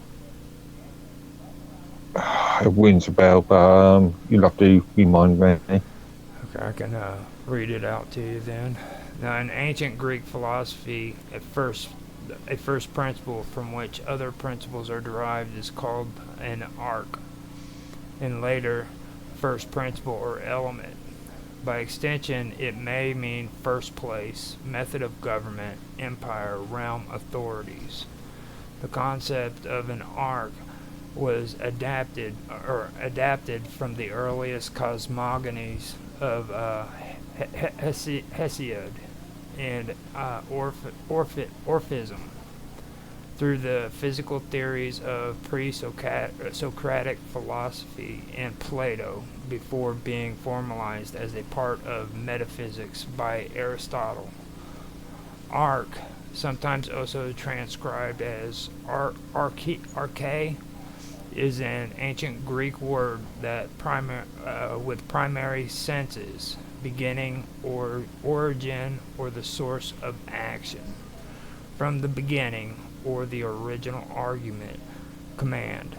The first principle or element corresponds to the ultimate underlying substance, an ultimate undemonstrable principle. That's a hard word right there. But the heritage of Greek mythology already embodied the desire to articulate reality as a whole, and this universalizing impulse was fundamental to the first projects of speculative theorizing. It appears that the order of being was first imaginatively visualized before it was abstractly thought. So what they're saying there is it was visualized by the imagination first before it became a thought. And you kind of get that with Zoroastrianism as well. And here in a little bit, I'm also going to want to go over a couple of other things before we get into like the later parts of history, because I'm wanting to cover with everybody what pre-Greek substrates are, and then I want to also go over Proto-Indo-European languages and stuff like that too, because I believe that that's important, because like when people talk about the Near East, they really get confused about a lot of things, much less the Greeks, you know what I mean? And I find that a lot of people also get confused when it comes to areas like the Russian steppe and the Black Sea and the Caspian Sea, you know what I mean? And there's a reason for that, is because a lot of this stuff is intermingled, and it's hard for people in today's world to understand that it's all connected. That there were root words that go back to the fundamentals of language. And when I say language, I'm not talking about what's written down, I'm talking about what's spoken, you know what I mean? The actual words. Like water in Turkey is the same as what water in English is. And that's because they have they come from an original source, you know what I mean? Does that make sense? Much like a lot of European languages are based on Latin, and there is a crossover between. That's let's say, English and Spanish, or English and German, and Right. so forth and so on. And a lot of that's intermingled with Indo-European languages. And a lot of people don't understand that originally came from right around the Black Sea and the Caspian Sea, you know what I mean, right up in that region, and it spread out. And that's it. A lot of migration patterns start in the east and they travel west, but the Indo-European civil or cultures, they went the opposite way. They went from the west to the east and then back to the west, you know what I mean? So from Greece to Latin to further east. The weird part about Greece, which is different from the rest of the Indo-Aryan migration patterns, is they actually had a direct source. Like, it split off. The people that went east and then came back. But then there was a culture that actually moved down from the Caspian Sea and the Black Sea up around Germany and then down under into Turkey, and then they went right down.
They don't even like talking about or saying the name out loud. You know what I mean? They strongly believe that it's a curse just saying the word the name of the skinwalker out loud. It's a very touchy situation with them because they honestly do believe in the skinwalkers, and they don't even want to, especially if they're shamans. Like, they're still shamans in their tribes, and they don't believe that you should even speak the name of the skinwalker. I was about to say, look, they done got you now. You're not speaking the name. Yeah. Well, I mean, I'm not an Indian. They don't want to eat no fat Indian or no fat white boy. They want those fat Indians. So I wonder if that's all they eat too, or would they feed on other cultures? See, there's a lot of questions. There's been stories. I mean, I've heard some pretty good cryptids, man, where people have talked about the skinwalkers, and they don't discriminate. They'll eat whatever they can, or I shouldn't say eat, because actually I'm getting it mixed up now too. I'm talking about the freaking Wendigo, and we're talking about the skinwalkers now. So, but yeah, they don't discriminate, the Wendigos or the skinwalkers. There's a lot of cool podcasts on the skinwalkers that tell stories about them too, and a lot of it is creepypasta, don't get me wrong, but there's a lot of good stories in it where people supposedly have sent their message or stories in and they're being read, but I'm not here. It's not my place to say if they're real or not, you know what I mean? So, right. I mean, but there is cool stories that you can hear about them, so. And to be honest, what they say there, I'm not really quite sure on exactly how they do classify the skinwalkers. because like I know it does have to do with shape shifting, and it does have to do with wearing raggedy clothes, and they also are portrayed as witches and stuff like that. But even the way they behave is real animalistic, you know what I mean? Yeah, but this link pulled me up to Dogman. This isn't the Skywalker. That Dogman is next, so don't worry about all that. I thought I was gonna see the picture. That's the good stuff. Dogman. Now, I know that like a lot of people have said that these skinwalkers also can put a curse on you, and it'll make you deathly sick. And the only way for you to get away from that curse is you have to have a Navajo shaman come and do rituals on you to help you, because like after 2 or 3 days you'll end up freaking breaking up out into fevers and stuff, and you'll die eventually.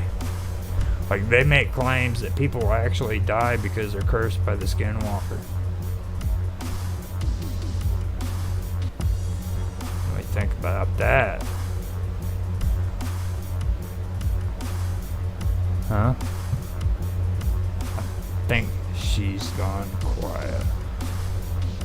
Oh. I dropped it. Are you there?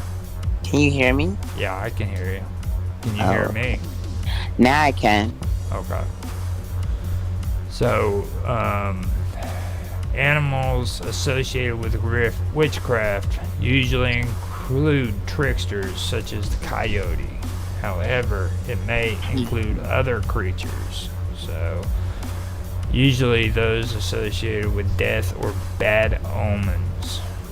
See, and they say that owls can be, and you were saying that people saw owls whenever before they got abducted, and they said owls can be a sign of good luck unless you see them during the day, in which they're a sign of bad luck and associated with bad stuff coming.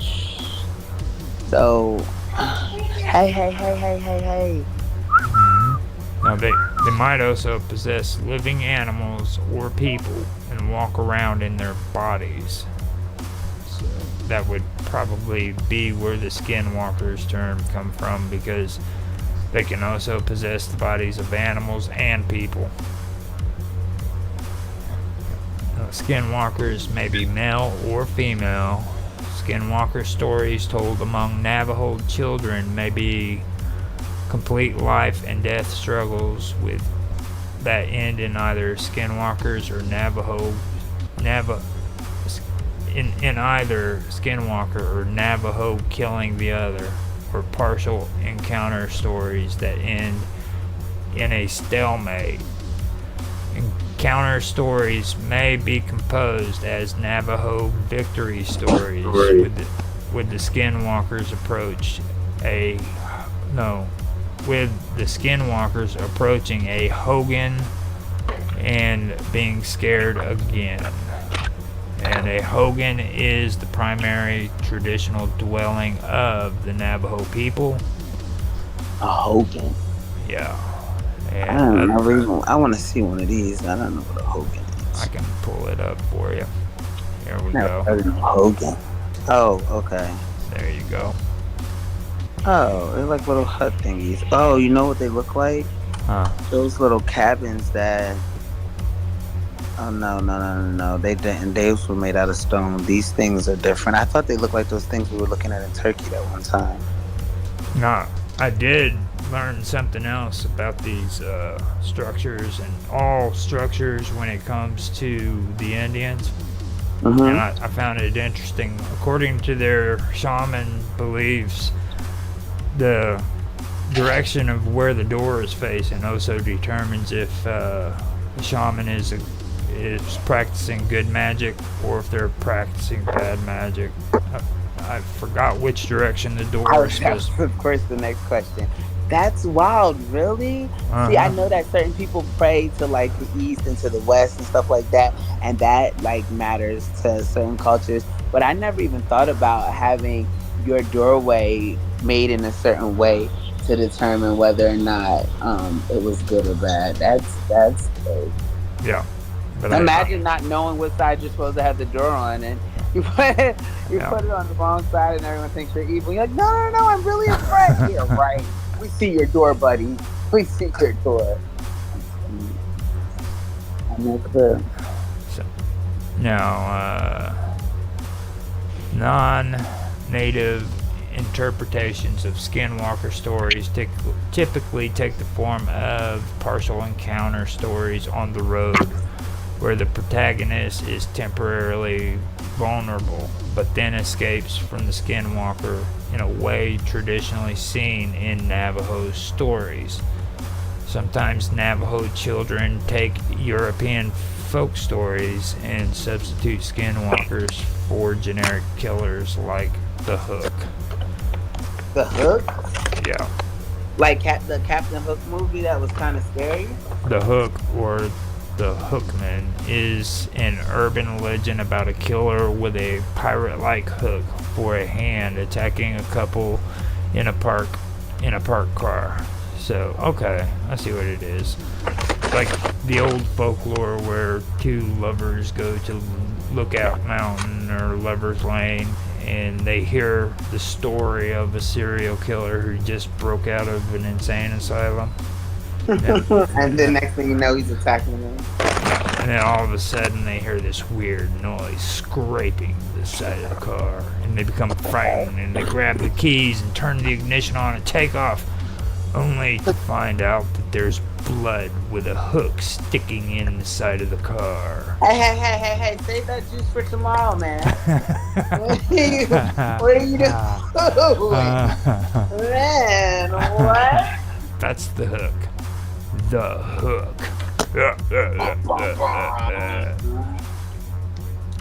But yeah. Now, the traditional stories that I hear in creepypasta does go according to like what they're saying, except for like usually what happens is a person in a car is sitting out in the desert, or they're driving along the desert, and the ones that are sitting out in the desert sees the skinwalker and then tries to run away, and the person that's driving drives past them and they see the skinwalker. Then they start noticing in their rear view mirror that the skinwalker is running fast and catching up to their vehicle. I mean, I'm just picturing it. Do you see it when they ride by the guy like, no, there's a skinwalker, and he just keeps going like, who cares? And the next thing you know, you see the skinwalker and you're like slow motion looking at it like, what is that? And you keep driving, and the next thing you know, it's like coming right for you. That's insane. I don't know. I should probably grab now, sometimes they incorporate the red eyes, which is a part of the freaking dogman, which I believe you should do that one. You should read this one. So that okay, give me 30 seconds. I have to wash my hands. Okay. So this is actually the good stuff. This is the dogman. I don't know how good the article is, but I know that this is the good stuff. We're saying that the dogmen incorporate the red eyes because they were usually well, the dogmen are the red eyes. This is like, imagine werewolves, except for when you get bit, you don't turn into a werewolf. You just keep yourself, and then you have like kind of crazy looking features. I don't want to give away. The dogman is one of the most popular cryptoids today, and I can't blame people for liking it. Personally, the Beast of Bray Road is my favorite. Why a cryptoid is deciding to hang around a random road, I don't understand, but I find it extremely funny. But there are a good reason why a lot of people have their doubts about the creature. It's possibly our best example of a cryptoid that was invented. If you look in, I don't even know something like this existed. If you look in cryptozoology, books prior to the 1980s, you won't see any reference to the dogman. That's because there wasn't a dogman. The origins of the origins of dogman as a legend really traces back to 1987. Oh wow, that's interesting. I just think it's funny. It's like, so when did they come? Really? Oh, okay. And it's like, she's here. Oh man. Oh boy. Okay. When a radio DJ named Steve Cook aired a song he created called The Legend. Oh yeah, it really was. Anyway, the song was actually an April Fool's Day hoax. Steve had completely made the stories contained in the song up. However, after he premiered the song, he began to receive reports from listeners claiming that they too have seen the creature. That's where the legend of the Dogman began. And today, we receive hundreds of reports of the creature. So the Dogman really sprang up after a hoax song that people took seriously, not because of a history of genuine sightings. Even a cryptoid like Bigfoot, one that many people are skeptical about, has a much greater history to their sighting. The late author Linda Godfrey, who has probably done the most research into Dogman reports of anyone alive, only started her research in 1991. Over 4 years after the song was released, side note, her books are pretty good whether or not you believe in Dogman and other cryptids. In fact, Wikipedia lists several lists several sightings that were made up by the song in its article. But what about the very few sightings that came before the song? I think the ones before the song can be pretty easily explained as a combination of werewolf legends and folklore stories. Either way, they didn't occur very often and were spread out pretty wide. Nowadays, people fill entire podcasts with reports. If the Dogman was real, it would have a much greater history of sightings, especially since sightings are reported all across the United States and even across the world.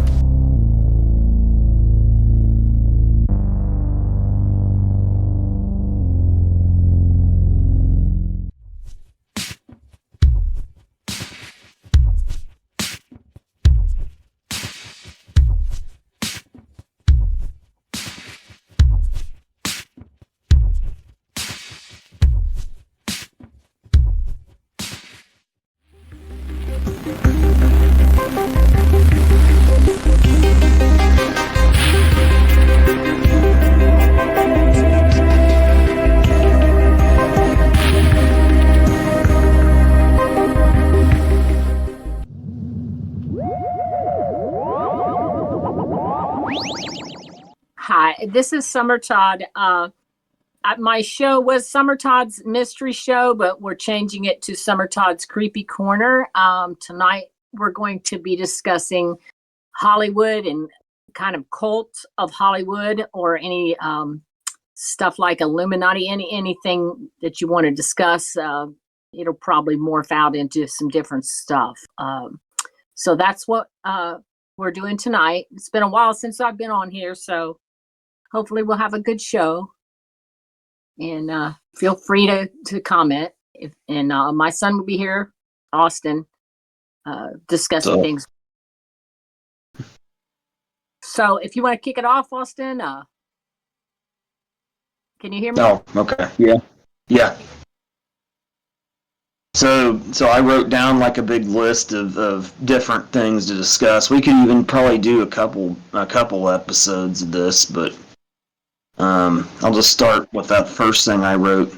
So there was a rapper who's also a big TikTok creator who goes by the name of Arthur Fleck, and he had a series of videos about how he met the devil, and the devil gave him a career that he just couldn't get off the ground himself. And this is true for a lot of celebrities. But he basically he gotten off of a tour. He had no money. He didn't really have any fans. His career was going nowhere, and he was just crying about it. And he swore up and down that the devil pretty much answered his cries that night without him realizing it. Because a few weeks later, he was called to go to the offices in Sony, which I think was in New York. He had a guy who he didn't realize, but now he realizes that guy was the devil. And the guy had him sign the contract, that he would make, $10 million. He would invest. This guy was going to invest like $10 million in him, and he would make $100 million back out of it. And so, he was really skeptical about it, but he was desperate, so he decided to go ahead and give it a try. So he signed the contract, and it wasn't even a month later. He had hundreds of millions of dollars. He was selling out concerts and stuff all over the place. He was going to this guy's mansion, and there was all these beautiful women there that just all the time, he accessed all of these, the best drugs and everything else.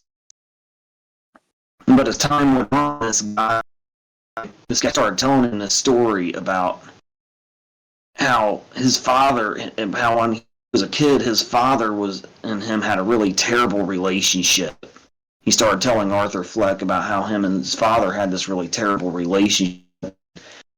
One day they finally had a blow up, and he stormed out of his father's house just crying his eyes out, and he told his father before he left, "One day you'll work for me, not the other way around."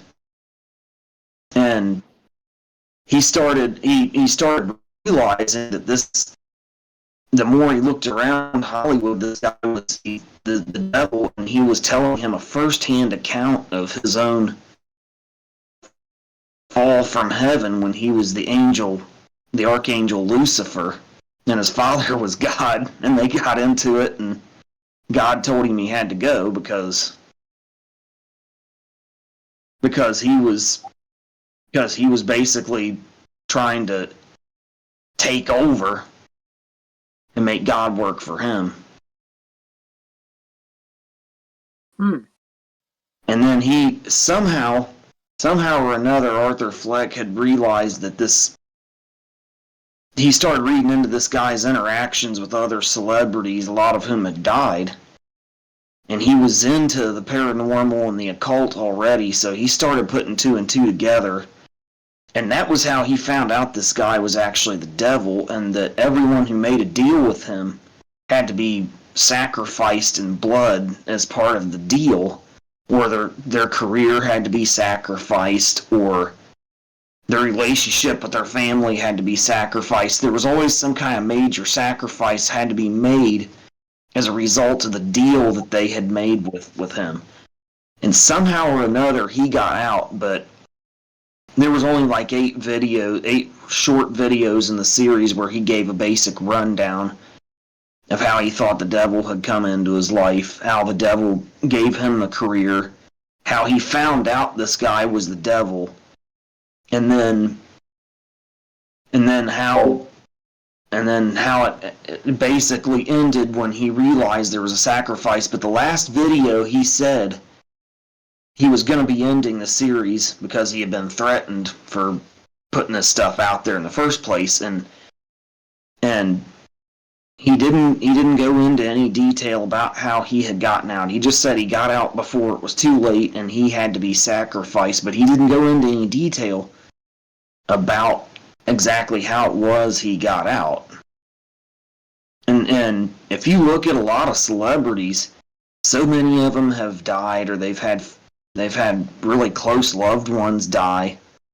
And you've seen, people's careers implode too.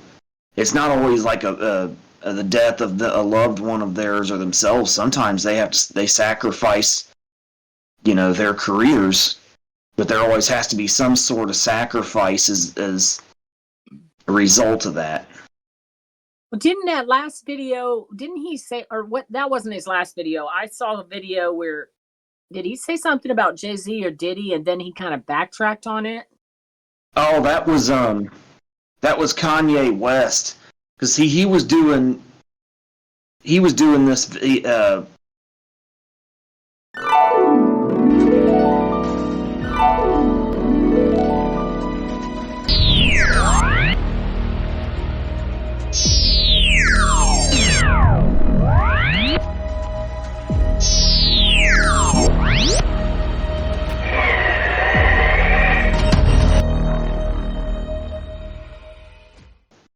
Supposedly, Kanye West was, as we all know, Kanye West was on this big rant about Jews and stuff, and running Hollywood, and how the devil was running Hollywood and stuff, and he was in league with the Jews. He went on these big tirades about it, and he said they were going to retaliate against him for. Kanye said they were going to retaliate against him for saying all this stuff and exposing him. And that when they did, he would probably disappear and then for a while drop out of the public spotlight, and then he would reappear. But when he reappeared, he said it wouldn't be him because they were going to either off him or they were going to destroy his career, but they were just going to make it look like he took a break. So what happened was, there was not too long after he started doing that, he supposedly went into this bipolar episode because Kanye West is supposed to be mentally ill. He supposedly was not on his medications, so he was, even though he was a billionaire, he wasn't on his medication. He was having a psychotic episode, and he was going down to Skid Row hanging out with homeless people and stuff all the time. So the first video was where Arthur Fleck was talking about how they used that as a cover story, that Kanye West had flipped his lid because he wasn't on his meds, and his mother had recently passed and he was having a breakdown because of that, which is interesting coming back to the sacrifice concept. But and they said that he had just went off his rocker and he was hanging out down on Skid Row. But in the first video, Arthur Fleck said that he actually went down. He was in the area around Skid Row one day, and the guy that looked just like Kanye came up to him, not too far from where all the homeless encampments were, and he said it was Kanye West told him, They did what I warned everybody they were going to do. They froze my bank accounts. They've removed me from. They've destroyed my career. They've destroyed my fortune and everything. I've lost everything, and now I'm down here. And they're in the media telling everybody that I just went crazy, and I'm in a mental hospital, in and out of mental hospitals and hanging out with homeless people. But what they really did was they froze my bank accounts, so I couldn't pay any of my bills or debts to them, and I've lost everything, and now I'm down here. And they're going to act like I recovered and replace me with a body double. That was the first video that Arthur Fleck did on that, because he said he met Kanye not too long after that, because he was a big rapper and he was in some of those circles. And then he did another video. He came back with another video where he said, or Arthur Fleck came back with another video after he'd done that first one, where he said, okay, I did a little more digging to elaborate further on the whole story I told in the first video, and I found out that Kanye actually had been having mental issues, and according to his first wife, which I think was, or his wife, his former wife, Kim Kardashian, I don't know if she was his first or not, but she said Kanye would disappear for days at a time because he was psychotic and he was not taking his meds, and he was having a real hard time coping with his mother's death, and that he would go missing for days or weeks at a time, come back sometimes after wearing the same clothes he had been wearing for weeks, not having had taken a shower, and So he said it was actually true that Kanye was just having mental problems, and that's why he was disappearing for weeks at a time. Yeah, because he said it. He said it first in the first video. He had said, well, okay, he was making all these statements about Hollywood, the people who really run Hollywood and all this, and how people sell their souls to the devil. And he warned everybody he was going to be framed as being crazy and then replaced with someone else. And then he said in that video he had met him too after they'd actually destroyed his career. And not too long after that, he supposedly made a big comeback and was doing better again. But he had said in that first video it wasn't the real Kanye. And then he backtracked, but he made that second video where he backtracked and said he had done some research, and it turned out Kanye was just completely off his rocker, and he was going down and hanging out on Skid Row because he wasn't on his meds, and he was having a psychotic episode. That's weird because look at, there's so many of this that happened to Chappelle.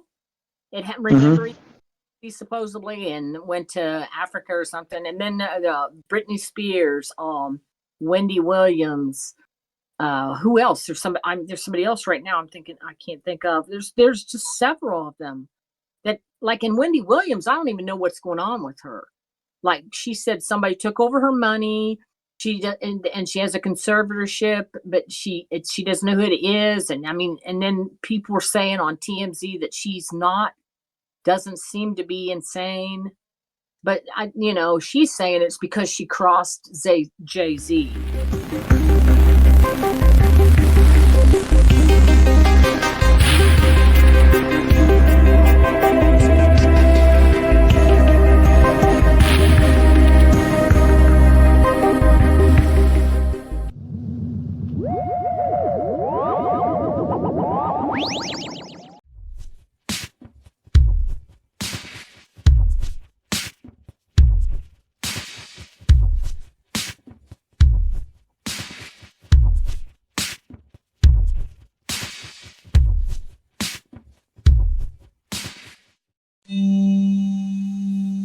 As sun sets on summer and dusk brings fall, the days grow short and the nights grow long.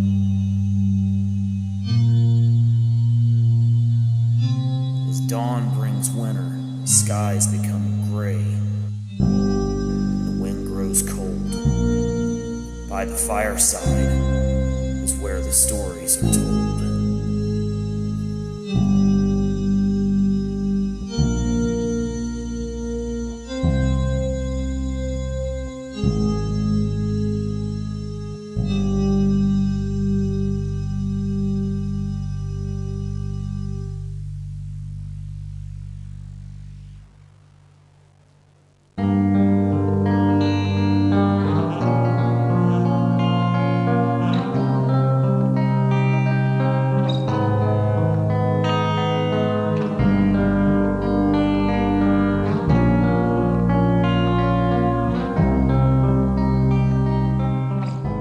Cedar Hollow was the kind of town where autumn never seemed to end.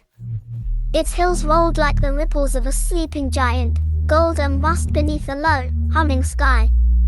A hand-painted sign greeted visitors on the crooked road leading in, home of the best Thanksgiving turkeys. The locals said it with pride, but no one remembered who had first painted the words. Mike had driven out from the city with his friend Two Blades, a tall, wiry man from Costa Rica whose nickname no one ever questioned. They were on a mission both simple and absurd, to find the perfect turkey. The rumor, whispered in the bar like a challenge, was that Old Man Thompson's barn held the finest bird in the county. The king of the feast, they called it.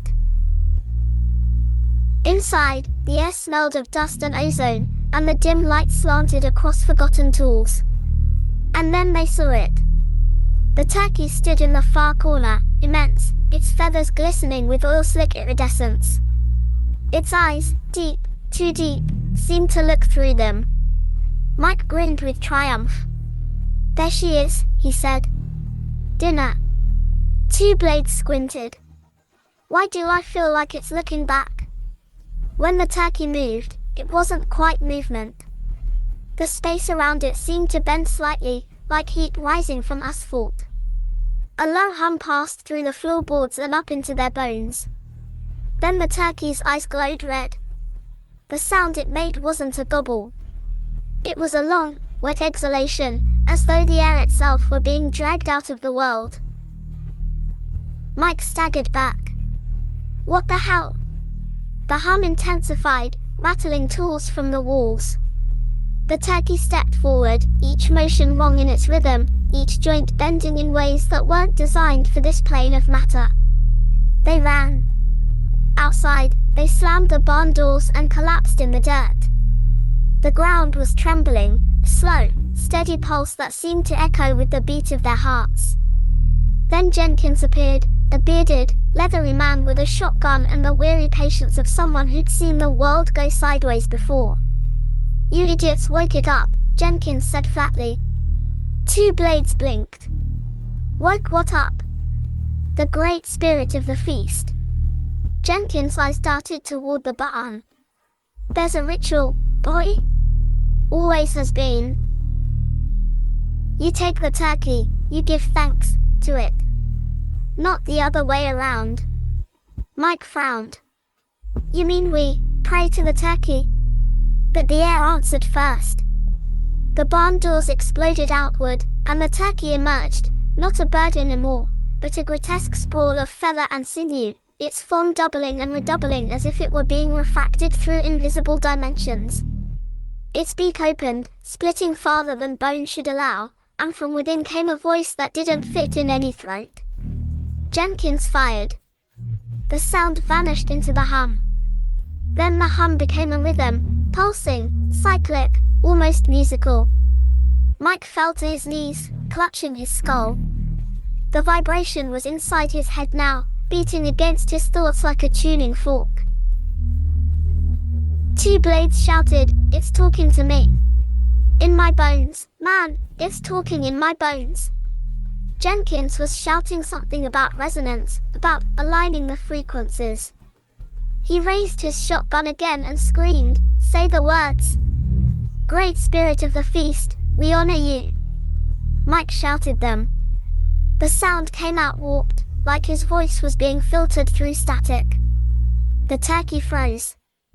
For a moment, the world itself seemed to pause. And then the floor of reality cracked. A lightless wind poured from the sky, spiraling around the creature. The fields began to move, the corn bending toward the barn as though pulled by a silent gravity. The turkey swelled larger, feathers turning translucent, shot through with veins of red lightning. Two Blades screamed, It's glowing, God, it's glowing. But there was no God here. Only appetite. Jenkins lunged forward, pitchfork in hand.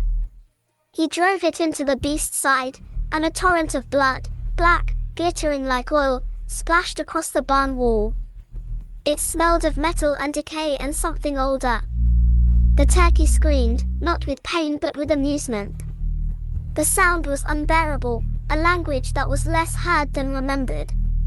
It spoke in the rhythm of neural oscillations, in alpha and gamma waves, in the resonant tone that hums between the Earth's crust and the ionosphere. The Schumann frequency itself, alive and pulsing, carried its message. Mike fell backward, eyes wide, and he saw, really saw, what it was. The turkey was only the interface. Beneath it was something vast, something planetary. The creature's body extended downward through the soil, into the bedrock, into the molten core. The Earth's magnetic field was its bloodstream. Its feathers were filaments of plasma whispering to the ionosphere. The bird was merely the face of an ancient circuit, the flesh of resonance, as Tesla might have said. Jenkins screamed and shoved the creature toward the old mulcher. Two Blades helped, and for a moment, absurdity reclaimed the scene, 3 men wrestling a cosmic monstrosity into a farm machine. The Blades roared. There was a sound like laughter and thunder at once. And then, silence. The turkey's head, if that's what it was, had been ground into pulp. The barn was a massacre of feathers and oil. Jenkins dropped to his knees. "We did it," he muttered. That night, they celebrated. They roasted what they thought were the remains. The smell filled the air, warm and comforting. For a few brief hours, they convinced themselves the nightmare was over. Then, as they ate, the hum returned. Faint. Subsonic. The plates rattled. The gravy trembled in its bowl. Two blades froze, fork halfway to his mouth. "You feel that?" Mike swallowed hard. "Maybe, just the wind." But the air was vibrating again, rising in tone until it became a whisper. The sound came not from the kitchen, but from inside their skulls. The walls bulged. The ceiling split. A feather, long as a man's arm, slid through the plaster. Then another. Jenkins stood, shotgun trembling in his hands. "You can't kill a frequency," he whispered. "You can't kill a song." The room filled with light, not light, but resonance given form. Every object began to oscillate, plates, forks, bones, and hearts. Their own thoughts blurred with alien harmonics. Mike turned to two blades, his voice shaking. "It's in us now." And beneath Cedar Hollow, in the charged space between soil and sky, the rhythm of the world shifted slightly. A new frequency joined the chorus of the Schumann resonances, steady, rhythmic, like a heart. The feast had found its choir. And somewhere in the ionosphere, something listened back. As sun sets on summer and dusk brings fall, the days grow short and the nights grow long. As dawn brings winter, the skies become gray, and the wind grows cold. By the fireside is where the stories are told.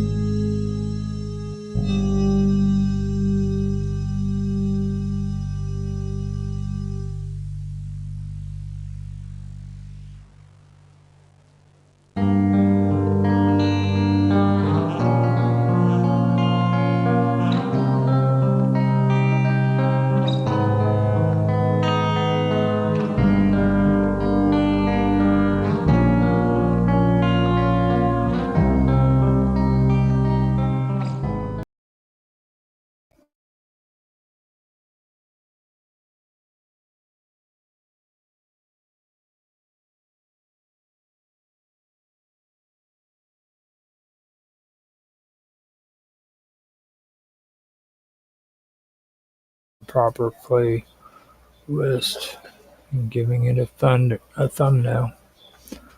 After that, I will get started with the show. It's another late night episode of Esoteric Agenda. So let me go ahead, get everything set up. Had a pretty strange day, so I'm running a little bit late on everything. Okay, so here we go. So let me go ahead and check the audio and make sure everything sounds good.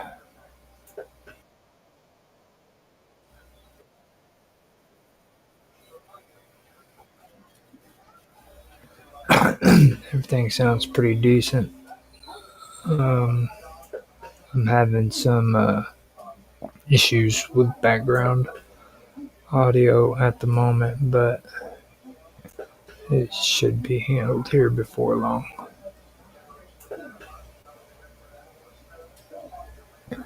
Okay, so let's get on with it. Okay, so I'm going to do my countdown and we will get started with the 6th episode. I'm amazed it's already at episode 6. I don't usually enjoy episodes this much of my streams. Doesn't seem like it's already at episode 6, but I guess it is. So let me do my countdown and then I will start. 3, 2, 1, now. Hello everybody and welcome back to the wonderful world of weirdness. This is another episode of Esoteric Agenda. I will be your host, Roger Hanson, and I hope that you enjoy this episode. Tonight we are going to get in or go further with what I was talking about when it comes to magic and the ancient world. There's a line that's between religion, magic, and ritual. And with that, we have to kind of understand it. I was talking about Sub Rosa, and I also am going to introduce some concepts that go all the way back to the Mesopotamians too with their rituals. This is going to go into the more ancient concepts of magic, alchemy, and things of that nature. So with that, all I can say now is sit back and enjoy the show. Across the ancient world, the line between religion, magic, and ritual was fluid and deeply interwoven. Two major cultural strands that express this dynamic with striking intensity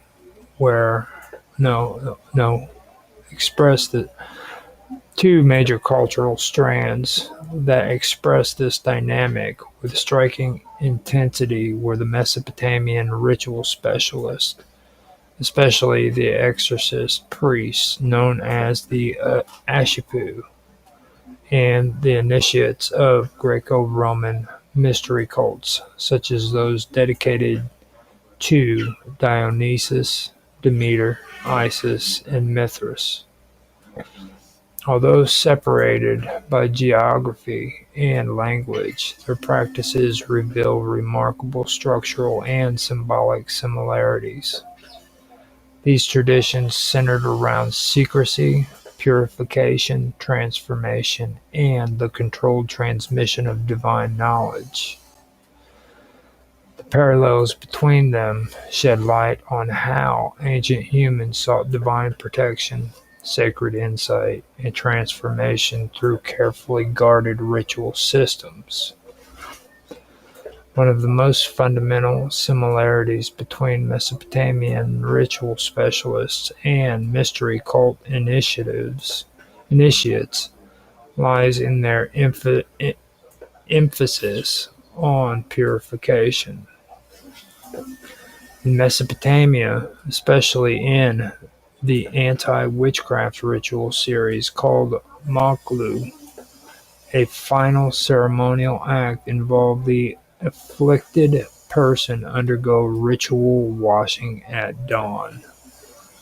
The priest would utter a binding incantation that reinforced the identity of the initiate and cloaked them in protective language, ending with the phrase, May nobody know you. This linguistic barrier of concealment served as both a spiritual and magical shield. Similarly, in the Eleusinian mysteries, the cult of Isis, and other mystery religions, purification rites were performed before any revelation of deeper truths. Participants were washed in rivers or sprinkled with sacred water as part of a symbolic preparation for entering the realm of hidden wisdom. In both systems, this cleansing marked a threshold between the profane world and the sacred realm.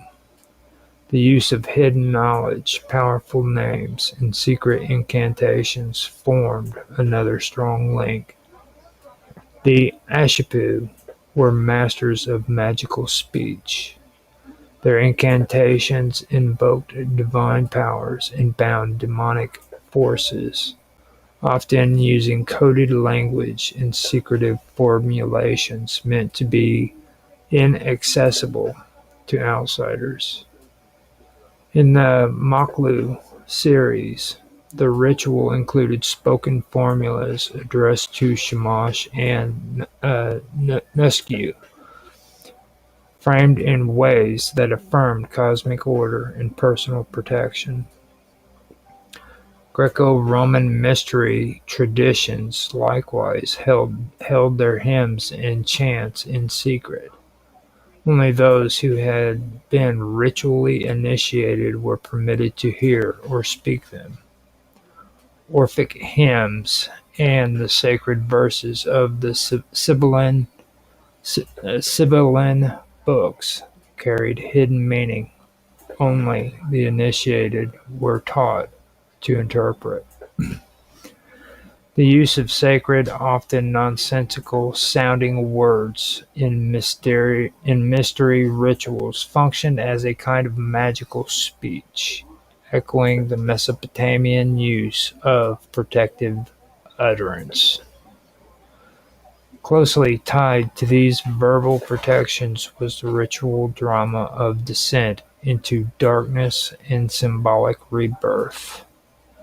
In Mesopotamia, while the theme was more implicit, the ritual did often involve symbolic contact with the underworld. Texts like the Adapa myth suggest that wisdom and immortality were mediated through divine judgment, often dramatized through symbolic journeys. In Greco-Roman mystery cults, this motif was explicit. The telestorian at Ulysses was a dark chamber where initiates passed through a night of symbolic death before being reborn into illumination. The cult of Isis, as described by Aquilius's novel, culminated in a dramatic transformation of the initiate, who described a descent, a divine revelation, and rebirth as a devotee. These experiences mirror the Mesopotamian framework of ritualized passage through danger into restoration.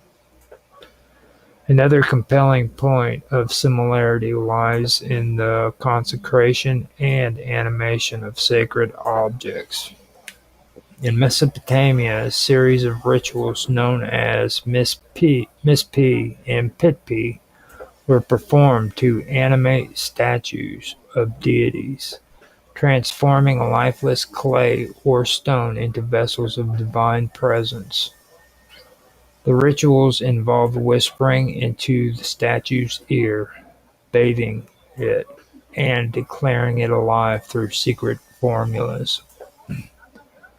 Greco-Roman mystery cults had their own forms of sacred objects.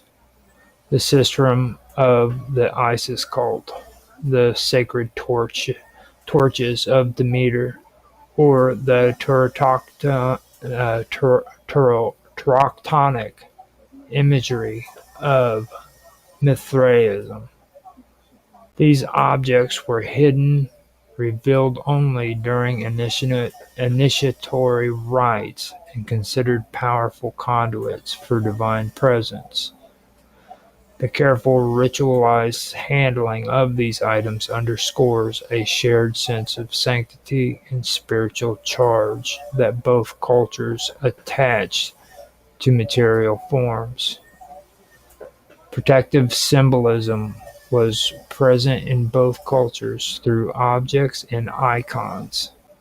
In Mesopotamian, apotropaic figures like the Apkallu were buried beneath buildings or placed at thresholds to ward off spiritual threats. The Ashipu played a central role in crafting and empowering these protective figures. Likewise, mystery cults employed visual symbols such as the rose, crescent moons, or hidden images that carried layers of meaning. These symbols often marked a space as sacred or guarded.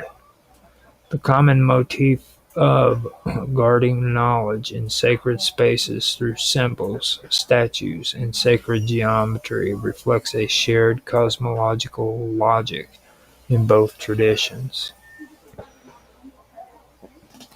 A deep sense of secrecy governed both systems. The Ashipu maintained ritual confidentiality, holding incantations and divine names in strict oral tradition. Likewise, initiates into Greco-Roman mysteries swore oaths to keep silent about what they had seen and heard. The Latin phrase "sub rosa", meaning under the rose, later came to symbolize this ancient principle of sacred secrecy. Whether invoked in the Mesopotamian formula, "May nobody know you," or sealed through Greek and Roman oaths, the act of withholding sacred knowledge from the uninitiated was central to both systems. It served not just as a ritual boundary, but also as a protective mechanism that preserved the power of the ritual itself. These symbolic and ritual parallels reflect a shared belief in the transformative powers of sacred practice. Whether it was the Mesopotamian patient seeking deliverance from a curse, or the Greco-Roman initiate seeking enlightenment and rebirth, both traditions viewed ritual as a means of realignment with cosmic forces.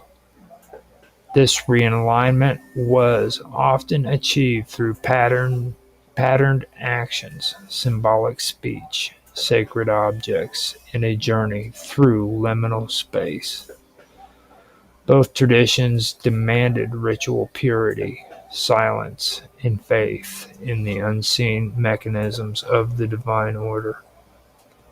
Even the physical arrangement of sacred spaces revealed similar principles.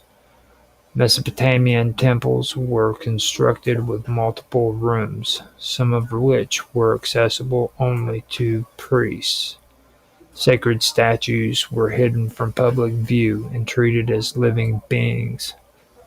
Mystery cult sanctuaries followed similar architectural logic.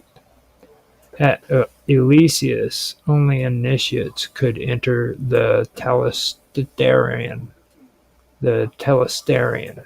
in the inner sanctum of Mithraic caves, featured an altar or bull slaying scene only visible after a symbolic journey through the darkened space. The spatial metaphor of moving from outer to inner sanctum mirrored the initiate's spiritual journey from ignorance to enlightenment. In addition to these architectural and ritual practices, the psychological transformation of the participant was also key. Both systems required submission, emotional openness, and often a symbolic shedding of identity. In Maklu, the afflicted person had to be made ritually passive so that divine power could realign them. In mystery cults, initiates often described their experience as one of profound awe, terror, and illumination. The Babylonian star catalogs represent one of the oldest and most sophisticated systems of astronomical observation in human history. These texts, primarily compiled during the late 2nd and 1st millennia BCE, reflect a deeply interwoven relationship between the movements of celestial bodies and the interpretation of omens. Rather than being purely scientific, Babylonian astronomy was intrinsically connected to divination, statecraft, ritual timing, and theological concerns.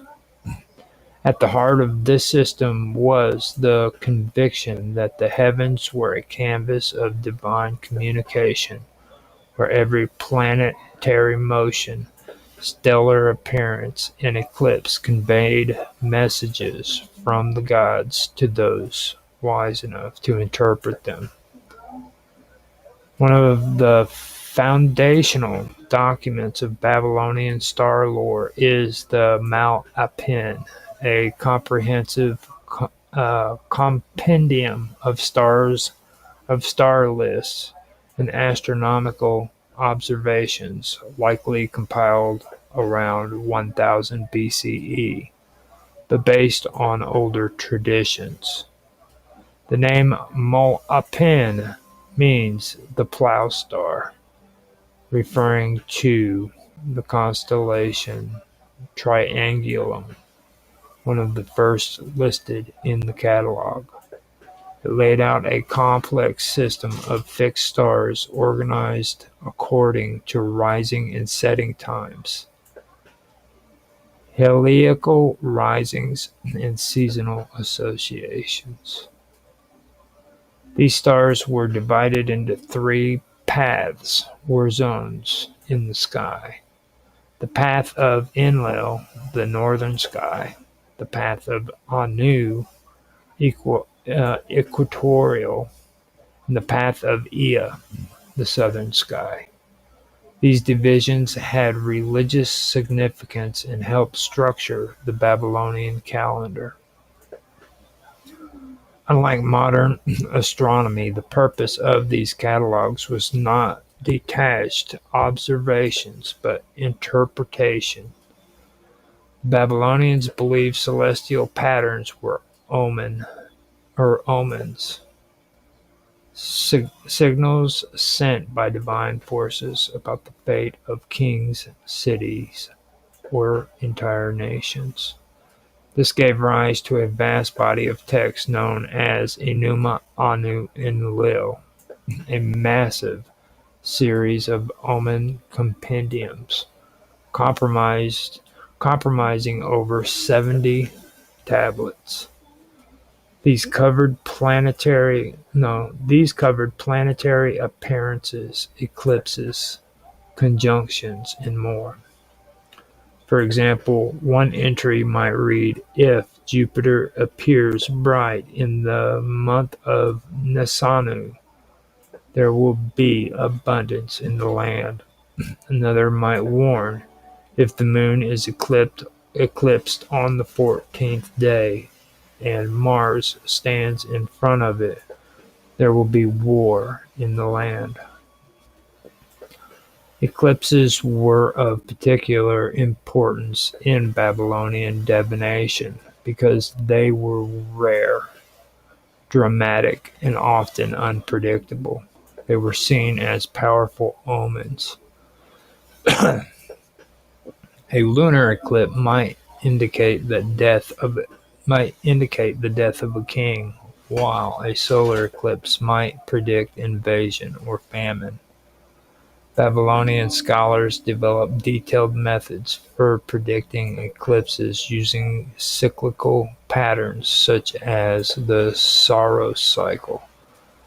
They also performed apotropaic rituals to avert the perceived dangers of those celestial events, often involving substitute kings or elaborate rites to absorb the curse and protect the real monarch. Planetary motion was another major source of omens. Each planet was associated with a specific deity. Jupiter with Marduk, Venus with Ishtar, Saturn with Ninurta, Mars with Nergal, and Mercury with Nabu. Their movements across constellations and their visibility cycles were tracked with precision.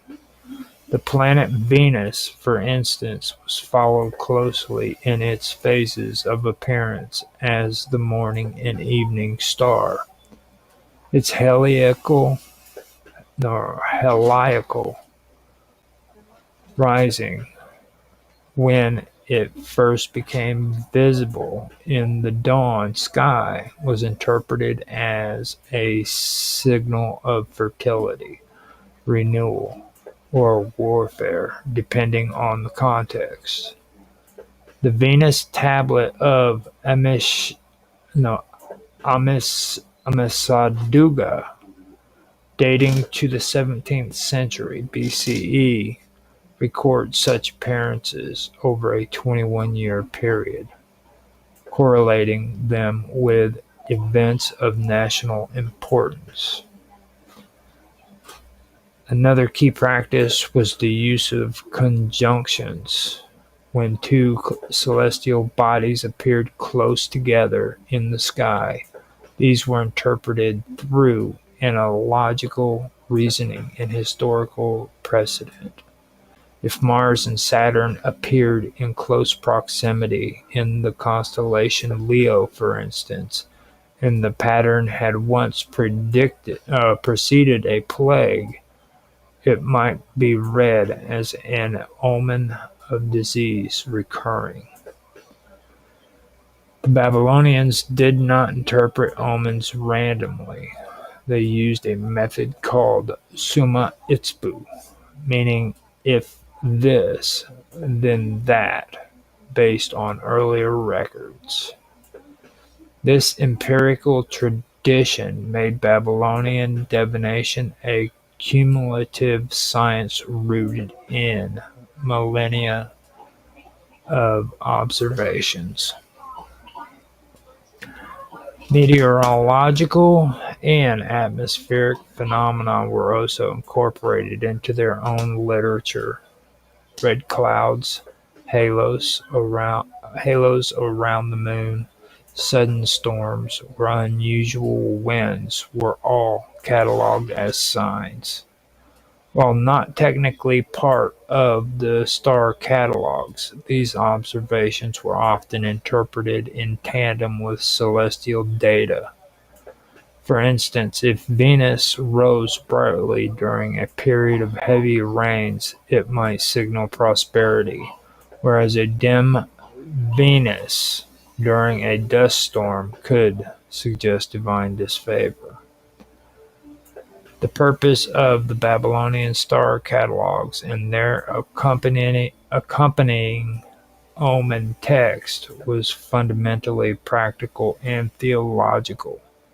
Priests and scholars in temples like those in Babylon, Sippar, and Uruk used them to advise kings, schedule temple rituals, and determine the outcome or the outcomes of wars, harvests, or epidemics. They developed methods of calculating planetary periods, which in turn fed into broader cosmological ideas about order, chaos, and divine will. The heavens were not neutral or abstract in Babylonian thought. They were a living tablet written by the gods, and only through ritual purity, training, and interpretive skill could one hope to decipher them. The scribes and diviners who managed this knowledge were known as Tipsar Enuma Anu Enlil, or scribes of the series Enuma Anu Enlil. These elite specialists held high status at court and in the temple, and they formed one of the earliest institutionalized scientific communities. Their work combined astronomical observations with theological interpretation and ritual performance. The accuracy and continuity of their records laid the foundation for later Hellenistic astronomy and astrology, including the works of Hipparchus and Ptolemy, who adopted and adapted Babylonian methods. The ancient world teemed with layers of divine meaning, concealed beneath the visible surface of its myths, rituals, and esoteric practices. Embedded within the fragments of Greek magical papyri, particularly the segment known as PGM 4.1872 through 1927, is a deeply symbolic text that encapsulates key mystical themes present in the fusion of Hellenistic, Egyptian, and Near East spiritual traditions.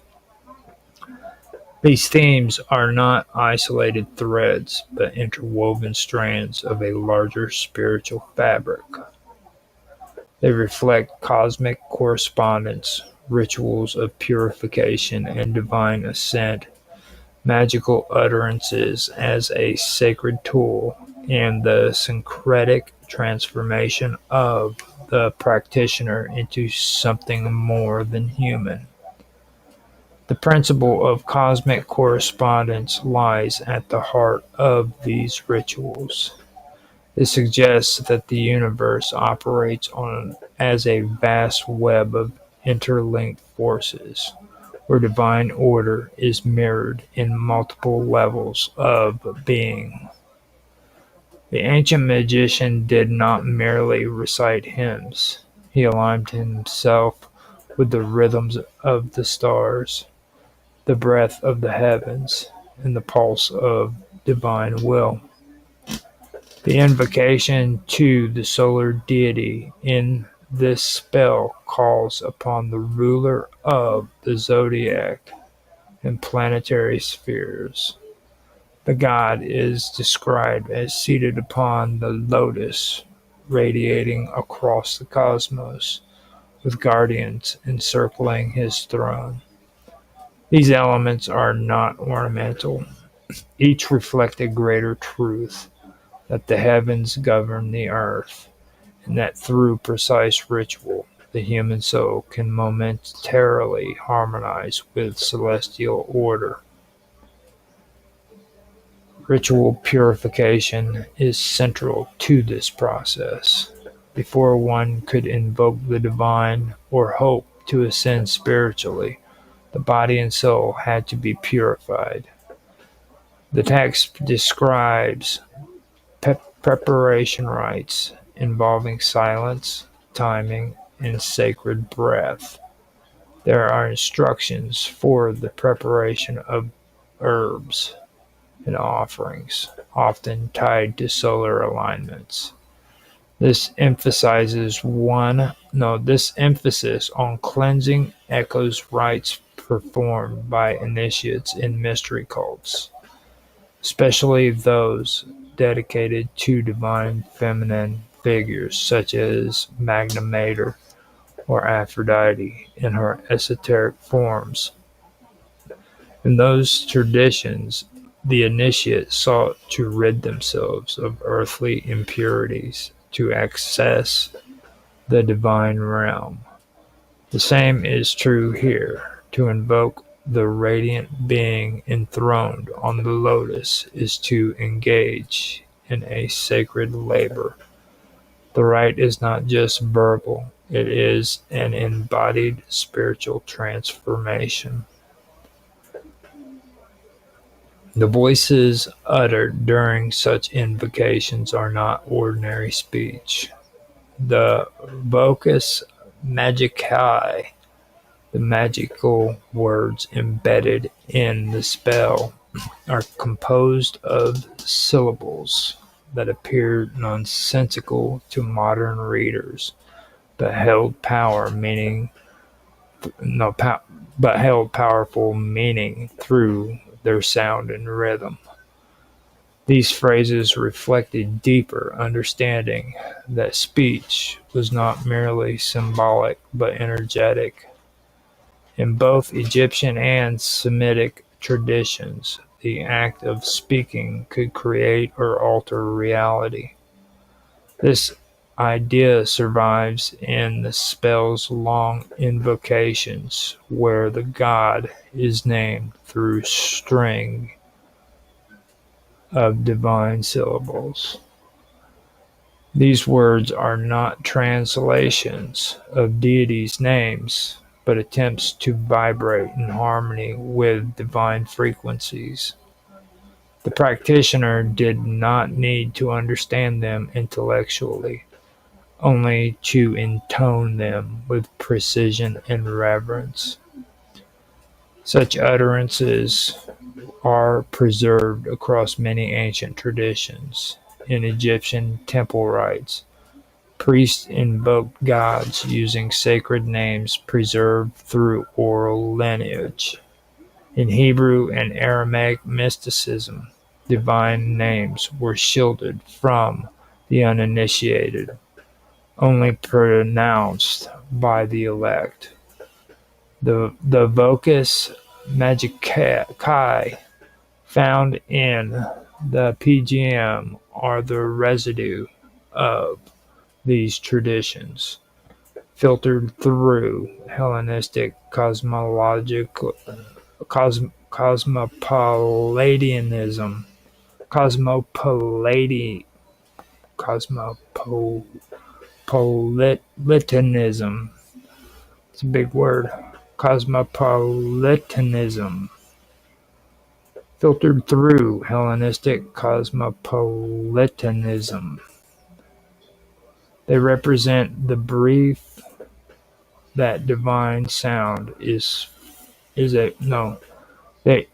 represent the belief that divine sound is a force in itself, a key to the structure of creation, a spark of the first breath uttered by the God who called the world into being. The spell does not simply aim to bring divine presence into the room. It is also a tool of self-transformation. The magician, through this invocation, becomes the mirror of the God he calls. This theme is familiar to initiates of mystery cults, especially those of Attis and Cybele, or later Hermetic teachings that describe the soul's ascent through planetary spheres.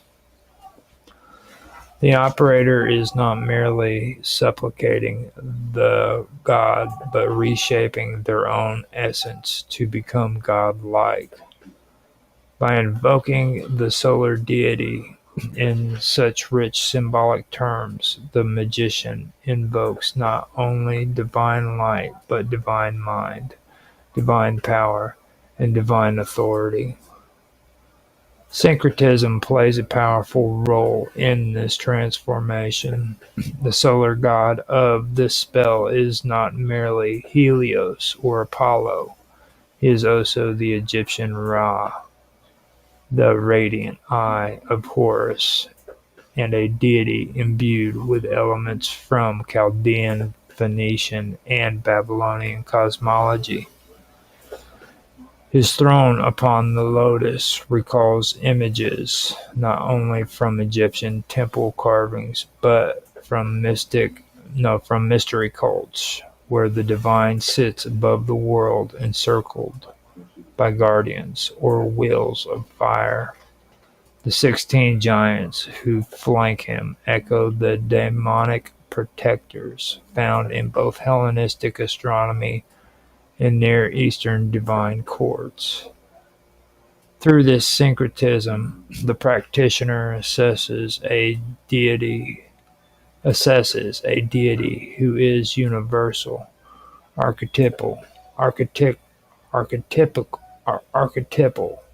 and capable of transforming the initiate across boundaries of culture and language. The process of divine ascent implies in this spell reflects beliefs common to both mystery initiates and early alchemists. Astonis, the legendary Persian magus, described the soul's transformation through stages of purification, spiritual contemplation, and the alignment of inner matter with divine fire. That same structure is present in this spell. The invocation begins with words of praise and purification, ascends through complex names and magical syllables, and culminates in a vision of the enthroned god. This arc mirrors the ascent of the soul described in Hermetic and Gnostic literature, where each stage corresponds to a layer of heaven or a trial to be overcome. The enthronement of the god on a lotus is particularly symbolic. The lotus in Egyptian tradition represents rebirth and divine emergence. In esoteric thought, it is often a symbol of the soul's unfolding. Here, it becomes the very seat of divine presence, suggesting that the god emerges from the hidden depths, just as the initiate must rise from ignorance to illumination. This symbolism continues the connection to traditions where sacred plants, the pine of Attis, the rose of secrecy, the black stone of the Magna Mater, encode the mysteries of transformation in vegetal form. The secrecy surrounding this spell and spells like it reinforce the sacred boundary between the initiated, and the profane. In many cultures, the true names of gods were not spoken publicly. Silence itself was part of the ritual. It was believed that divine truths could only be transmitted under the veil of allegory or preserved through hidden utterance. This echoes the roots of the sub rosa concept, where knowledge is shielded by symbolic layers, just as the rose hides its center. In the mystery traditions we have examined, silence was often maintained not only out of fear but reverence. That same respect saturates this spell, which is not meant to be shared but embodied. Even the reference to divine guardians, thrones, and heavenly orders parallel what we know of Gnostic and Neoplatonic structures of the divine world.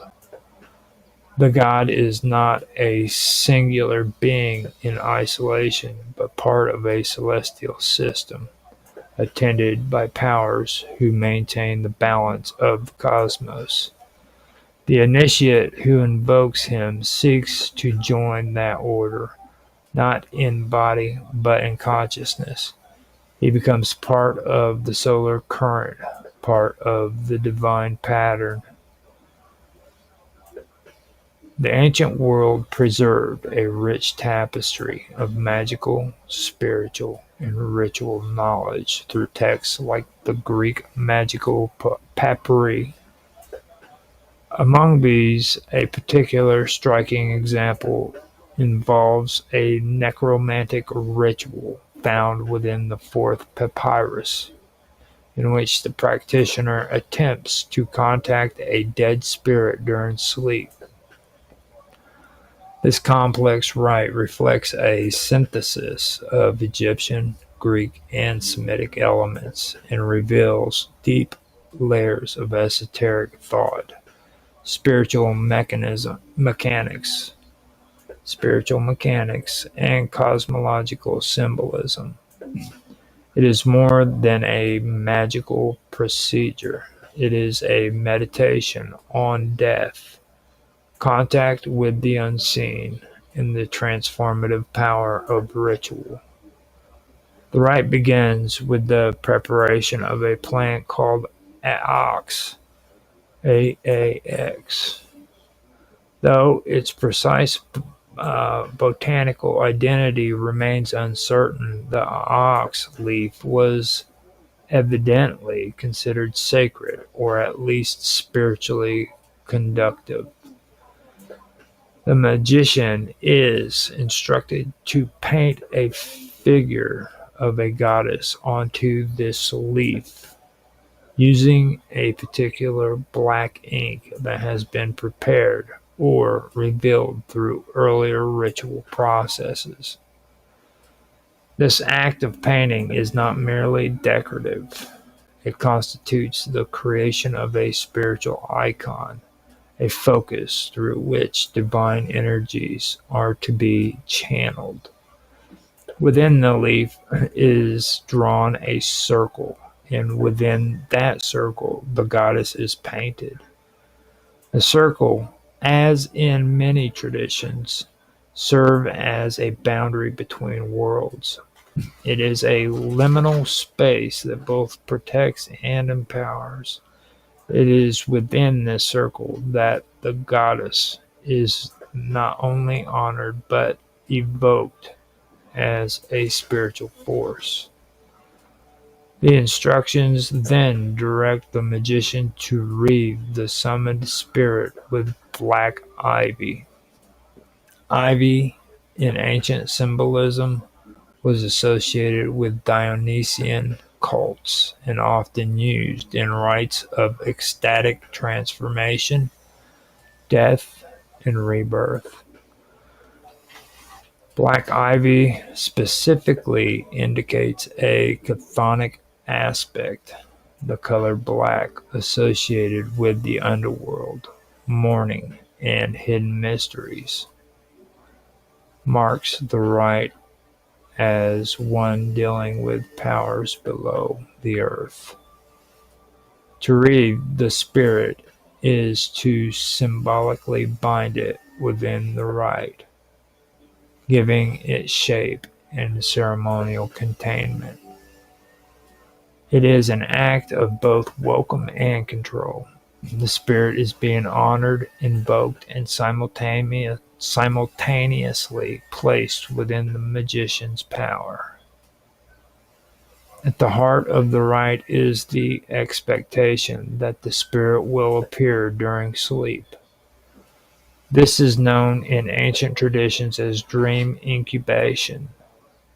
The practitioner does not seek to behold the spirit in the waking world, but rather within the sacred space of sleep. This is a tradition found in temples dedicated to Asclepius, the mystery religions, and in the personal practices of solitary mystics. Sleep is a doorway. The boundaries between the worlds are thinnest when the senses are stilled and the conscious mind is quiet. Within this state, the spirit is summoned to appear and to speak. The magician is instructed to tell the spirit what task is required, establishing a ritual contract through this dream encounter. The incantation that follows includes phrases like Phobal, Twathi, Aldi, Mingorithi, and others. These are not linguistic artifacts with fixed meaning in any known language. They are vocus magicae, magical utterances designed not to be translated, but to be spoken aloud with force and precision. Their power lies in sound, rhythm, and intention. They are constructed syllables, sometimes drawn from Egyptian, Hebrew, or Aramaic roots, sometimes purely invented, that functions as sacred keys. These keys are believed to vibrate with divine or demonic energy, compelling the unseen forces to appear, to obey, or to enact the will of the magician. The nature of these utterances reflects a philosophy of speech that goes beyond symbolism. In these traditions, the spoken word was not just a sign, but a force. To speak a word was to bring its reality into being. The uttered name of a god could call forth their essence. The repetition of sacred syllables could bridge the gap between matter and spirit. In this way, the vocis magicae serves as a bridge between human speech and divine language, between thought and manifestation. The rite continues with the invocation of a cosmic principle known as the destiny of destinies. This phrase is not a reference to fate in the mundane sense, but to a higher metaphysical order. It is the source from which all lesser fates derive. To swear by the destiny of destinies is to evoke the highest spiritual law, a truth that even gods and spirits cannot defy. By evoking this principle, the magician seeks to bind the spirit with a force greater than any individual will. The spirit must obey not only out of fear, but out of recognition of divine order. This reflects a belief that the universe is not chaotic but ordered, and that this order can be invoked to command obedience from even the most reluctant entities. After securing the agreement of the spirit, the magician confirms the pact with the phrase, "I agree to the act of service for me." This is a ritual contract, a moment in which the magician and the spirit are linked by mutual obligation. But the rite does not rely only on consent. A final clause is included, threatening the spirit with further punishment if it refuses to comply. This reveals the precarious balance of power in necromantic rituals. The magician is not invoking a benign angel, but a potentially dangerous force. The rite is structured to control, to command, and to protect the practitioner from harm. All of these components work together to create a moment of contact between the human and the spiritual worlds. The ritual is not just a formula, it is a journey of transformation. The magician prepares sacred materials, creates symbolic images, invokes divine language, and seeks contact through altered states of consciousness. Each step is a descent into mystery, a layering of meaning, a movement from the visible to the invisible. The necromantic rite also reflects the syncretic nature of the magical papyri.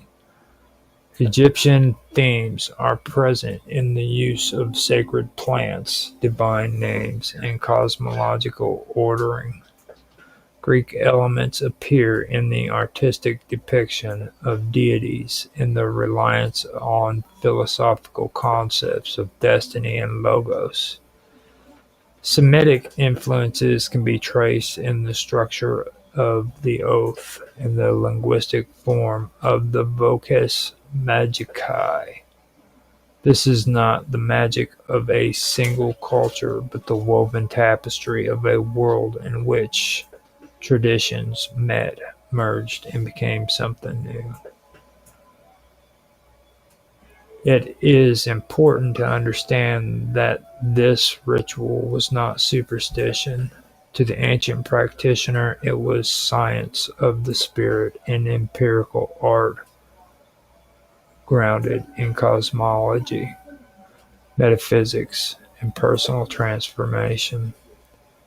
The use of dream, sound, plant, image, and command were all tools in the magician's arsenal.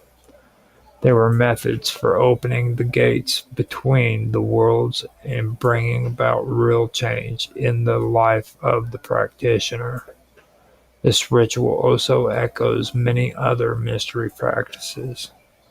The black ivy recalls the rites of Dionysus, where the initiate died to their old self and was reborn in divine ecstasy. The magical circle and the invocation of the goddess mirror the temple rites of Magna Mater, where sacred images were invoked to presence the divine. The dream incubation and visionary contact resemble the auricular rites of Apollo and the prophetic practices of early Christian mystics. In each case, the core theme is the same: the human soul seeking to touch the divine, the seen world intersecting with the unseen. Within the traditions of the Greek magical pyri, a fascinating and often overlooked dimension of necromantic rituals is the concept of chastisement. These are not merely symbolic warnings or abstract metaphors. Instead, chastisements are considered active and potent mechanisms of magical enforcement. They represent the practitioner's ability to compel obedience from spiritual entities, particularly the spirits of the dead or demonic intelligence, by evoking a real imminent threat of punishment. To fully understand this aspect of the magical text, one must first grasp the worldview that gives rise to such concepts. In the cosmology expressed through the magical papyri, the universe is structured in layered realms, each inhabited by its own kind of beings. Gods reside in the upper heavens. Planetary spirits and celestial demons operate in the middle spheres, while chthonic forces and the souls of the dead dwell in the underworld or beneath the earth. Human beings, though seemingly mortal and limited, were thought to possess the power to contact, influence, and command these beings through specific ritual practices. This power was not innate. It had to be earned through initiation, ritual purity, proper preparation, and the knowledge of sacred names, symbols, and formulas. When a magician engages in necromantic rite, such as summoning a spirit in a dream, they are not simply calling upon a friendly or benign presence. These spirits, especially if unburied or restless, could be volatile, confused, or hostile. To secure cooperation, the magician would use a combination of invocation, symbolic offerings, and often threats. The threat of chastisement thus appears as an essential safeguard and leverage mechanism. It ensures that the spirit understands the consequence of disobedience, not only in terms of being dismissed, but in terms of suffering magical torment. Chastisement could take many forms depending on the tradition, purpose, and spiritual being involved. They could be verbal, inscribed, material, or astral. Verbal chastisements often appear in the form of oaths or spells that promise retribution. This might involve calling down a higher authority, such as the Destiny of Destinies or the Supreme Ruler of all, to enforce divine punishment. In some cases, the magician would swear by the name of the cosmic order itself, suggesting that the spirit would suffer according to the laws that bind all beings. Material chastisement might include the use of effigies, wax figures, or inscribed tablets. These items could be ritually manipulated, burned, pierced, or drowned to inflict sympathetic harm on the disobedient spirit. In essence, they functioned as magical proxies, tools through which the practitioner could project suffering into the spiritual realm. The symbolic destruction of an image inscribed with the spirit's name or sigil was believed to cause real distress to the entity, whether through pain, banishment, or binding. Astral chastisements are more abstract but deeply significant. These involve the manipulation of spiritual forces through vocalization of vocus magicae, or sacred utterances, which are not meaningful in the linguistic sense, but are said to have vibratory and spiritual potency. When spoken in a specific rhythm and tone, these utterances could pierce the veil between worlds and act upon the soul or essence of the summoned entity. If the spirit failed to comply, the utterance could be used in a different mode, no longer inviting or petitioning, but commanding, banishing, or tormenting. The notion of chastisement also implies that the magician has the moral and metaphysical authority to enact such punishment. This authority is not assumed lightly. It is derived through invocation of cosmical law, personal purity, and ritual propriety. In this regard, the practitioner must first align themselves with the higher principles of the universe. Only then can they act as an enforcer of those principles. It is not unlike a priest performing an exorcism. Power does not come from the individual, but from the divine order they represent and channel. In several spells throughout the Greek magical papyri, chastisements are mentioned near the end of the invocations. This is not accidental. The structure of the spell often mirrors a progression from welcome to command, from gentle petition to authoritative demand. The magician begins by honoring the spirit, praising its power, and inviting it to appear. If the spirit complies, the rite concludes harmoniously. But if resistance is sensed or anticipated, the magician moves into the language of coercion, invoking chastisement as the final step.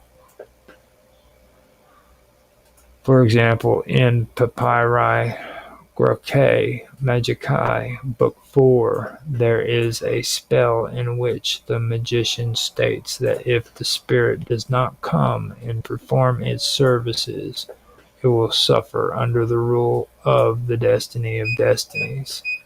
In its essence, will be subjected to torment. Here, the spell does not elaborate on the physical or emotional dimensions of the torment, But in the magical logic of the time, even the suggestion of being cut off from the natural cosmic order was a grave punishment. Spirits feared oblivion, fragmentation, and perpetual wandering. To be denied rest or transformation was equivalent to a kind of eternal exile. The invocation of chastisement also serves a psychological purpose. It affirms the magician's own role as the dominant force in the ritual. In rites that deal with death and unseen powers, fear and uncertainty are ever present.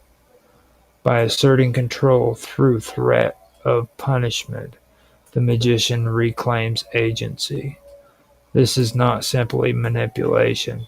It is a statement of power, a declaration that the magician operates within the rules of a larger system and is entitled to enforce its laws. In the broader context of ancient magical practices, chastisement can be seen as analogs to legal penalties in human society. Just as kings or judges wield the power to punish criminals, to uphold social order, the magician wields chastisement to uphold spiritual order. The magician becomes a judge, a priest, and an enforcer, tasked with ensuring that the divine law is carried out even in the invisible realms. One can also view chastisement as initiatory tools. In some traditions, spirits or daemons are not merely punished for disobedience, but transformed by the experience. The pain or disorientation caused by the chastisement is not vindictive.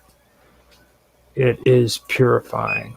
It prepares the spirit for a new role or aligns it with a higher truth. In this way, the magician's act of chastisement becomes sacramental, a part of the spirit's own evolution.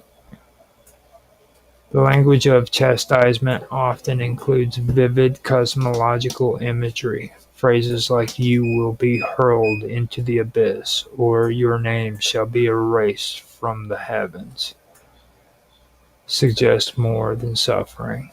They imply erasure from the cosmic book of life, from memory, from being itself.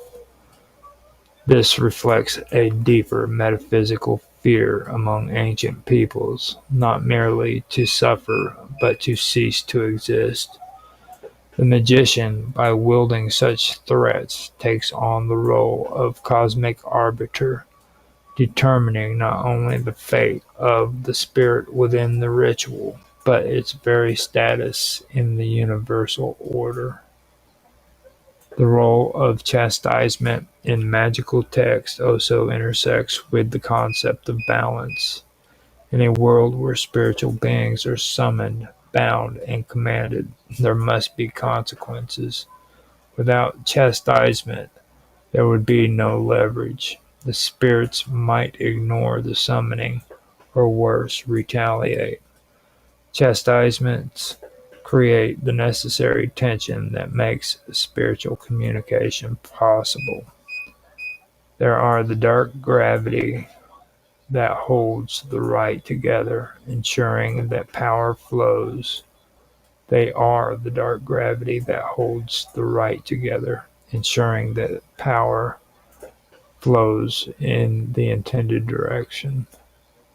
The compulsion element of a magical rite, particularly in the context of the Greek magical papyri, refer to the techniques and strategies used by the practitioner to forcibly command a spiritual entity to appear, obey, or act in accordance with the ritual's demands. Compulsion is not about inviting or coaxing a spirit through worship or devotion. It is about exercising authority and enforcing compliance through spiritual, cosmic, and often threatening means. In these rites, compulsion operates through several interwoven tools.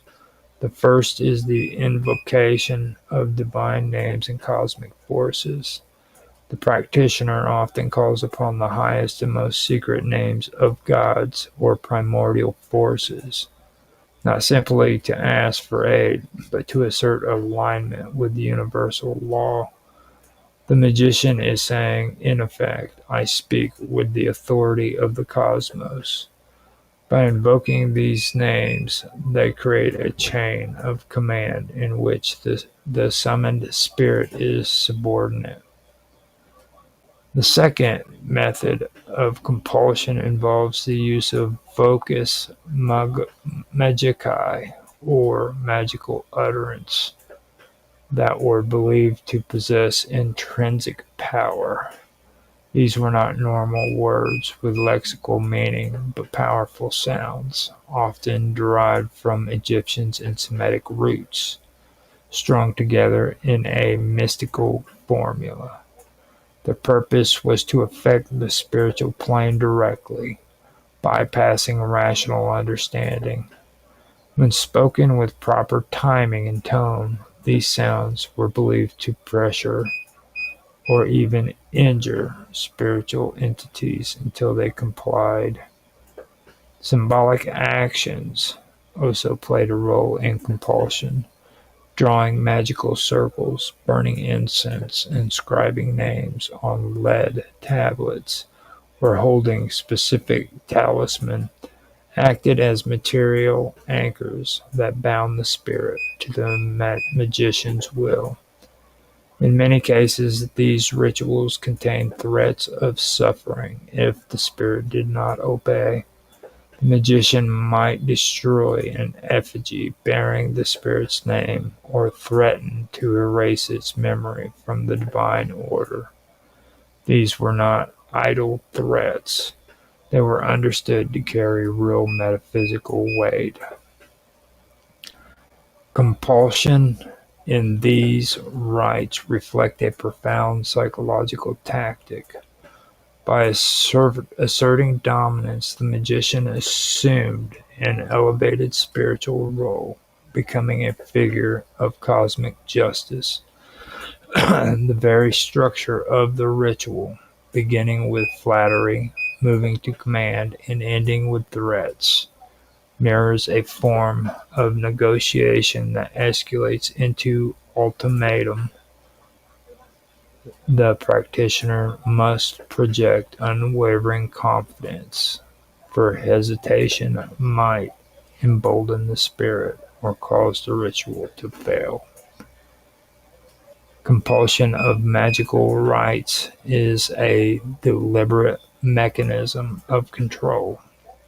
It enforces the hierarchy between the practitioner and the spiritual world through sacred names, mystical sounds, physical symbols, and psychological assertion. It ensures that the ritual does not depend on the goodwill of the summoned being, but on the practitioner's rightful command over the spiritual order. In the collection of texts known as Greek magical papyri, one particular rite stands out in its elegance, complexity, and mystical potency. The offering to the star of Aphrodite. This ritual encapsulates not only the reverence for a major goddess of antiquity, but also the magical philosophy that bridged devotion and compulsion, the sacred and the strategic. Unlike simple prayers or hymns of praise, this rite is an invocation of cosmic alignment. a performance that places the magician within a celestial framework to gain influence over the realm of love, beauty, and attraction. Aphrodite, known in Roman times as Venus, has long been associated with the planet that bears her name. This connection was not merely poetic, but astronomical and astrological. The planet Venus was visible in the sky as both the morning and evening star, and this dual presence lent Aphrodite a liminal quality. She appeared at transition between day and night, light and darkness. Her influence was believed to be most potent when her star shone brightly. The magicians of late antiquity tailored their rituals to correspond with these celestial appearances. The offering to the star of Aphrodite is structured around this understanding. It begins with an address to the goddess in her cosmic form. She is praised not just as the mother of love or the queen of beauty, but as the radiant one who rides the skies and governs the tides of desire. Her brilliance is noted, her dominance, her dominion over the hearts of men and women is invoked, and her epitaphs are recited in a cascading list meant to appeal to every aspect of her divine power. These praises are not merely poetic, they are calculated recognitions of her influence, designed to establish rapport and receptivity. Yet the magician's relationship with the divine is never passive in these rites. The goal is not simply to bask in the glory of Aphrodite's presence, but to forge a functional link between her celestial force and a specific earthly intent. Thus, the rite continues with a series of offerings. These may include incense, wine, honey, or even more esoteric materials such as myrrh or specific gemstones, each chosen for its symbolic resonance with the goddess.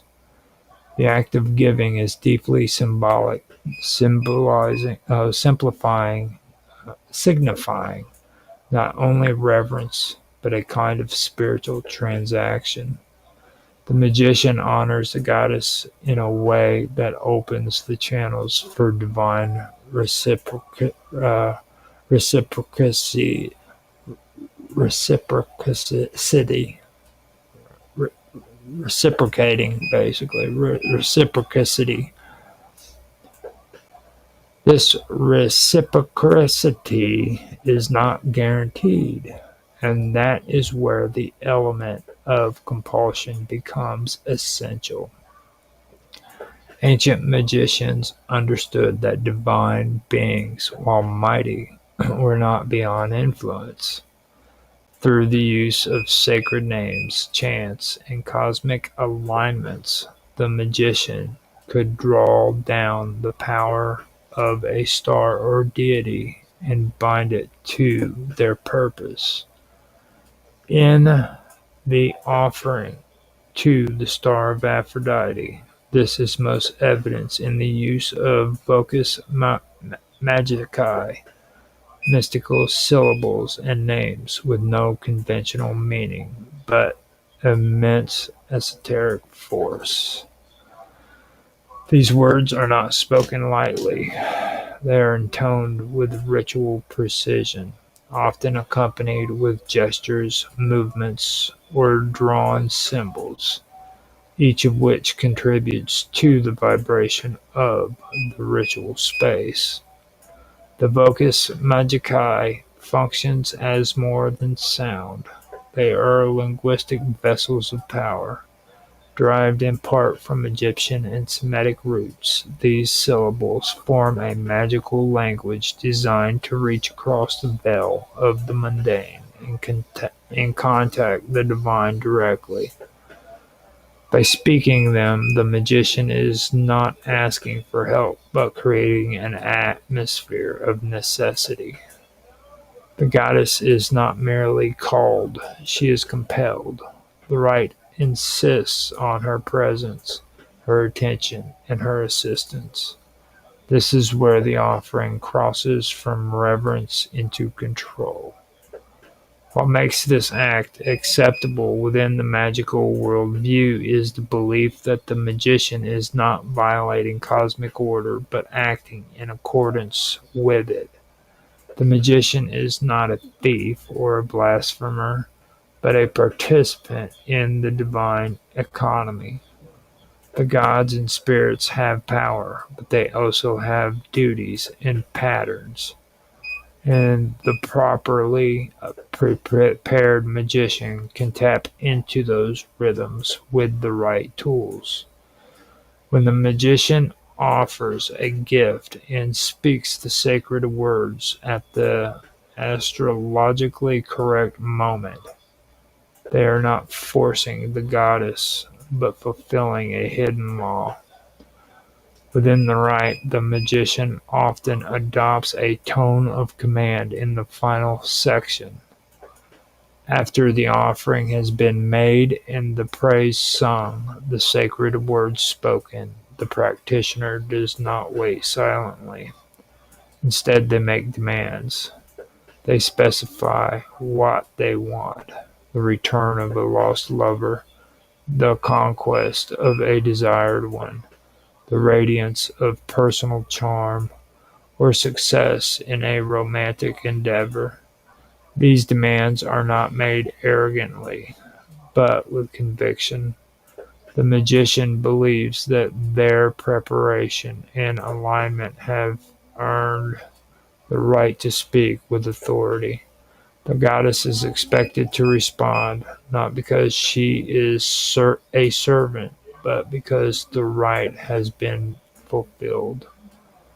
Aphrodite, in this context, becomes more than a mythical figure. She becomes a planetary intelligence, a cosmic presence that shines down with influence and grace, yet one that can be summoned into ritual form.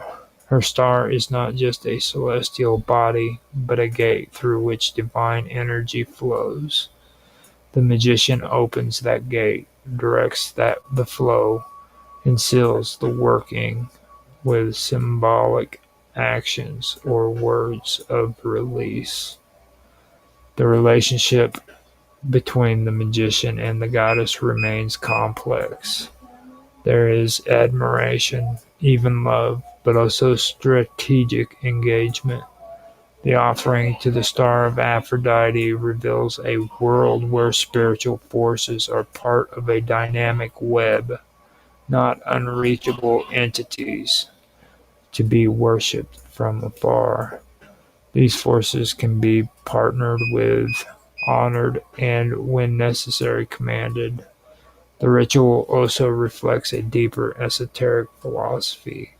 It embodies the principle of correspondence, that what is above reflects what is below. The brightness of Venus in the sky is mirrored in the warmth of desire in the heart. The movement of the stars are echoed in the motions of the soul. To engage with Aphrodite through the star offering through the star offering is to recognize this harmony and to participate in its consciously, and recognize this harmony and to participate in it consciously. Okay, I've got tons of freaking noise around me. I probably have a ton of things that were going on there that you could have heard. I apologize for that if you could hear that. I'm checking everything out see if there's any comments. It doesn't look like there was anything. I am going to go ahead and end this and maybe be able to figure out what's going on with all this stuff going on around me. Hope you guys did enjoy. If you did, feel free to leave a comment, like, subscribe, share, make comments. I do like to get some feedback and see what you guys think about it, see what you know about it too. It's pretty cool. You can find us on Rumble, Twitch, Kick, X, and YouTube, as well as on DLive. On Rumble and YouTube, we are the Wonderful World of Weirdness. I also have a sister channel, I guess you could call it, on YouTube called Strange Stories. That one is also going to have this video and all of the original raw videos, live streams on there. So feel free to stop by, check it out. I also edit these down into 15-minute videos, which means that this will be seen again later on in shorter time spans. I've found that a lot of people enjoy hearing 15-minute parts rather than going and having to listen to an hour and a half, 3-hour videos, so I've cut it down to reasonable time where you can get a little bit at a time as you want. So I hope you guys did enjoy. This is another late night. It is 1:31 my time, which means it took me an hour and a half to get this done. So I will talk to you guys later, and I hope you have a good night, good morning, good evening, whatever time of the day it is, and I will talk to you. Hello everybody, and welcome back. I am have everything set up and ready to go. Before I start though, I do want to do a quick audio test, make sure everything is sounding alright in stream. This will be the Cosmic Weave. Now, after it gets started, I'll have it ready to go on Rumble and test it. It sounds good on Kick. It's going. It sounds good on X. It sounds good on Twitch. Now let me check live stream on YouTube. May have to hit refresh on that one. Yep, it's there, so at least I know it's there. And it is firing up now. Okay, sounds good on YouTube. Go to DLive, see what it sounds like there. Sounds good on DLive. So we are good to go. All right. So I'm going to take a quick drink of this coffee, and then I will start the show.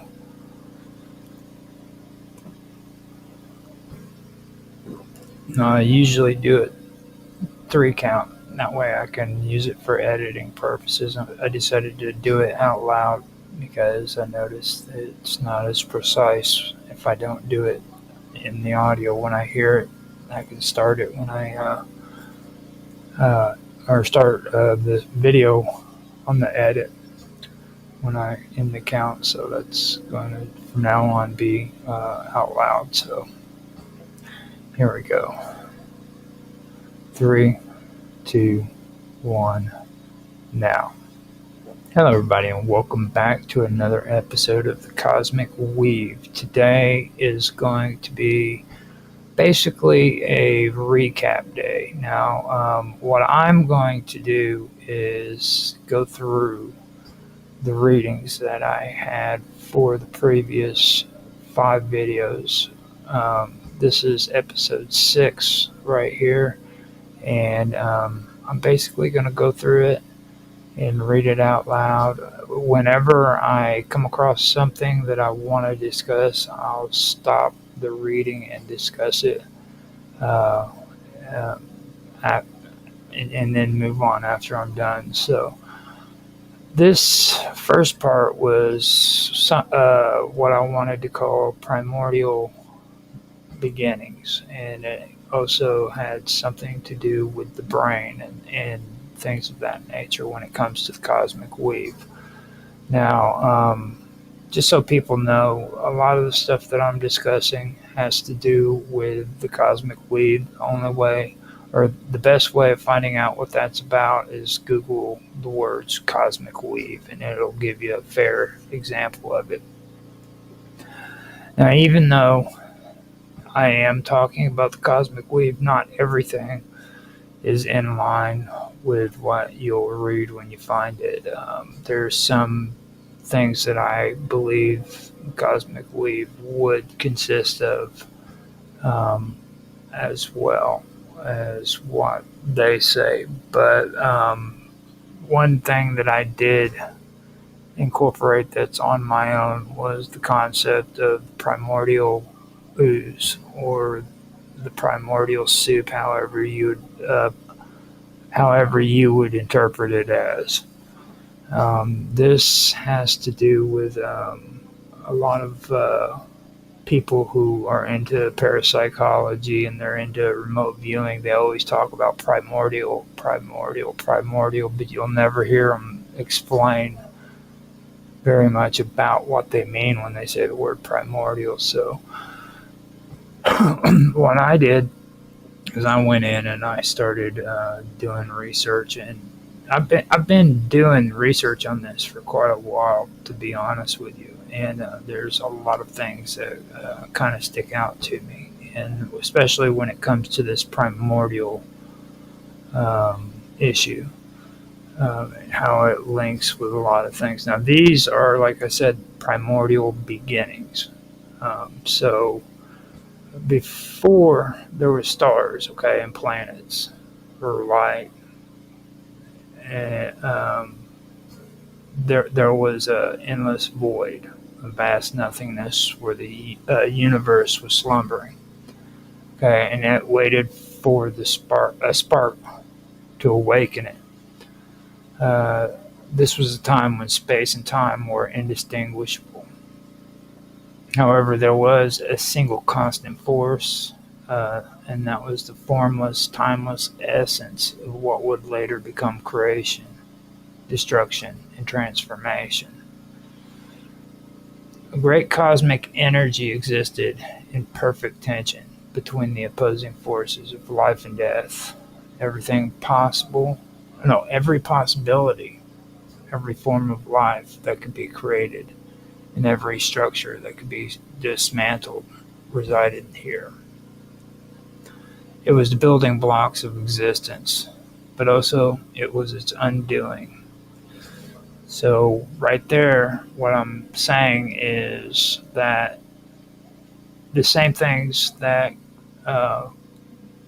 ended up creating the building blocks of existence is also the same thing that is also its undoing. So they're intertwined. Okay. Now, from it, entire galaxies would later be born, only to collapse again into dust. So you have the creation and then the destruction. And that's very important to understand. In this place, the universe had not yet found its rhythm, but within its heart, it simmered, waiting for the moment when it would emerge to shape what we would eventually call reality.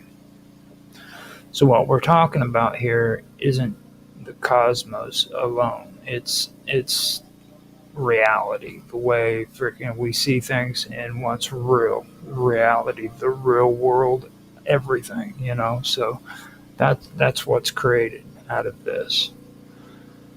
Eventually, from it manifests the foul odors of decay and rot, the decomposition of water-based organic matter, breaking down components into simpler substances. The putrescence of this water compound transformed and degraded materials.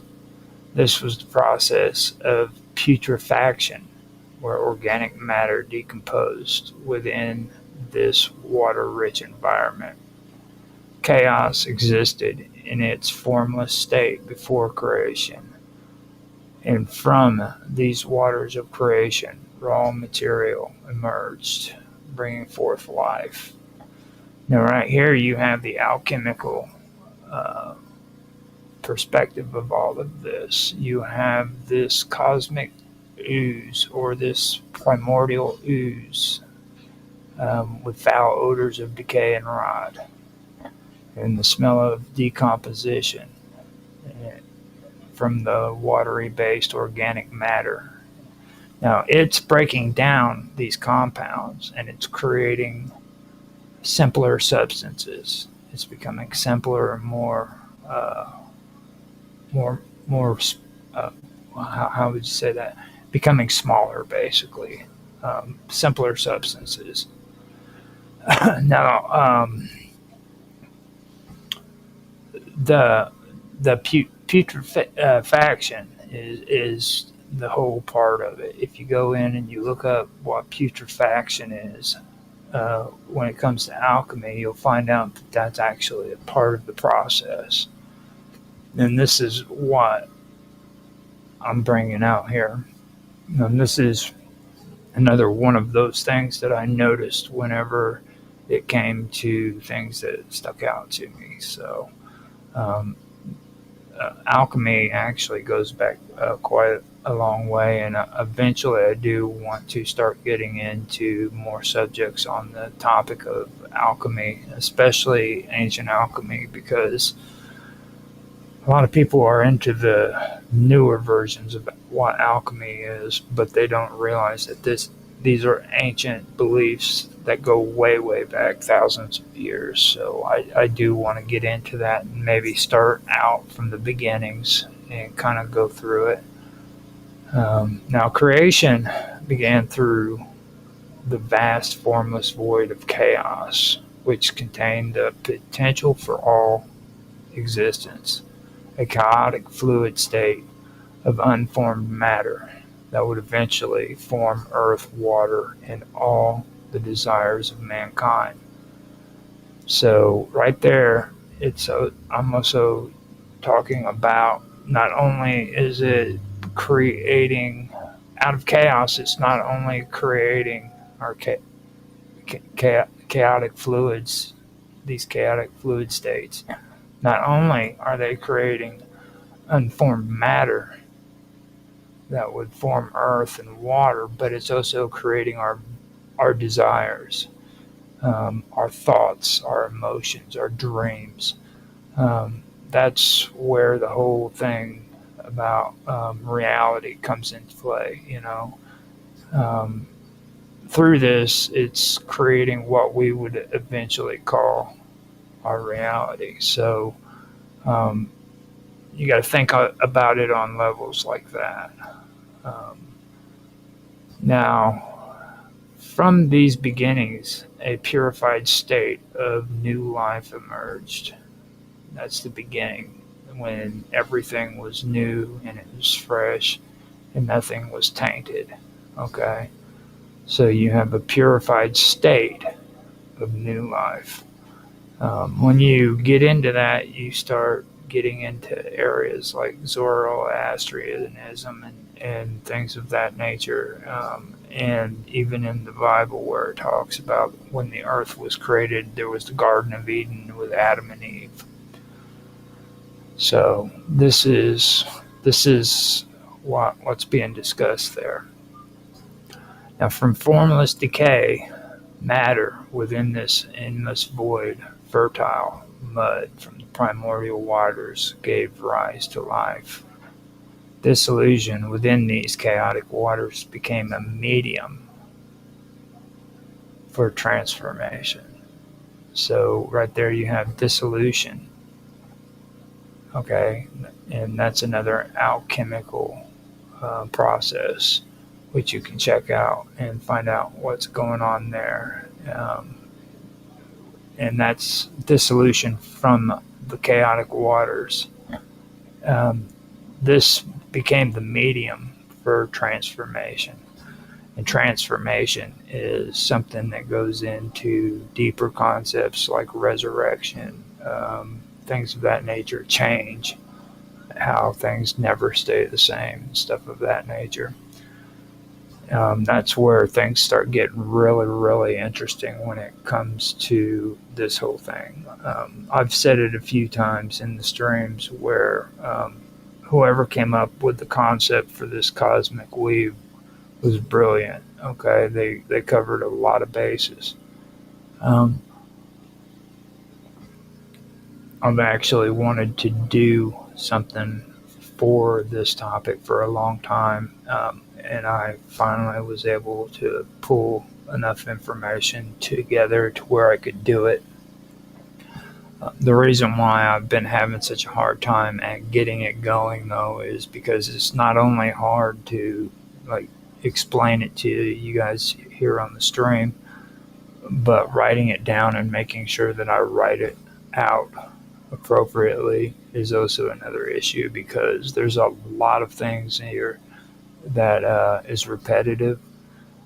Not only is it repetitive, but it's very complicated and hard to really articulate, I guess you could say, when it comes to writing out the right words for what needs to be said to describe it.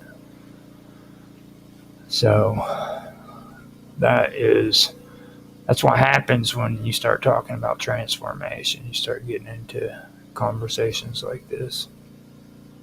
Now, the decomposition before regeneration of this fertile mud from the primordial waters eventually led to the creation of higher forms. And with higher forms, we're talking about not just humans, but we're talking about animals. We're talking about life, what we consider life.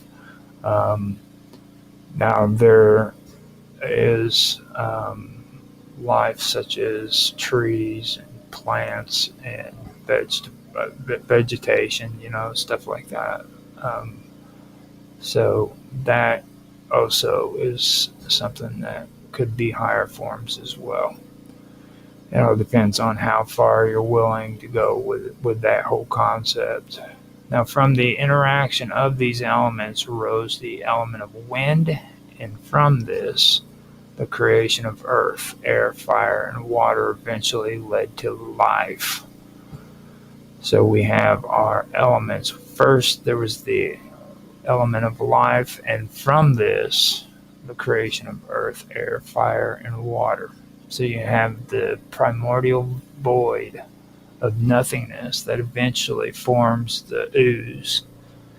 And then you have the wind, which in turns creates the elements of earth, air, fire, and water. So with me, that is where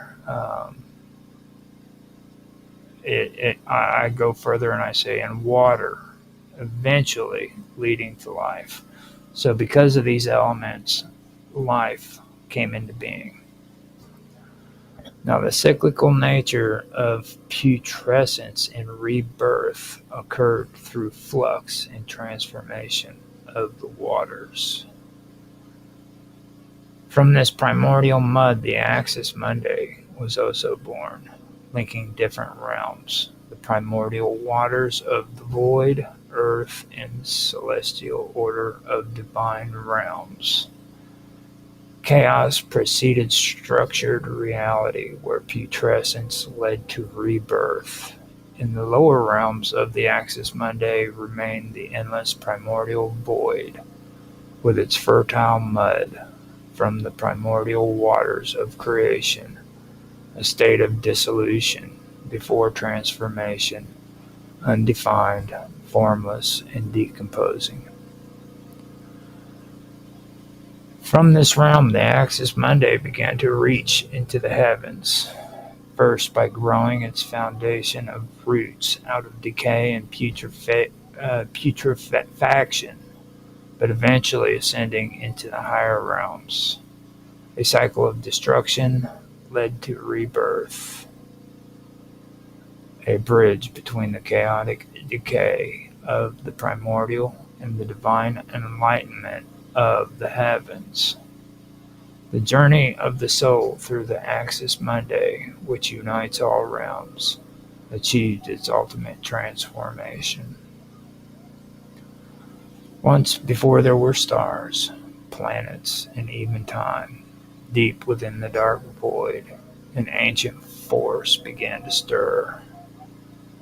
Rising from the depths of this vast nothingness, the primordial waters of creation began to churn in chaotic waves. It longed to be shaped, given form, but it also resisted fearing the order that would be imposed upon it.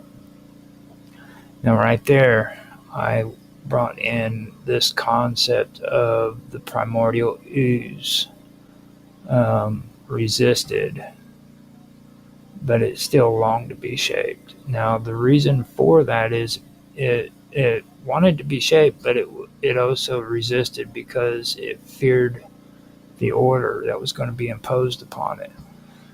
Now, in ancient times, chaos was considered evil, and order was considered good.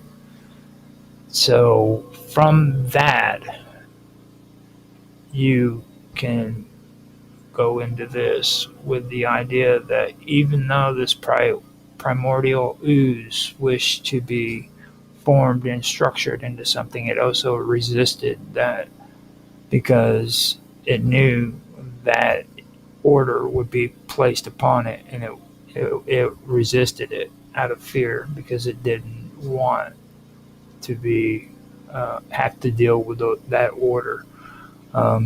This takes dualism out of the situation, and it creates a sense of duality, which I've mentioned before in previous episodes, quite a few actually. The difference between dualism and duality, and this was the secret ingredient that I had a hard time with before I decided to write this, because I didn't dive deep into the whole concept of duality, and I've always done a little research here and there, but I never really took time to actually figure it out and see what this was all about. Until here recently with me and Bob Dub, we did it last year, and it helped open up a whole new way of thinking when it comes to a lot of this, because I finally was able to grasp the idea that dualism is two opposing forces that fight or conflict with one another. Whereas duality is two opposing forces that actually complement one another. So there's no fight, there's no struggle between them. You know what I mean? They actually accompany them. And when you think of stuff like that, what you're thinking of is there's birth and then there's death. They don't conflict with one another because everybody's born, or everything's born, and everything dies. What happens in between, that's not birth and that's not death. You know what I mean? So the idea of just birth and just death itself is a duality. So, and that's pretty good when you start looking at things like that, and you start seeing things in a different perspective. So that opened me up to where I was actually able to understand a lot of this stuff, what was going on. Now, the Axis Monday, I want to point that out. That is my interpretation of the cosmic, for the cosmic weave, of what they refer to as nexuses. Now, in popular belief, when it comes to the cosmic weave, they believe there's more than one nexus, and there's ley lines. And you'll hear stories about ley lines that are all around the Earth, but this is supposed to be all over the cosmos, the universe as well. All of these ley lines are everywhere, and they're connected by nexuses.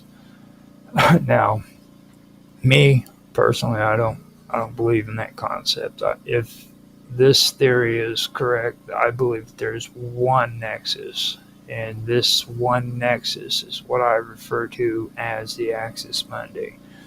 So when I say the Axis Monday, this is what I'm talking about. So that's something that's very, very important to understand. Now, forms began to shimmer with the colors of the universe, reflecting the endless expanse of creation. The light of the cosmos illuminated the primordial energies that flowed through the Axis Mundi. Bodies wove through the void with grand designs and intricate patterns. The heat of 1,000 suns flickered with the energy of creation, while the forces of life ignited the spark of consciousness in the universe, bringing stars to life. Ice created stillness, the force of order and preservation, shimmering with a soft blue glow. This was to be the fire of creation in the cold embrace of destruction. So, from the sacrifice being, the animal gave life to create this cosmic bridge of the Axis Mundi. Death and decay led to new transformations. Primordial chaos gave rise to order. Decay birthed creation, and the animal's sacrifice generated the bridge of the Axis Mundi between realms. Through love and strife, flux and transformation, the cyclical nature of putrescence and the rebirth resonated.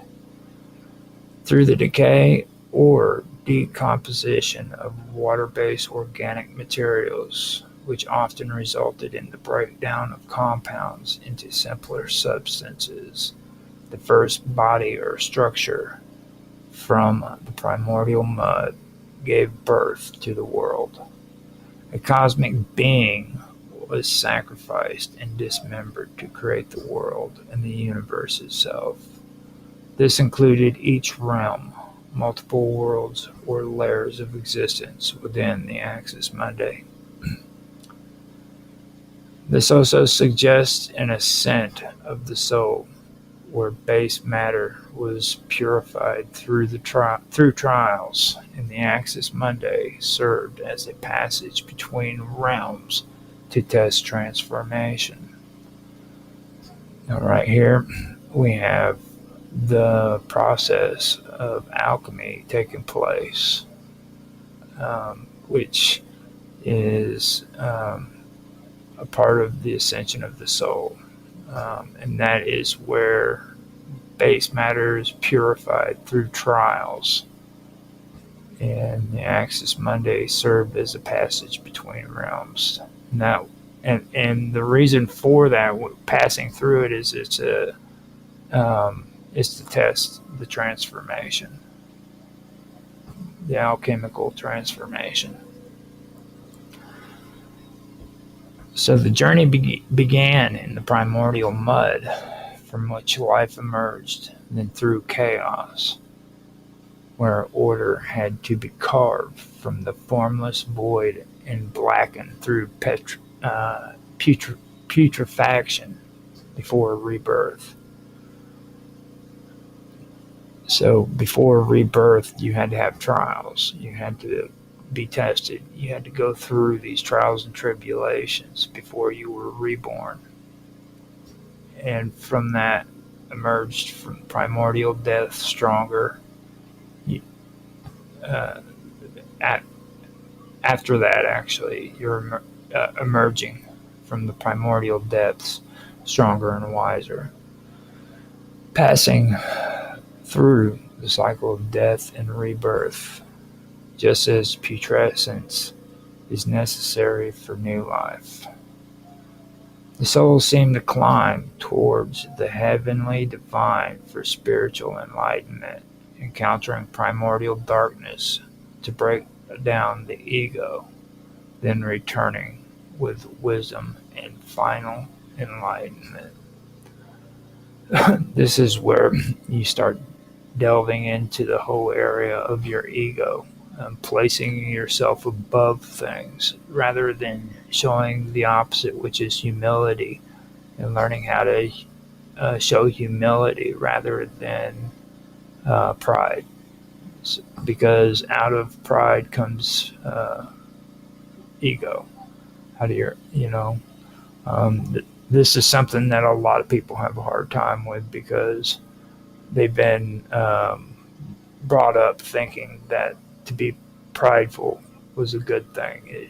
It shows that you're worth something and all that, and that's not the case. When you build an ego, you're actually setting yourself apart from the divine, and you're straying away from where you're supposed to be naturally. And when you're not doing that, you're actually you're breaking down the ego and returning through your trials and tribulations with wisdom and eventually final enlightenment. Now, it's believed that accessing fatal brainwave states allow for deeper introspective creativity, healing, and spiritual knowledge. It grants better understanding or enlightenment from the void, a deep cosmic state in divine creation. Theta represents the axis Mundi, the source of everything, and embodies the primal force of existence that transcends ordinary experience. Theta, or the axis Mundi, delineates the complexity of time into an algorithm of computational theory, indicating the asymptotic behavior of the algorithm, where runtime grows at a specific state relative to input size. Now, here is where things start getting a little interesting. Later on, I am going to be going into another part of this where I will be discussing I'll be discussing things that concern technology as well as the human mind and these waves that are taking place within the human brain, as well as in the natural world. So eventually that's going to go farther into technology, believe it or not.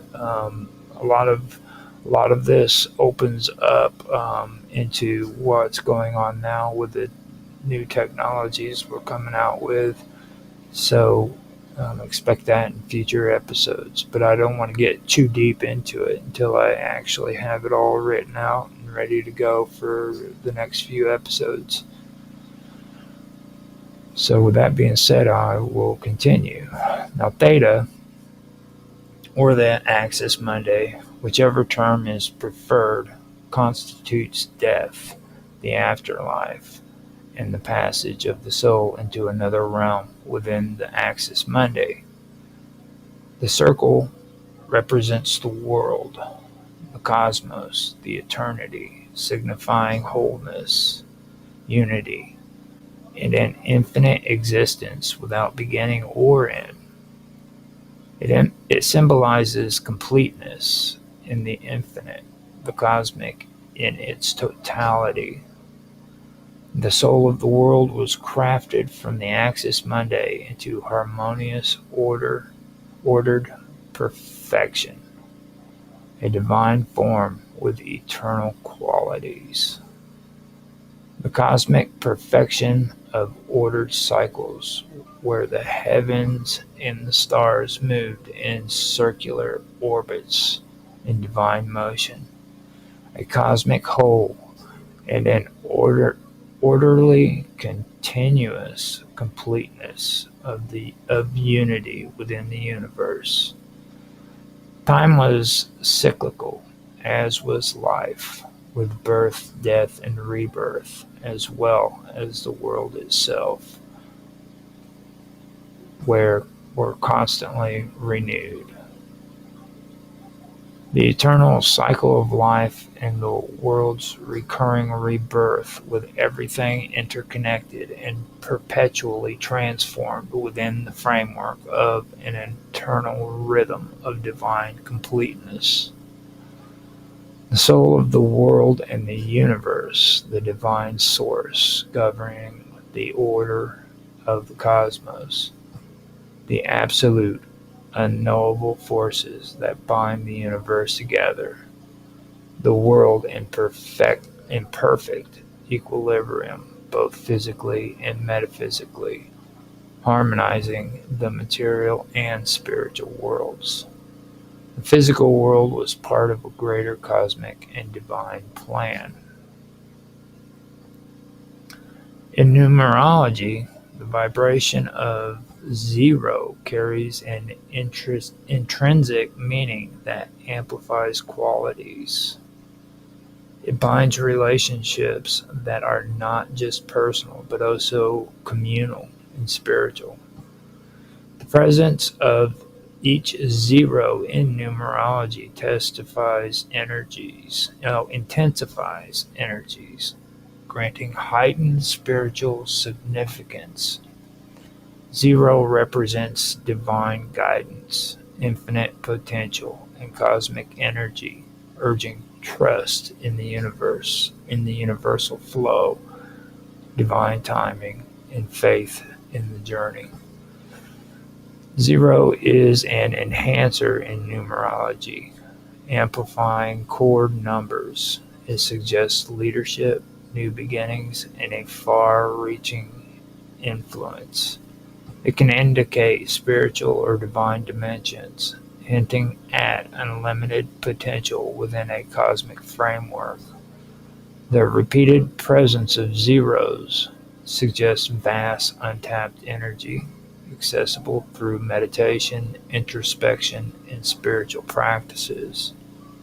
It symbolizes the infinite, the void, and untapped potential, both the beginning and the end, the Alpha and Omega. It represents spiritual journeys and deeper callings. Here the primordial begins to take shape, twisting and coiling from the chaotic mass. Faint outlines emerge. Stars, planets, galaxies, all forming within the void. Tides of the cosmos ebb and flow, transforming the primordial mud of creation and destruction into the great fabric of existence. A new order arises, one that embraces chaos and allows for infinite possibilities. Within this once chaotic, formless mass, the essence of transformation itself is born. A large mass of matter located in the dorsal part of the brain, known as the diencephalon, integrates, filters, and coordinates sensory and motor inputs for brain function. More than just a relay center, it ensures that the higher order brain functions, such as perception, cognition, and movement, operate seamlessly and efficiently. Clusters of nerve cells with specialized functions form nuclei within the brain, receiving inputs from various sensory and motor systems while sending output to different areas of the cerebral cortex. These nuclei are responsible for processing specific types of information, each serving a different function. The primary relay center for visual information from the retina to the visual cortex is the lateral geniculate nucleus. Here, visual input is filtered and organized before being transmitted to the brain for further processing. Similarly, the medial geniculate nucleus processes auditory signals, relaying information from the inner ear to the auditory cortex. Both sensory nuclei ensure the sensory inputs reach the correct region within the cerebral cortex, allowing us to perceive our environment accurately. If you touch a hot surface, a signal is relayed through the thalamus, prompting you to quickly withdraw your hand. The ventral posterior nucleus processes semitosensory information such as touch, pain, and temperature. This nucleus is crucial for perceiving physical sensations and coordinating responses based on sensory feedback. Motor coordination depends on both the ventral lateral and ventral anterior nuclei, which are essential components of the brain's motor circuitry. These nuclei receive input from the basal ganglia and cerebellum and relay signals to the motor cortex, governing voluntary movement. Without these seamless integrations, motor control would be fragmented, leading to difficulties in performing smooth and purposeful actions. Acting as a critical filter, the thalamus adjusts the intensity, timing, and synchronization of signals within the brain. This regulation ensures precision and fluidity in movements necessary for activities such as walking, riding, and playing a musical instrument. Hold on a minute, guys.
Okay, I am back. Sorry about that.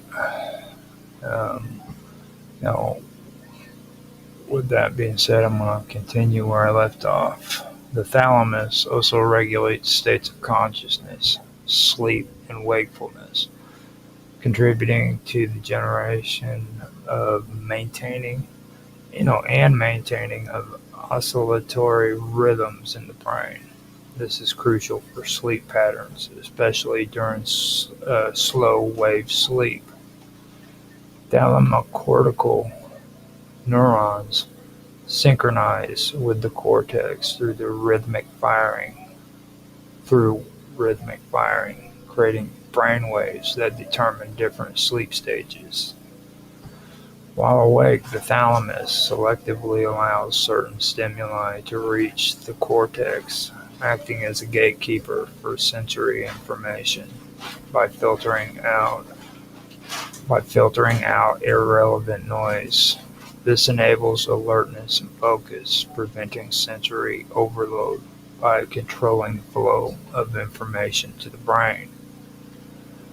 For example, the thalamus helps us concentrate on a conversation in a crowded room by regulating which signals reach conscious awareness. The cerebellothalamic pathway facilitates the transmission of motor information from the cerebellum to the cerebral cortex through the thalamus. This pathway contributes to balance, coordination, and motor learning, which are integrated into the brain's overall motor plan. Once the cerebellum makes adjustments and fine-tunes movements, it sends these sensory input signals to the thalamus. The thalamus then relays the information to the motor cortex, which issues final motor commands to the muscles. To maintain posture, adjust muscle contraction force, and execute skilled motor skills. Constant communication is needed between the cerebellum and the thalamus. Through neuroplasticity, the brain can reorganize itself by forming new neural connections within the thalamic circuits.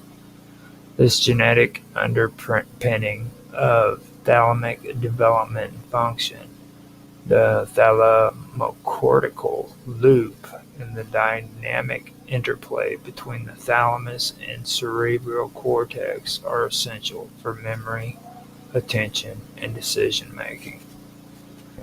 Now, the neuroplasticity is the one part of all of this that really sticks out. It's very important to understand that concept and what's going on within the brain when it comes to what I've been discussing. This is something that continuously pops up in different areas too, not just within the brain, but also within the new technologies that I mentioned earlier when it comes to computers and things of that nature. You'll see this frequently occur, and it's really interesting. We're trying to synthesize this process now through technology. It's a really, really fascinating area of research that is actually pretty cool. So just wanted to stop and point that out before I go on further. Now, the thalamus is a hub for communication, integration, and coordination, playing a vital role in nearly every aspect of brain function, from motor control to sensory processing to consciousness and emotional regulation. It connects to other parts of the brain, particularly the cerebellum, help maintain a delicate balance for smooth and coordinated movement. Unique insights into brain function and plasticity have revealed that personality and cognitive changes can occur due to damage to different brain regions. Unexpected cognitive recoveries have been observed due to the brain's ability to reroute functions over time. For example, individuals who were once hard-working, responsible, and well-liked before an injury may become erratic, impulsive, and socially inappropriate afterwards, displaying rudeness, profanity, and vulgar language they'd never used before.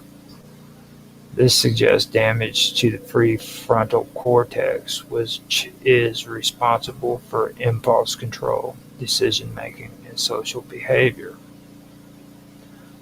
Likewise, the sensory cortex processes touch and spatial awareness.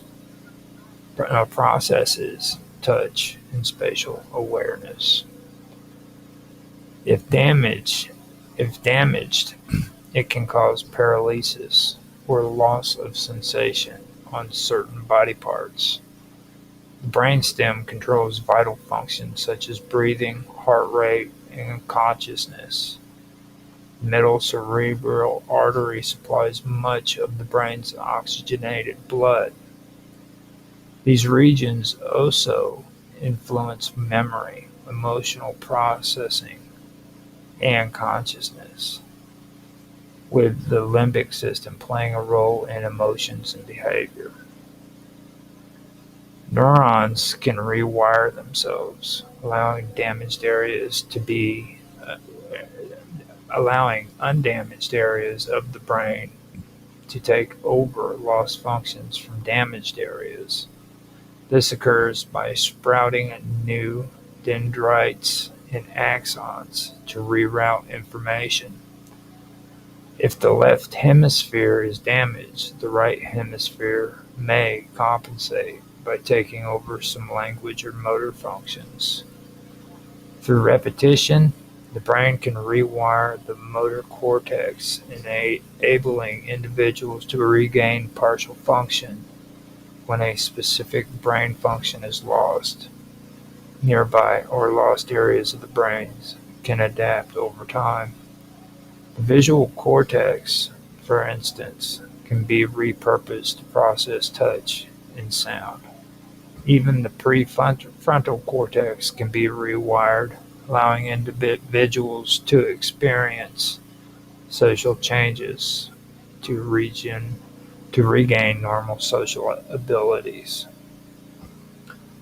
Through synaptic pruning, the brain strengthens useful neural pathways and weakens unused ones. Repeated use of a pathway reinforces it.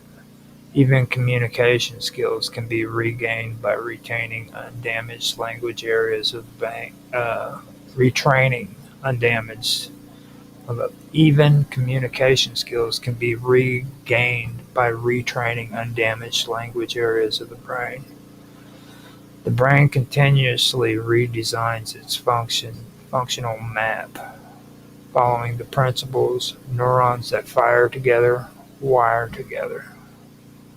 Through reorganization, compensation, and training, the brain can adapt and recover from damage, demonstrating its remarkable ability to heal and restructure itself.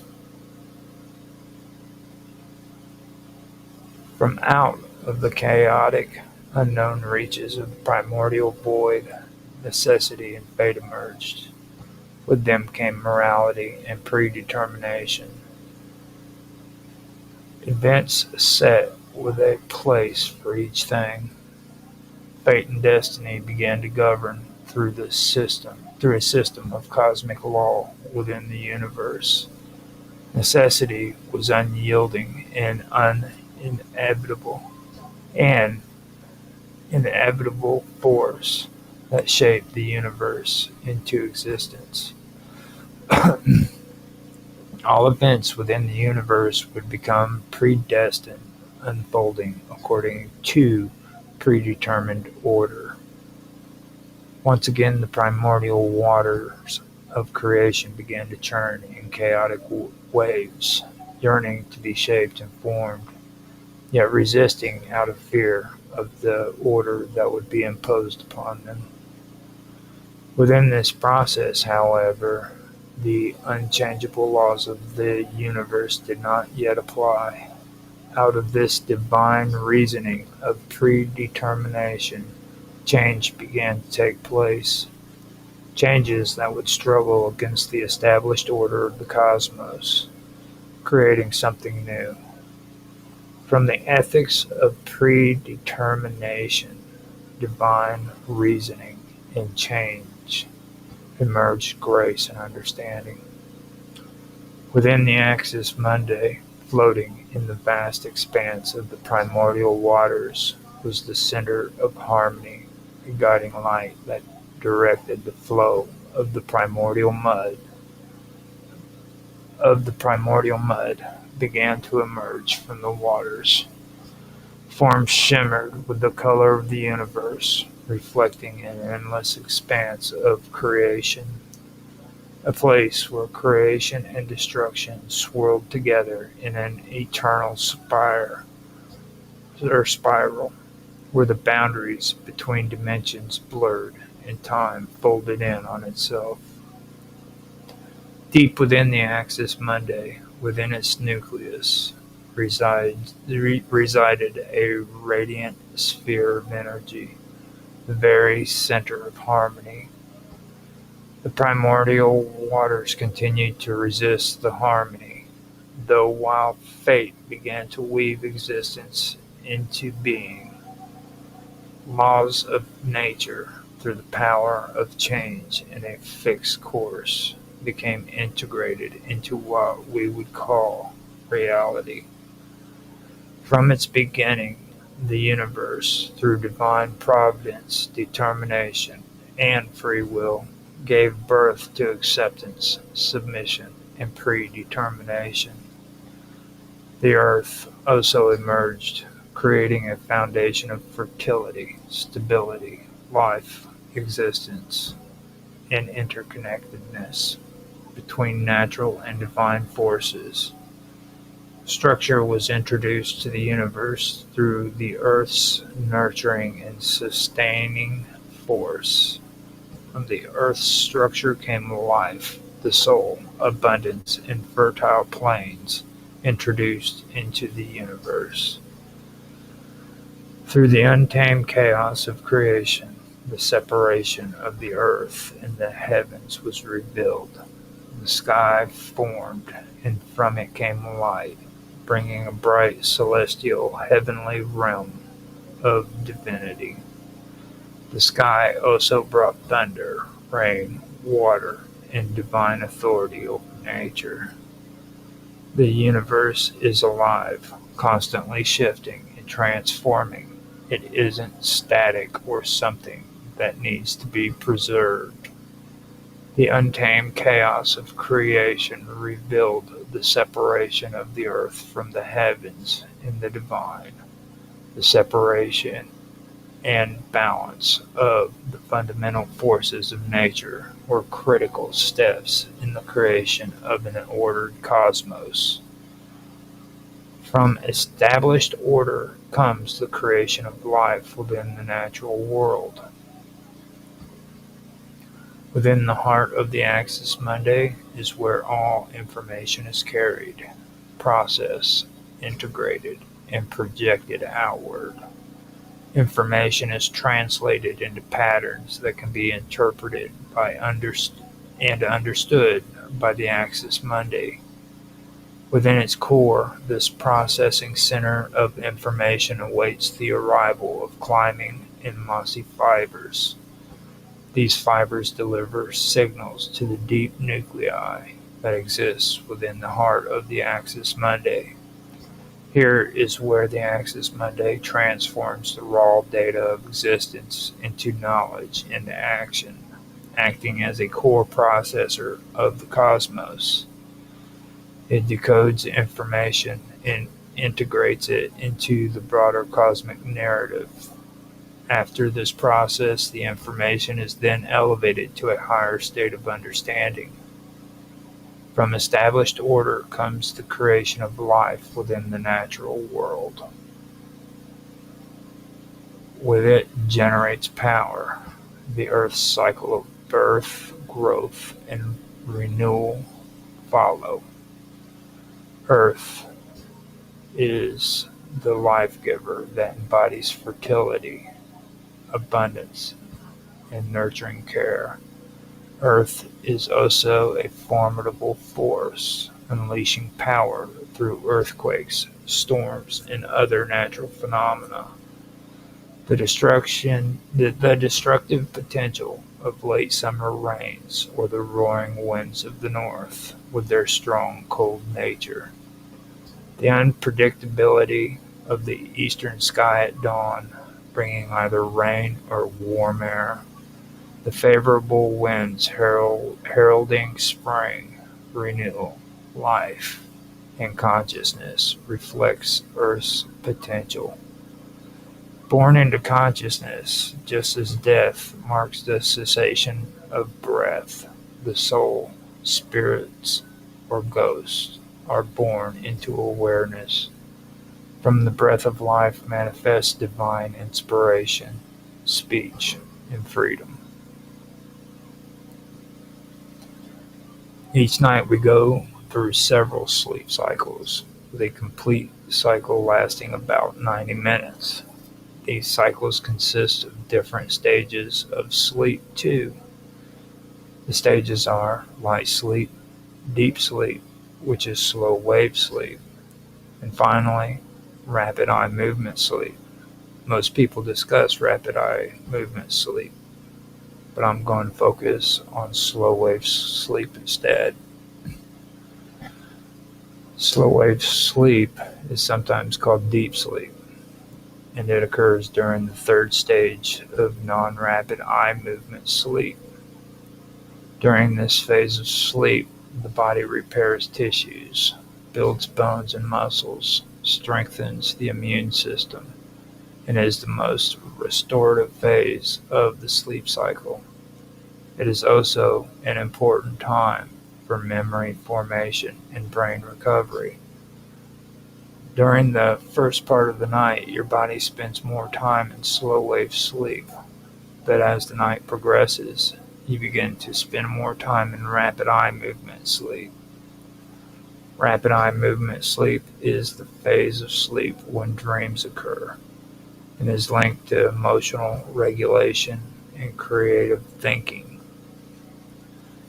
Slow wave sleep is marked by very slow and high amplitude brain waves called delta waves. This is where your heartbeat, breathing, and brain activity all slow down. This is the deepest part of sleep, and if interrupted, can lead to grogginess and disorientation upon waking. During infancy, the early childhood, deep sleep makes up a large part of our total sleep time. This is because deep sleep plays an important role in brain development and physical growth. As we become teenagers, we still experience a good amount of deep sleep, which allows for better learning, memory, and physical development. As we develop into young adults, though, the amount of sleep wave we experience begins to gradually decline. By the time we become older adults, around 60, our amount of deep sleep declines significantly, and we begin to frequently awaken during the night. This can result in lighter, more fragmented sleep and may affect memory, our energy levels, and our overall mood. Excuse me. Besides repairing and rebuilding tissues and muscles, supporting immune functions, and storing and consolidating memories, slow wave sleep is important for clearing waste products from the brain, emotional balance, decision making, and learning. Slow wave sleep or deep sleep is the brain's save button for our memories. We take in tons of information throughout the day, and not all of this is considered important for keeping to the brain. When we enter slow wave sleep, our brain begins to sort this information, deciding what to store and what to forget. Memory consolidation happens mostly during slow wave sleep. This is where the brain sorts short-term memories, then stores them with our long-term memories. The hippocampus is deeply involved in learning and memory. It works closely with the neocortex during slow wave sleep. The hippocampus relays recent experiences to the neocortex for storage, thus strengthening the connection between neurons. This helps in times when you are studying, practicing new skills, and experiencing something that is emotionally significant. Slow wave sleep helps to make those things stick, but the brain is incredibly busy even during sleep, and like a busy system, it creates waste. This includes leftover proteins, cellular debris, and byproducts that can build up and interfere with function. The glymphatic system, a special waste clearance system in the brain, is limited during the day. During slow wave sleep, though, it kicks into high gear as the space between brain cells widens. This allows cerebrospinal fluid to flow more freely throughout the brain, acting as a cleaning agent, washing away waste, including potentially harmful substances like beta amyloid. This keeps brain cells healthy and functioning properly. So slow wave sleep also physically protects your brain. It also supports long-term mental health. Significant variations of delta wave activity can be seen across the lifespan of humans, both in its frequency and occurrence and its amplitudes. In infancy and early childhood, delta waves dominate the electroencephalographic parts, showing the high demand for neurodevelopment processes like synaptogenesis, myelination, and the establishment of large-scale neural networks. As we age, the amount of intensity of delta activity also gradually declines and diminishes significantly for older people. Besides developmental trajectory, delta wave activity interacts dynamically with other brain oscillations such as theta, alpha, beta, and gamma waves. During the descent into deep sleep, the brain transmits from faster alpha and beta rhythms into slower theta and eventually delta frequencies. Intricate cross-frequencies coupling transitions where slower delta waves modulate an amplitude or phase of faster oscillations like gamma waves are not abrupt. These coupling supports information transfer across regions of the brain, which is essential for consolidation and synaptic downscaling. Delta waves are thought to act like timing mechanisms as well, coordinating and reactivating memory traces across the hippocampus and neocortex during sleep. They also provide a background rhythm that enables high-frequency bursts to occur in synchrony, creating a window of opportunity for neural plasticity and network refinement. Neural oscillations often govern the timing and intensity of biological phenomena, including animal migration and circadian cycles in planets. Cyclic low-frequency patterns such as oceanic tides, climate oscillation, and geophysical rhythm mirror the concept of delta-like periodicity,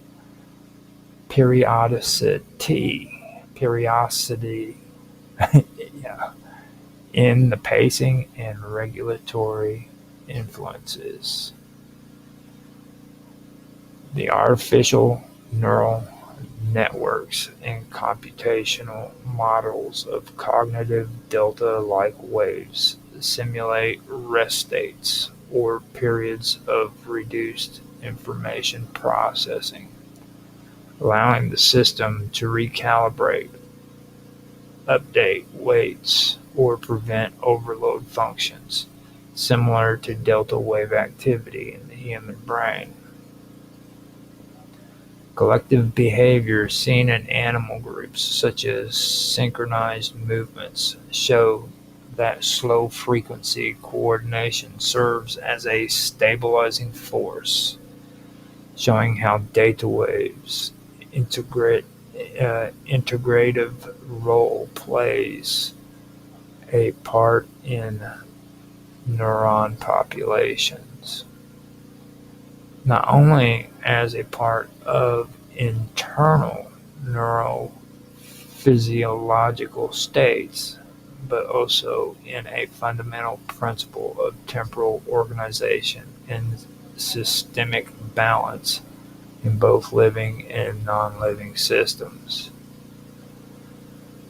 Representing one of the most consistently observed oscillatory patterns in the human brain, alpha wave activity is closely associated with states of relaxed wakefulness, calm alertness, and inward directed attention. When a person is awake but not actively processing information, usually during times of quiet reflection, meditation, or just before falling asleep, alpha waves occupy a faster frequency range than that of delta waves, considered to be a bridge between conscious thought and more introspective or resting mental states. Alpha wave presence is notable mostly in the occipital and parietal lobes when the eyes are closed, indicating a state of wakeful rest where sensory input is reduced and internal cognitive processes begin to dominate over a lifetime. Alpha activity demonstrates distinct developmental patterns. In early childhood, alpha rhythms are not fully developed and tend to be more variable and of lower amplitude. As children's brains mature into adolescence, the alpha waves become more stable and more symmetrical across hemispheres, stronger in their expression. This maturation reflects increasing neural synchronization in the refinement of thalamocortical circuits that generate and regulate alpha activity. During adulthood, Alpha wave activity remains relatively stable, particularly in people who engage in mindfulness practices, meditative states, or focused attention. As with delta waves, though, alpha waves also decline in later life, usually due to changes in cognitive performance, attention regulation, and working memory, suggesting that the alpha waves play a critical role in cognitive flexibility and attention gating. Alpha waves also serve as a neural filter that regulates rhythm that actively suppresses irrelevant information to enhance focus and minimize distraction. This is not a passive role either. Rather, it reflects the brain's ability to dynamically allocate resources by reducing cortical excitability in regions not currently needed for a specific task. This reveals a sophisticated system of inter-regional modulation, where alpha oscillation allows certain pathways to become more dominant while silencing others. Alpha waves, like delta waves, are also involved in timing, particularly in the timing of information flow, helping to organize and coordinate when and where signals are processed across different parts of the brain. These rhythms are critical in situations requiring anticipation, working memory, or the suppression of habitual responses in favor of intentional actions. In many cases, alpha waves provide a background rhythm that modulates the power or timing of gamma bursts associated with active processes of learning. In geometry, theta is used to represent an unknown angle or a special function used in various areas of mathematics, particularly in complex analysis and number theory. In polar coordinates, theta often represents the angle in relationship to the origin, and the letter itself is sometimes used to represent temperature or potential in certain physics formulas.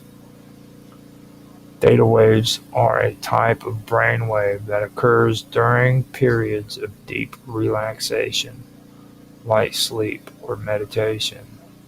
They are often associated with a state of creativity, intuition, and memory consolidation. The interplay between alpha and theta rhythms is evident during meditation or trance-like states, where both relaxation and introspective awareness are heightened. Alpha rhythms may serve as a scaffold for mental imagery, memory retrieval, or emotional regulation in such a state. Outside of the brain, alpha-like rhythmic patterns can be seen in systems that rely on cycles of restraint and release, such as biological feedback loops, circadian biology, and certain technological systems. Predator-prey dynamics often oscillate around a balanced state where one species actually modulates the population and behavior of another. These regulatory cycles mirror how alpha rhythms constrain or permit neural activity. In digital networks, processing bandwidth is controlled by rhythmic modulation protocols, which conceptually aligns with how alpha waves manage the flow of information in the brain. These analogs underscore the universality the universality of oscillatory control mechanisms and represent a core principle of organized, adaptive, and diverse systems. The cerebellum contains deep cerebral nuclei, which are clusters of neurons serving as the cerebellum's output channels. These nuclei send signals to other parts of the brain to execute and fine-tune movements. They do this by processing input received from the spinal cord, sensory systems, and other parts of the brain. The cerebellum doesn't initiate movement, but rather adjusts and refines motor commands to ensure accuracy and precision. It continues to monitor and modify motor commands, allowing for fluid movements and the ability to adapt to changing conditions. Neuroplasticity is a process that enables the cerebellum to adjust to changes within the vestibular system. Vestibular rehabilitation therapy is one of several approaches that harness the cerebellum's plasticity in order to improve balance and coordination. Through therapeutic exercises that challenge the vestibular system, the cerebellum is encouraged to adapt and help restore balance.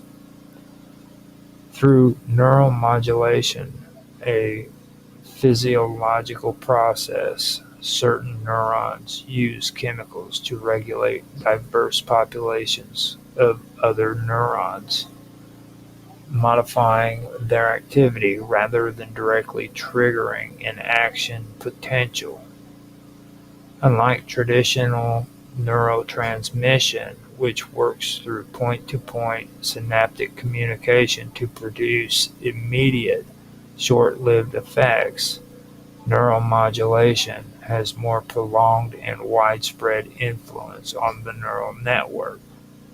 This modulation can affect the excitability, firing patterns, or responsiveness of entire neural circuits, reshaping how information is processed in the brain or nervous system over time.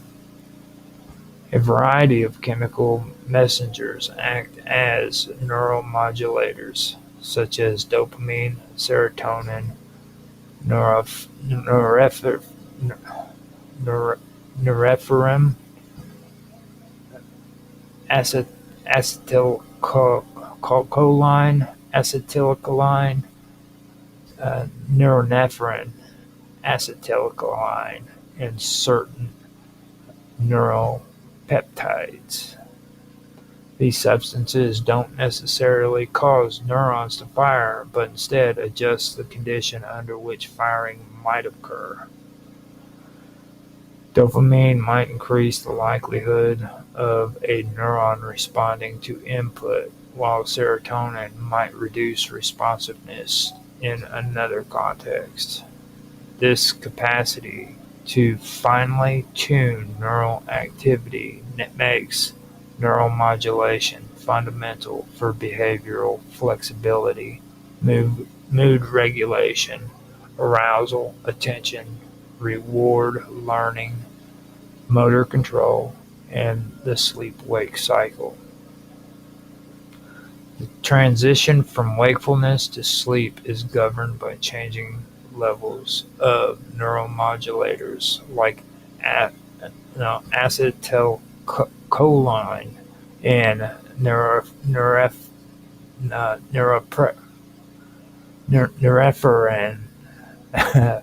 I'll say that. Norepinephrine. Acetylcholine enhances the signal to noise ratio in sensory systems, making the brain more attuned to relevant stimuli. In the reward system, dopamine adjusts motivational salience, reinforcing behaviors that result in pleasurable outcomes. Beyond pharmacology, this concept has also been applied in technological interventions, medical devices that deliver electrical or magnetic stimulation, such as deep brain stimulation, vagus nerve stimulation, and transcranial magnetic stimulation can modulate neural activity. What makes neuromodulation especially intriguing is that it acts as a regulatory overlay to the brain's communication system. Rather than altering the content of signals traveling through neural circuits, it changes how those signals are perceived, prioritized, or integrated. It functions as a higher order control system that can modify an overall tone, pace, and can modify the overall tone, pace, or responsiveness of neural operations, allowing the brain to adapt to both internal states and external demands. A branch of physiology called electrophysiology studies the electrical properties of biological cells and tissues. It focuses on the flow of ions in biological systems and how these ionic movements generate electrical currents that drive cellular activity, particularly in neurons, muscle fibers, and cardiac tissues. Electrophysiology investigates how electrical signals are generated, transmitted, and interpreted within organisms, and how those signals control functions ranging from the heartbeat to thought. It emphasizes how neurons use electrical impulse or action potentials to communicate. These impulses are created when a neuron's membrane potential rapidly shifts due to the movement of sodium, potassium, calcium, and chloride ions across the cell membrane through specialized proteins called ion channels. The voltage changes that result propagate along axons, and lead to the release of neurotransmitters at synapses, enabling the signal to transfer to the next cell. Electrophysiological records capture this activity either at the level of single neurons or across populations of cells, offering insight into the timing patterns and the strength of neural communication.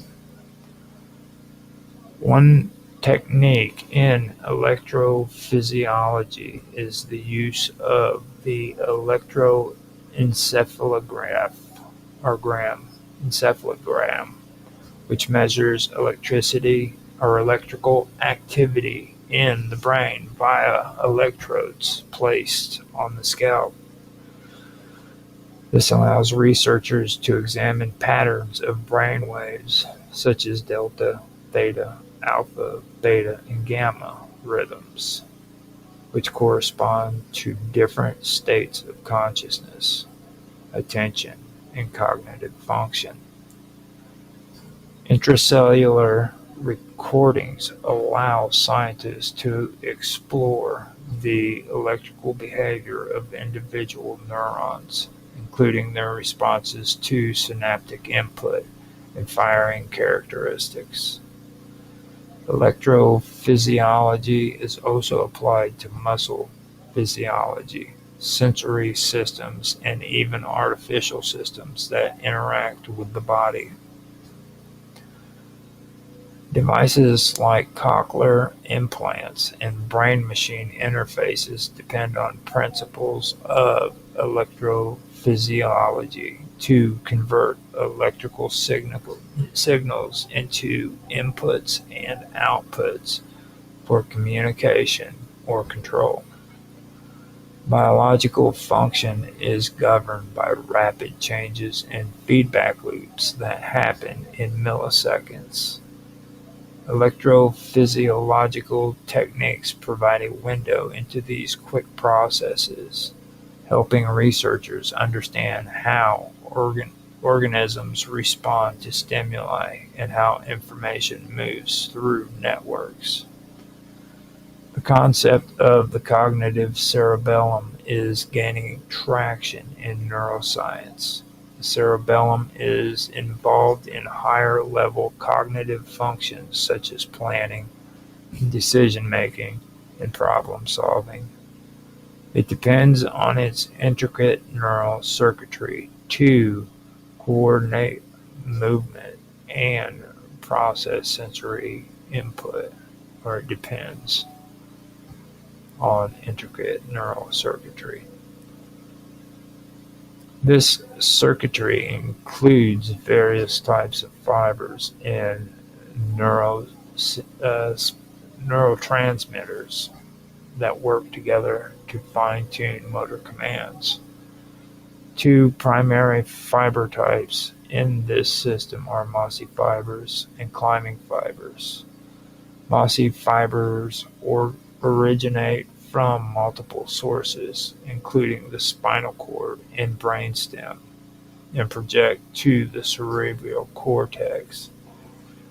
They synapse onto granule cells, which in turn send parallel fibers to synapse onto Purkinje cells. Purkinje cells then send inhibitory signals to the deep cerebral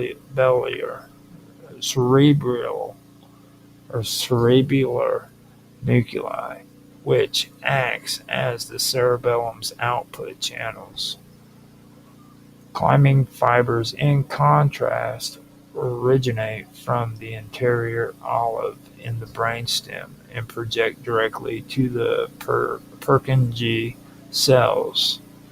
Each Purkinje cell receives input from a single climbing fiber, which delivers powerful excitatory input. This distinctive setup allows climbing fibers to play a key role in motor learning plasticity. Long-term potentiation and long-term depression are also integral to the cerebellum's circuitry. As forms of synaptic plasticity, long-term potentiation and long-term depression occur at the synapses between parallel fibers and Purkinje cells, allowing the cerebellum to adjust the strength of these connections based on experience. This in turn fine-tunes motor commands in response to changing conditions. These are two essential processes that support the brain's ability to learn, remember, and adapt. These phenomena take place at the synapses, where neurons communicate with one another, involving enduring changes in the strength of those connections. These mechanisms are central to what is known as synaptic plasticity, the brain's ability to change its structure and function in response to experience, activity, or environmental input. Long-term potentiation refers to a sustained increase in synaptic strength that follows high-frequency stimulation of a synapse. When two neurons are repeatedly in synchronicity synchron, synchron, synchronously and synchronously activated. The connection between them grows stronger over time. This improved efficiency means that future signals between the neurons are more likely to elicit a response. This process is a vital mechanism through which memories are encoded and stored in the brain. At the cellular level, a long-term potentiation involves a variety of changes, including increased neurotransmitter release, heightened receptor sensitivity or quantity, especially of glutamate receptors, and structural changes like the development of new synaptic spines. These adaptations allow the receiving neurons to respond more vigorously to the same input in the future. Conversely, long-term depression is a lasting decrease in synaptic strength. It happens when synapses are activated at a lower frequency over a prolonged period, or when neuron activity is out of sync. Instead of reinforcing the connection, long-term depression weakens it, effectively reducing the signal transmission between involved neurons. This is not a form of damage or loss, but a refinement. Long-term depression is believed to support processes like forgetting, clearing irrelevant or outdated information, and avoiding saturation of synaptic activity, which is essential for preserving the adaptability of neural networks. Both long-term potentiation and long-term depression depend heavily on calcium signaling within neurons. The magnitude and timing of calcium influx through receptors determine which process will occur. A large, rapid influx typically induces long-term potentiation, while a smaller, slower influx tends to favor long-term depression. These processes are not uniform across all brain regions, but are especially well studied in the hippocampus, a region associated with learning and memory.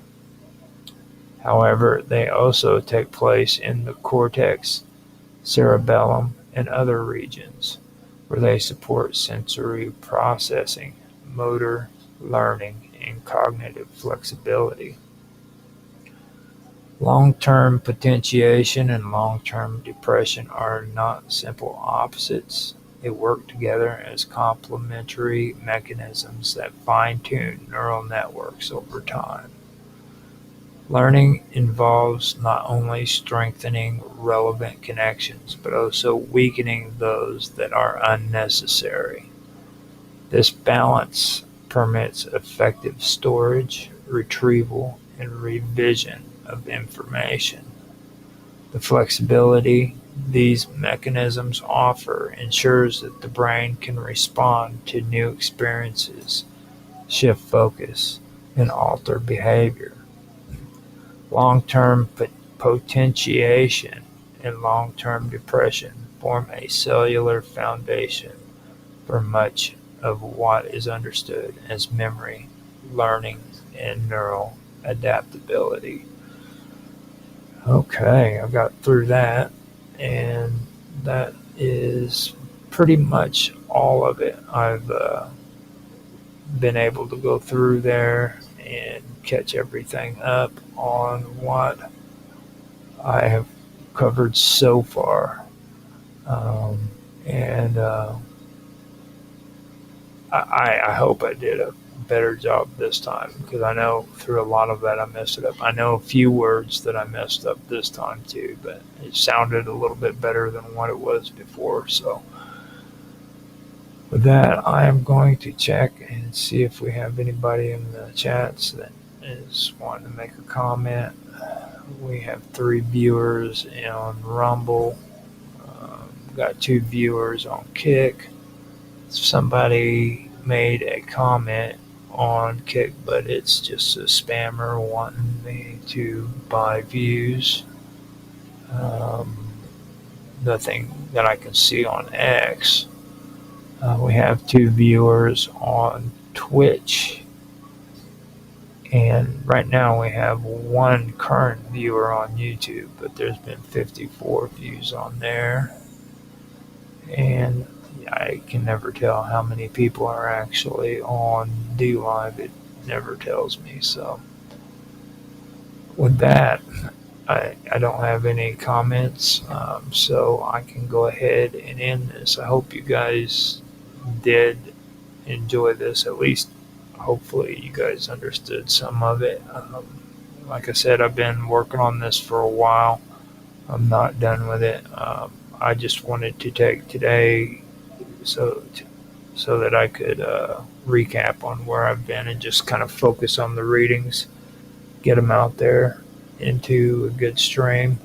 I've been working on getting the stuff written out, and it's been a challenge for me.